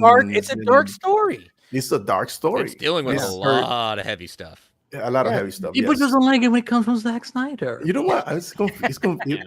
I don't know. I read it twice, Rebecca. I don't know if I'm wrong, but the ending was a little bit confusing. Was it just me? So I had that same issue too, Ben. And when we talked about it on Supergirl Radio, my co-host Morgan actually cleared it up for me. So the entire story is basically told from the point of view of Ruthie. Ruthie's talking about everything that's happening, how Supergirl is helping her, and it's actually kind of awesome because Ruthie's like saying how great Supergirl is, and I'm like, Ruthie, that's a good angle to approach the movie as well. Yeah, and so what ends up happening, not to spoil it for people, but just to clear the air, like the sort of the monologue that's going through the books or through the issues is Ruthie's monologue, which turns out to be a book at the end that she writes about her adventures with Supergirl.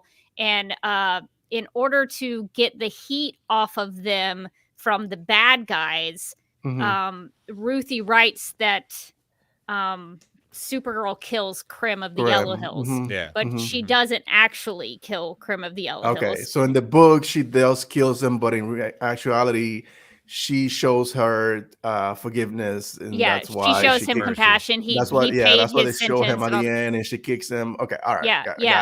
So the I guess it was a little bit confusing. Yeah, I had the same thought, and I know a lot of Supergirl fans were like, "Oh my gosh, she killed a guy," and that's not really. What do you go mean? back Superheroes and look at don't it. kill? Yeah, you don't snap necks. But yeah, so I think this DCU is going to be dark. But see, that's the thing. It's like you have that unique approach to a story that has not really been explored. And I really hope that James Gunn's going, we need to tap into that. That's why I chose that as like the next story is like, that's a good story. It's unique. It's different. And I think that could really resonate with the crowd that's like going, we're kind of getting the same thing over and over again. People want to change. That's true. And that's the thing where I don't care if it's MCU or DCU winning. I do need someone to win, because that's also for me the other possibility where it's like we get to 2025, all these movies don't do that well, and then we're just back to just Spider-Man and Batman, which I don't want. I love Batman, but like that is also the other scenario where it's like if Legacy doesn't do good, Thunderbolts doesn't do good, Fantastic Four doesn't Well, look at the Batman. The Batman's a pretty hard PG-13. I mean, that trailer with the fact that he just beats the shit out of that guy, like, and you hear that sound effect, and then he's on vengeance. It's like, oh he's shit! Still alive too. He's still breathing. Yeah. He's okay. Yeah, he's still breathing, but I mean that hurt. Wait, can I just ask, Rebecca, because I know you don't keep always up with the MCU and so, but I just hear like from the outside, what do you think Disney should fucking do with Marvel? From what you're hearing. Oh man, that is a good question. I think they should take a break. I think they should let it be for a little while. I think everything's been oversaturated. And I think sometimes it works, like when Star Wars had that big break between the original trilogy and then you had the prequels, and then there was a big break from the prequels. My thing is always like, I would rather have better quality if it means I get less quantity. Yes. And so I would tell them, like, find a place to wrap it up, take a break from it, figure out your next move, in a couple of years, come back to it. Because I think for me, even me, I'm just like, oh God, I have to go to another one of these superhero movies. Like it's getting to be that way for me some. So if I'm having trouble with it, I think a lot of people probably are. So look at the box office this year. You're not. Do you alone, think Marvel should reboot? Like, as Ben, do you think MCU should reboot, or do you? What do you like when you say break? What does that look for you? I think they almost have to. I mean, the actors are getting older. A lot of them are leaving, and it's, from my perspective, just hearing y'all talk, it just sounds like a big mess. It seems hard to jump into. Like I'll watch Loki. I'll watch 100%. Loki season 2 because I watched season 1, but I'm not going to jump into some other thing because I didn't see that other thing that I have to watch to watch that other thing. And so it's the comic book problem of like, you can't just jump into a Supergirl #1, because what if you had to read Superman number 656 before you get to Supergirl #1? And so to me, that's intimidating. And so I would say Crisis on Infinite Earths. If it gets too, damn, if it gets too Rebecca complicated, dropped the C word, y'all. if it gets too complicated, you gotta bring it back to the basics and then they already start have a over. multiverse thing that they have established. It's just like just go to a different multiverse and that's what I was gonna where say. they have Fantastic Four, where they have the X-Men, and they have Tony Stark and Steve Rogers around. I would say, and Secret War should be the end of Earth. Yeah, get to Secret Wars. 99999. No, 616. Well, 616 if you ask him. It's not okay, you sound like angry Hitler right now. 999. Yeah. But they seem to forget the fundamental thing that, whether it was Stan Lee who said it or someone else, like the idea of the comics, like every issue that it needs to be is going to be someone's first issue. Yeah. Yeah. And I'm not saying you have to do what Echo did and spend 30 minutes rehashing everything at that point. I think that was a good idea, but I appreciated what they were trying to do, but that's the fundamental thing in the sense of, okay, there's always going to be some little bit of homework, but it doesn't have to be, oh my God, I don't even know if I can do this anymore.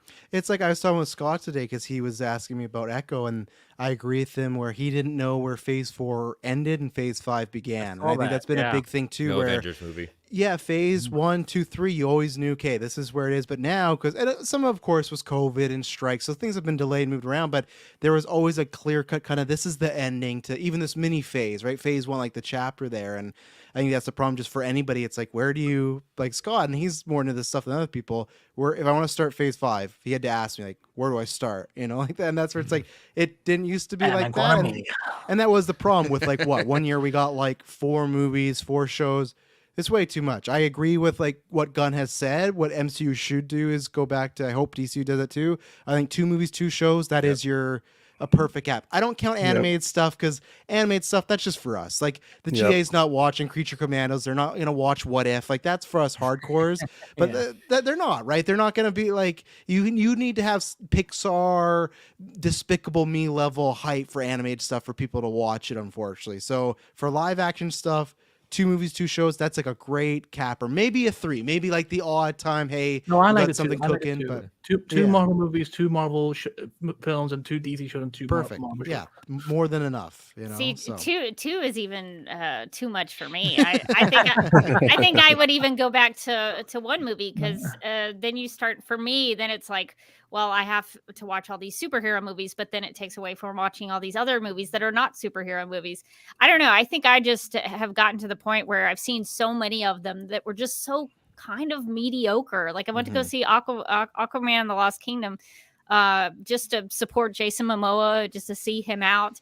But it was just kind of okay. Like it didn't wow me to any big degree. I thought some of it was kind of goofy, and it was fine. But like if you crank 2 of those out a year, I'm still going to have that problem. So I think to me, I would concentrate on quality over quantity. Oh, absolutely. For sure. And maybe write a Disney Plus show, not like a split up movie. I agree. That will help. Yeah. I committed a crime during Aquaman too. I don't know if it was that I fell asleep. That's a crime. That's not a crime. You should sleep. Well, like for 5 or 10 minutes, I was just gone in happy dreamland, and then I woke up like, the fuck are they doing? Like, why is he? Oh, then you figured it out.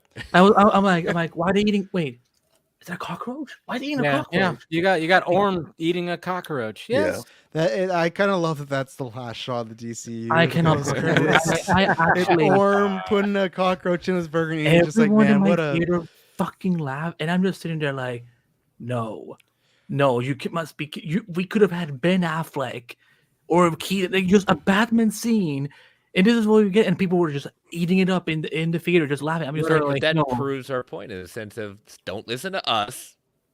Don't listen to the MCU crowd is what I'm saying, because that's one of the things that we want the MCU for DC, but we don't. I think for me, what also would help with the quality situation is that we've gotten so accustomed to with the superhero movies, and I guess to a degree with things like Star Wars, where movies are episodic now. They're TV shows. And what I would do is I would tell them to go back to making films. One-offs, telling a beginning, middle, and end, and that's it.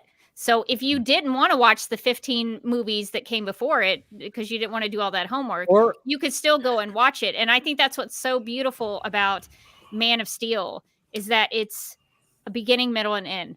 That's the story. It has a little bit of something in it because obviously you see the satellite and you see Wayne. So hey, there's an extended. And that's enough. That's enough. I was just saying, like, just go back to like Batman Forever when Bruce is talking to Dick and he goes like, "Hey, the Superman works might be half. That was Batman and Robin. Just something so subtle where it doesn't until you need something where it does where maybe you can create something that can have a crossover. Like I would still be, I hope we do like a World's Finest, Batman and Superman crossover eventually, sure, but I don't need it right away, of course. But it would be cool, like maybe if there's been like a couple of Batmans and a couple of Superman films, and maybe there's like a time where like, okay, we're gonna have a crossover and we're gonna have World's Finest. It doesn't have to be Justice League, it just be the two of them. We don't need to lead to a Justice League, Isn't though what you're saying, isn't that why some people are worried about legacy? Because you guys like, oh, beginning, middle, end, just a little mention here, but then it's like, you got a Green Lantern, you got a Hawkgirl, you got Supergirl, and I'm not doing the whole, oh, it's not Superman's movie. I'm just saying the idea of make a movie that's not like a, hey, Superman, it'd be great to see you again in the future. You have all these characters. I feel like that is sequel bait stuff, right? Like, but the thing is, I think that the approach, because story is very important, but approach is very important as well. Because if you already approaching this film that where repeating the same thing again, where heroes already exist, like when we watch animated series or like Superman, the animated series. Whenever Green Lantern showed up, we never questioned who the fuck is this guy. All dressed in green. Flash showed up and they raced. Yeah, so we just know these characters, and everybody knows these characters. So even if you don't know them, and you are just a casual moviegoer, you're not gonna have this kind of question like, why is Mr. Terrific there? You know what I mean? Like you don't know. So also, they could be in it for like 3 or 4 scenes. If we really, it can be the entire film. The thing is that you and I know who's Mr. Terrific. I can treat it as a film where all these heroes are established, and general audience can treat it as, oh, that's just another character that's going to play a part in the film. Now, don't just throw characters in there just for the sake of it. Make them part of the story. Like if you don't make them part of the story, then I'm like, what the fuck are you doing? Then you're doing the same thing that. Kind of talking what you're saying with Rebecca, talking about making kind of these one-off movies is the problem what the comics have established, at least with the big two, DC and Marvel, is that they establish worlds and they establish this kind of other characters or the things. So it's they can do that. I think it's just harder for them. Just the expectation now has been set saying what's next, what's next is out huge there. problem. Well, who's gonna be in it? And Marvel Studios is blamed for that. Well, but you say that, but also say that, but you. But it's not like DC didn't be like, we're just gonna make solo stuff. They're like, we're gonna do it too, right? They started doing the end edits. They have to now. But they dropped those Easter eggs too, like you just said in Batman and Robin. That's why Superman. So they're establishing a world anyways. It may be quote unquote an Easter egg, but they're also dropping. See, maybe it could be a thing. Hey, even the original Green Lantern movie was supposed to have Clark in it too. That was the start of the new DC. Yeah, until that. That was. So I mean, it's a nervous tick. They just can't help it, but they're almost. It's going to be called out of saying, oh, "That's it. Yeah, we don't want that." I guess I like it. I really do. I like the idea. See films again.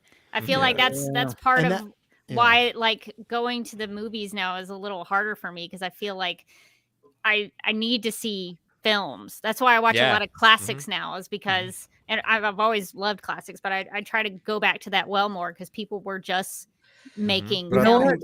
I mean, like, that's gone forever. Because look at the Joker film. Yeah, your point, to that, even going to the Joker stuff is like, I mean, remember at one point the Western genre was so just. If you watch, I mean, how many Westerns came out where it was just like, you could watch some of that and you go, what the hell were they? They were just doing and then all of a sudden they stopped doing so many, and then when a certain Westerns were to come out, they were really good. So to your point, it's like, I'm not saying that this is going to be the same thing with the superhero genre, but to that point, it's like what Zach has said, even David Ayer said it recently, is the fact that it's like, get back to the roots of like, hey, this is like, before it was just, now it's just kind of jokey and it's crossovers and it's like not one-offs. Get back to the roots of like these outsiders that are trying to do good for society kind of thing. And I think that's what's kind of been lost when it comes. You know what movie nailed that last year?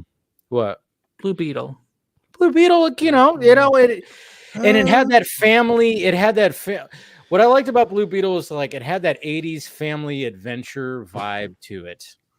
And yeah, and I could even see what you're saying is like, so much like being like the outsider to like this other world, and it's like, oh, we're over here, and then blah blah blah. So I could see what you're saying when it comes. Because remember the reference we had one mention of Batman, Gotham, Central City, The Flash, Superman, but it's kind of like I could show that movie to anyone in my family, and I would have to tell them, like, you have to go watch. Yeah, you didn't have to watch anything leading up to it. Yeah. And to your point, what we started with, Rebecca, is like Woman of Tomorrow. That's a perfect thing. Here you go. Oh, beginning, middle, and end. Yeah, it can be one story, just the story of Supergirl and Ruthie and their search for Krim of the Yellow Hills. That's the thing. And that's the thing. It's like it doesn't need to be anything else. It doesn't need to lead to anything else. And I think, and I'm really hoping that James Gunn is like thinking and going, this is just a really good story that we should adapt, and we don't have to expand on it at all. We don't need Infinity Stones for the DC universe. So. Yeah, exactly. He did all that, and he saw how all that worked. Now he's going, I think we should go a different route. I'm going to write a story that has an expanded universe when it comes to Superman, but I'm not going to just dwell on the expanded part. It's still very much going to be about Superman and Lois, which is what everybody is coming to see. Yeah, I'll have this other elements. And then, of course, when it comes to, and I think like even with Brave and the Bold, it's like, hey, let's do a story about Batman and his kid. It doesn't have to be like this crazy, like, expanded universe. We've never seen a story live action like this where we could just have it about Batman and his kid. That's why I'm like also going, Brave and the Bold. That could be something. That's something unique too. We haven't seen that. And you can do that with certain characters that Supergirl's prime example at that point. It just gets harder when you get like a Superman Batman with the expectation from general audience they want more of that. Yeah. Well, and the thing with Supergirl that's very exciting for me is that a lot of people don't know much of anything about Supergirl. If I go to Superman Celebration, which I do every year in Metropolis, Illinois, I've asked people, they're big Superman fans, and I'll ask them, what do you like about Supergirl? And they're like, well, I guess she's his cousin. Like they don't know anything. And the great thing about Supergirl Woman of Tomorrow, I'm just telling people to go read the book, is that it's a celebration of all of her mythology. So if you go into Supergirl Woman of Tomorrow, you're going to get to know Supergirl on all levels. You're going to get to know her backstory. You're going to get to see her as the Earth Angel from the Peter David run. You're going to get to see all these various time periods of Supergirl, which I think is the great thing about the book. So it's one of those things where I'm excited for, and that's why I want it to be done so well, because I want people to see Supergirl and like get to know Supergirl. We've seen there's going to be 500 Superman movies. There's every 10 years there's a Superman TV show. If they're going to do Supergirl, I want it to be done well, which is why I was so disappointed in The Flash, because I don't think Supergirl was done well. And so I think that if they're going to do it, I would really like to see them concentrate on that quality. So I'm just hoping moving forward, like, movies can get back to being movies a little bit more, and we'll see. But I feel like Gunn, coming from the MCU, he's going to operate with the post-credit sequences. He's going to do all that stuff. So I'm just going to have to prepare myself for it. But I also think that just seeing that machine and going, all right, that worked over here for a bit, it's not going to work anymore. That's what I'm hoping. That's what I'm hoping. You know what? And I know I'm the one who always brings up the Arrowverse and CW, but like during the prime years of the Arrowverse, I'm sure Rebecca and we have had different opinions on the Arrowverse, but I think both she and I can agree on this. When they were building up those annual crossovers, we didn't spend, because the traditional format, for people who don't know, was 9 episodes of the regular seasons, and then in December they did their big 4-part, 3-part 2-part crossover, whatever it was. But there was never a point where like you had to watch all 8 episodes of each show to get ready for that crossover. Really, it's you're like, if you're just a Legends and Supergirl fan, but you don't watch Arrow and the Flash, you can perfectly watch that crossover when it airs. If you're just a Flash fan, but you don't watch Arrow, Legends, Supergirl, you could still watch the whole crossover. And it's like, again, the writers didn't waste time of like, hey, Legends people, can you go mention the stuff that we're doing on the Flash and Arrow this season? And oh, by the way, guys, can you go mention Supergirl's on Earth 38 in every episode so people keep remembering it? It was more organic. And that's kind of why I think these, you know, again, I know, listen, I'm not kissing CW's butt because I am done with that network. I'm just saying that there have been. Sound like you're done. I'm done with you and your pettiness. That's what I will say is that there's a reason the Arrowverse worked and the DCEU didn't. Yeah. There's a reason why people because the CW backed the Arrowverse. WB didn't back exactly. That's true. Yeah, they. Yeah. There's back to your point. They backed it to like, we'll give you the big budgets, big talent, but the actual like going through with a vision, they didn't back that because as we talked about between Snyder and then the Whedon, then to JJ, then to a bunch of different directors, and now to Gunn. There's like a whole and The Rock for a bit, Luke Diabdi. Like there's like 6 to 7 different like 2 years. This is what we're doing. Okay, we're doing this now. No, we're doing this now. You know, let's not forget Jeff Johns also sabotaging a lot of stuff. That was another thing too, right? There's so many iterations of that. Cap. Yeah, and I think you need that because I do agree the Arrowverse had that, and I think that's what you had as well in the phase 1 and phase 2 of the MCU, where you didn't have to watch all the like no one when they saw Avengers had seen all Captain America, Hulk, Iron Man 2. It's just all these characters are together now. Like you said, Andy, it's like there might be a mention, but it was just, hey, they're fighting Ultron, they're fighting Loki, and then you know. I think because that's the issue with them is that Endgame worked so well. They went, oh well, people just love this all the time, but that was like the special cap off. People didn't want homework all the time. I think people were fine to before Endgame I'll watch 18 movies.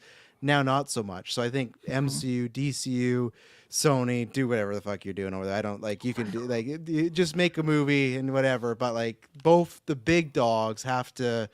They got to get that back in line and just make people fall in love with movies and characters. But it's not also easy, right? They're not like exec don't care, but lots of these writers, directors, actors aren't going out there trying to make bad or poor movies. It's not like, like it's just the circumstances, you know? No. So, yeah. And I hope, because I want 5 years not to just have, like we said, just the big dogs again of Spider-Man and Batman. I don't want to go back to there. I know what will happen, but I want to see characters we haven't gotten before. I'd love the variety and stuff. Yeah. You know, so like I look at someone like Rebecca and I'm thinking like, oh my god, like I'm so excited that she gets, you know, because I did not have a good experience with the Flash movie, but I'm like, heck, fuck, she's gonna get a Supergirl movie based on a comic book run that she loved by Tom King. It looks like James Gunn also seems to love it. I'm like, fuck, that's all I can ask for. Like, for me, I just want a fucking Flash movie where this fucking boy went and punched some bros in the face. Or vibrated, or had a reverse to deal with. But no, instead I had to deal with Michael fucking Keaton and a Supergirl who was horribly mistreated and a Zod that I'm like, Michael Shannon, you needed blessing from Zack Snyder for this. I understand you now. Because that aim's not good.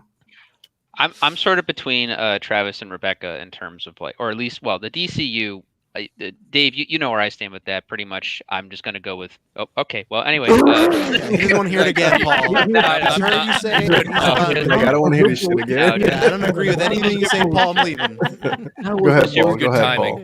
Yeah, no, just Superman Legacy first. Let's see where that goes, and so on and so forth.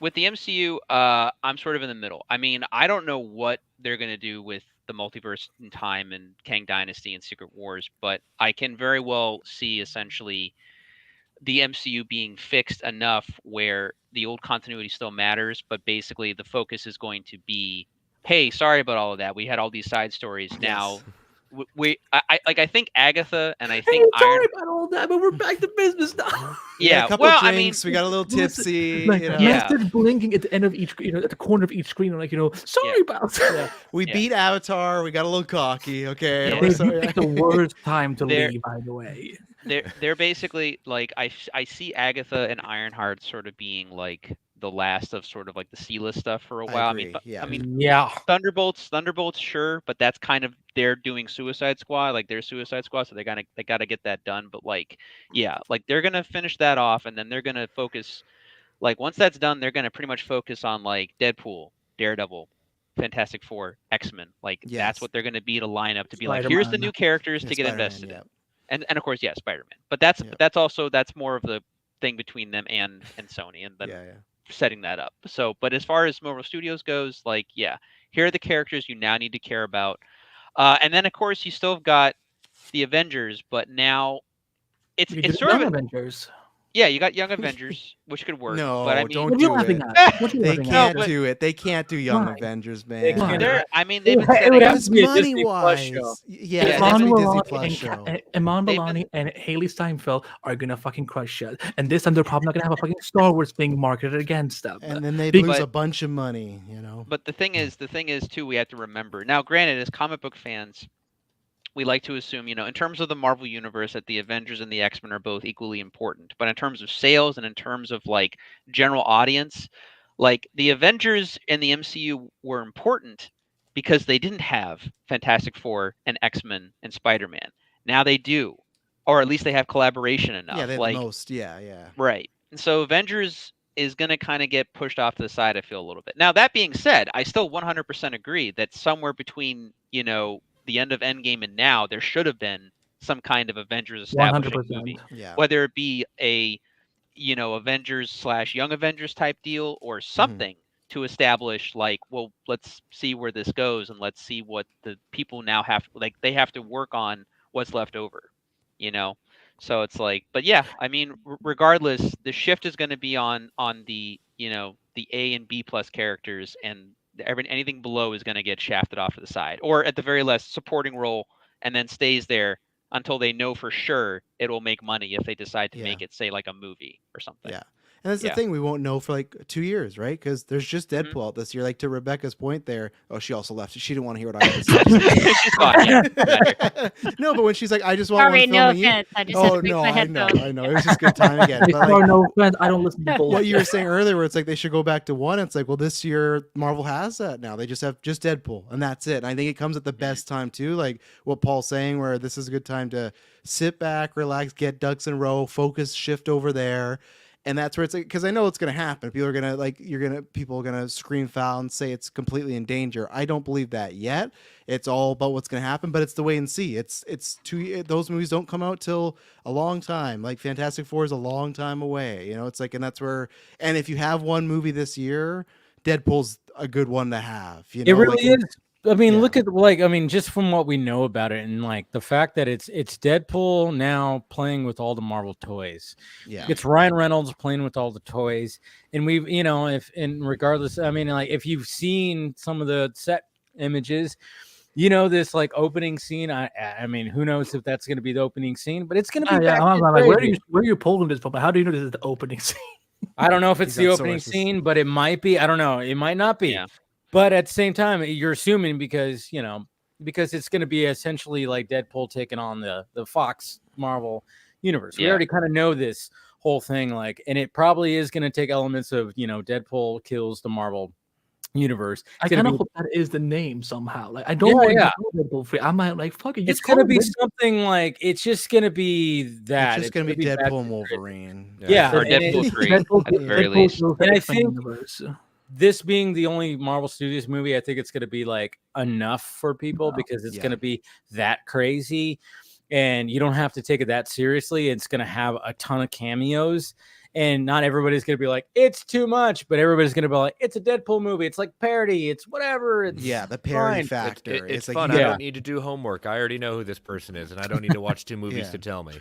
And plus, even for some general audience, they like obviously he's a part of the MCU now. We'll get that, but I don't know if they fully associate him with that yet because the first 2 movies weren't that, right? People just like Deadpool regardless. Like even if Fox was still around and Deadpool 3 was coming out with Hugh Jackman, there would still be tons of excitement around this. It's not because he's in the MCU now. Like that's a big thing. That's cool. But like this is going to get that hype even on itself. Like the second they had Jackman back, they had like an ace in the hole. It's like it's just a done deal. So yeah. Did you watch the original X-Men and Deadpool movies, Rebecca? I'm sorry?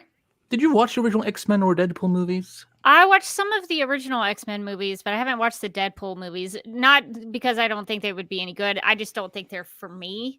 Yeah. Just because of the the content R-rated and some content. of the so I understand why people like the character, and I see Deadpools all the time at Dragon Con every year. They do a little conga line. So I enjoy Deadpool as a character. I just don't think those movies are quite for me. I was just curious like what you had seen, so because I know like with Marvel you have like different like aspects of in each branch. Yeah. I kind of pick and choose with Marvel. See, I wish I could do. I wish I could do that. Like, I wish I could be like Rebecca, just like pick and choose. But like, no, because of my job, for example, I have to watch everything. I'm like, but I don't want to watch Secret Invasion. I don't want to watch Iron Fist. I don't want to watch. Oh, you poor thing! You have to watch things. I have to watch Inhumans. I know. Oh God. Okay, I didn't even watch Inhumans. I drew the line there. That's No the one one did. that I only watch it for because Anson Mount is hot. It's fair enough. Yeah, I just didn't I didn't even like him in the comic book, so I was like, this is not one that I need to be wrung. The only thing I really liked from the Inhumans has always been Black Bolt, and then they utilized that in Multiverse of Madness. So I thought that was interesting. But but as far as Deadpool goes, it's going to be very interesting to see how. I think it'll play well. I think it'll still do pretty good as far as like box office. $1 billion, well, or like just I would say the same as probably the first two, 700 to 800 million. But regardless. But regardless, the movie is either going to, I mean, it stands to be at the perfect time for the MCU in terms of the reflection, because Deadpool is going to make consistent jokes about the multiverse, about Kang, about the TVA, most likely about. Yeah, exactly. Oh yeah, and luckily it is Deadpool, so it'll work out well, I think. And yes, we're tired of like the jokey types of comic book movies, but with Deadpool, it works because Deadpool kind of design. Yeah, I mean exactly. You're going into that where like I don't need knowing that constant jokes and like this project or that. It's not like that. When you have, I don't know if you guys saw it. I said Rebecca that it was hilarious. Like, no, Rebecca said made a hilarious like summary of the DCEU of like the last 10 years of all the headlines and like DC fans are eating right now. It's all the fart jokes from Peacemaker. So that's the type of comedy that I don't want to see. I want to see just good, making fun of the genre a little bit. That's what I am excited for. Like, guys, they bought Fox. They haven't done anything with the X-Men for 4 years, and then Wolverine be like, "Wasn't there a pandemic?" Like, oh, yeah. There's gonna be a lot of jokes when it comes to like stuff like that, but like good jokes. It's gonna work. It's gonna work. It's gonna work. It's gonna work. It's gonna work. Maybe not for everybody. Why does it only work for Travis? Why does it only work? Well, because like certain cameras only do that, Oh, is that why? Because I'm using a Sony. Because it's white. There you go. It is a white thumb. You see that? It is a white thumb. Yeah. Rebecca, it's your camera. It's your camera. Do like this. Do like this because every time Travis does something. Chris, you have balloons. There you go. There's Chris with How's he doing the balloon? How did you do it? Wait, did you do that? The black guy can get a break, right? Can get a thumbs up. Really? Over at Geekverse, we have special StreamYard capability. The brown guy cannot get a. Maybe it's a setting or something. It's all about the cameras. Like you Is guys the are camera? probably rocking the similar camera because Scott, it happens to him too. When we was on DC It's on the Max. It's the update of the Max. Yeah, I have a Max too. Yeah. I'm not using a webcam. I'm using like a Sony 7A2. Like I shoot our movies on this camera that I'm using right now. This isn't the movie filter. Like it looks better, but like we're gonna see some random pop-ups in the movie, just like a thumbs up. Yeah, the thumbs. Yeah, fuck, man. It's a balloons flying around. Yeah. But you know what? This could be a good place to wrap it up here. We're going over 4 hours here, and this has been, of course, a great conversation with everybody. I mean, Supergirl. I mean, we didn't touch on Star Wars that much. We did a little bit, but they're announcing movies they're not going to make. Yeah, well, I think the Mandalorian they're going to do. Oh, there he goes. He's got his own balloons. I got my own balloons. I'm petty. Yeah. It's not petty that's making the universe work for you. I felt I like it. There you go. Cheers to that, Ben. But I mean, there is some Star Wars stuff coming out too, Mandalorian. I mean, that's probably gonna happen because that's her most popular thing, whatever. But no, great conversation, and thank you to Jordan also who was here, and thank you to Andy, thank you to Paul, Chris, Rebecca, Travis, and of course Ben for joining in the conversation. We'll go around the horn and promote our stuff. Andy, you go first. You can find me at Anabite on all social media, and I mean like literally, like if there's a social media platform, just at Anabite, I'm probably there because I'm just like, hey, any day now Twitter could be gone. It's possible. Anything can happen. You can find all my articles at Screen Rant, at Multiverse of Color. Oh yeah, I do a podcast. Yeah, Flash podcast. I was like, for a minute there, I thought you froze. I was like, yeah. I'm like, fuck, I do something else. I'm like, the Flash podcast. Yeah, we talk about stuff now. The show is over. No, there's no season 10. No, there's no Flash movie 2. Thank God. If anything, I'm probably gonna have to be the guy that now have to be like, when is James gonna announce his Flash plans? When is he gonna cast his new Flash? So, and then there's something getting announced probably in a few weeks. So look out for that. Nice. All right, Paul. Hey, so thanks again for having me on the live stream here. It's always fun to come on and just talk and just shoot the shit. I got nothing going on. I'm just a guy that comes in here and just gives my opinion and just does that pretty much. And but it's always good talking with you guys, and thanks again for having me on. If you guys want to reach me at any point, you can find me at pmickey1988 on Instagram or Paul Panhook on Vero. There it is. Chris. Yep, you can find me on most of the socials at Chris Balga, 2 shows on the Geek Ultimate Alliance Network, World's Finest True Believers, and then Marvel Alliance. This week we broke down all the lovely episodes of Echo. My co-host and I have somewhat differing opinions on what we feel about the show. So. Nice. All right, Rebecca. Thank you guys for having me on. I always learn a great deal. I have a lot of things to watch now because of all of you guys, so I appreciate it.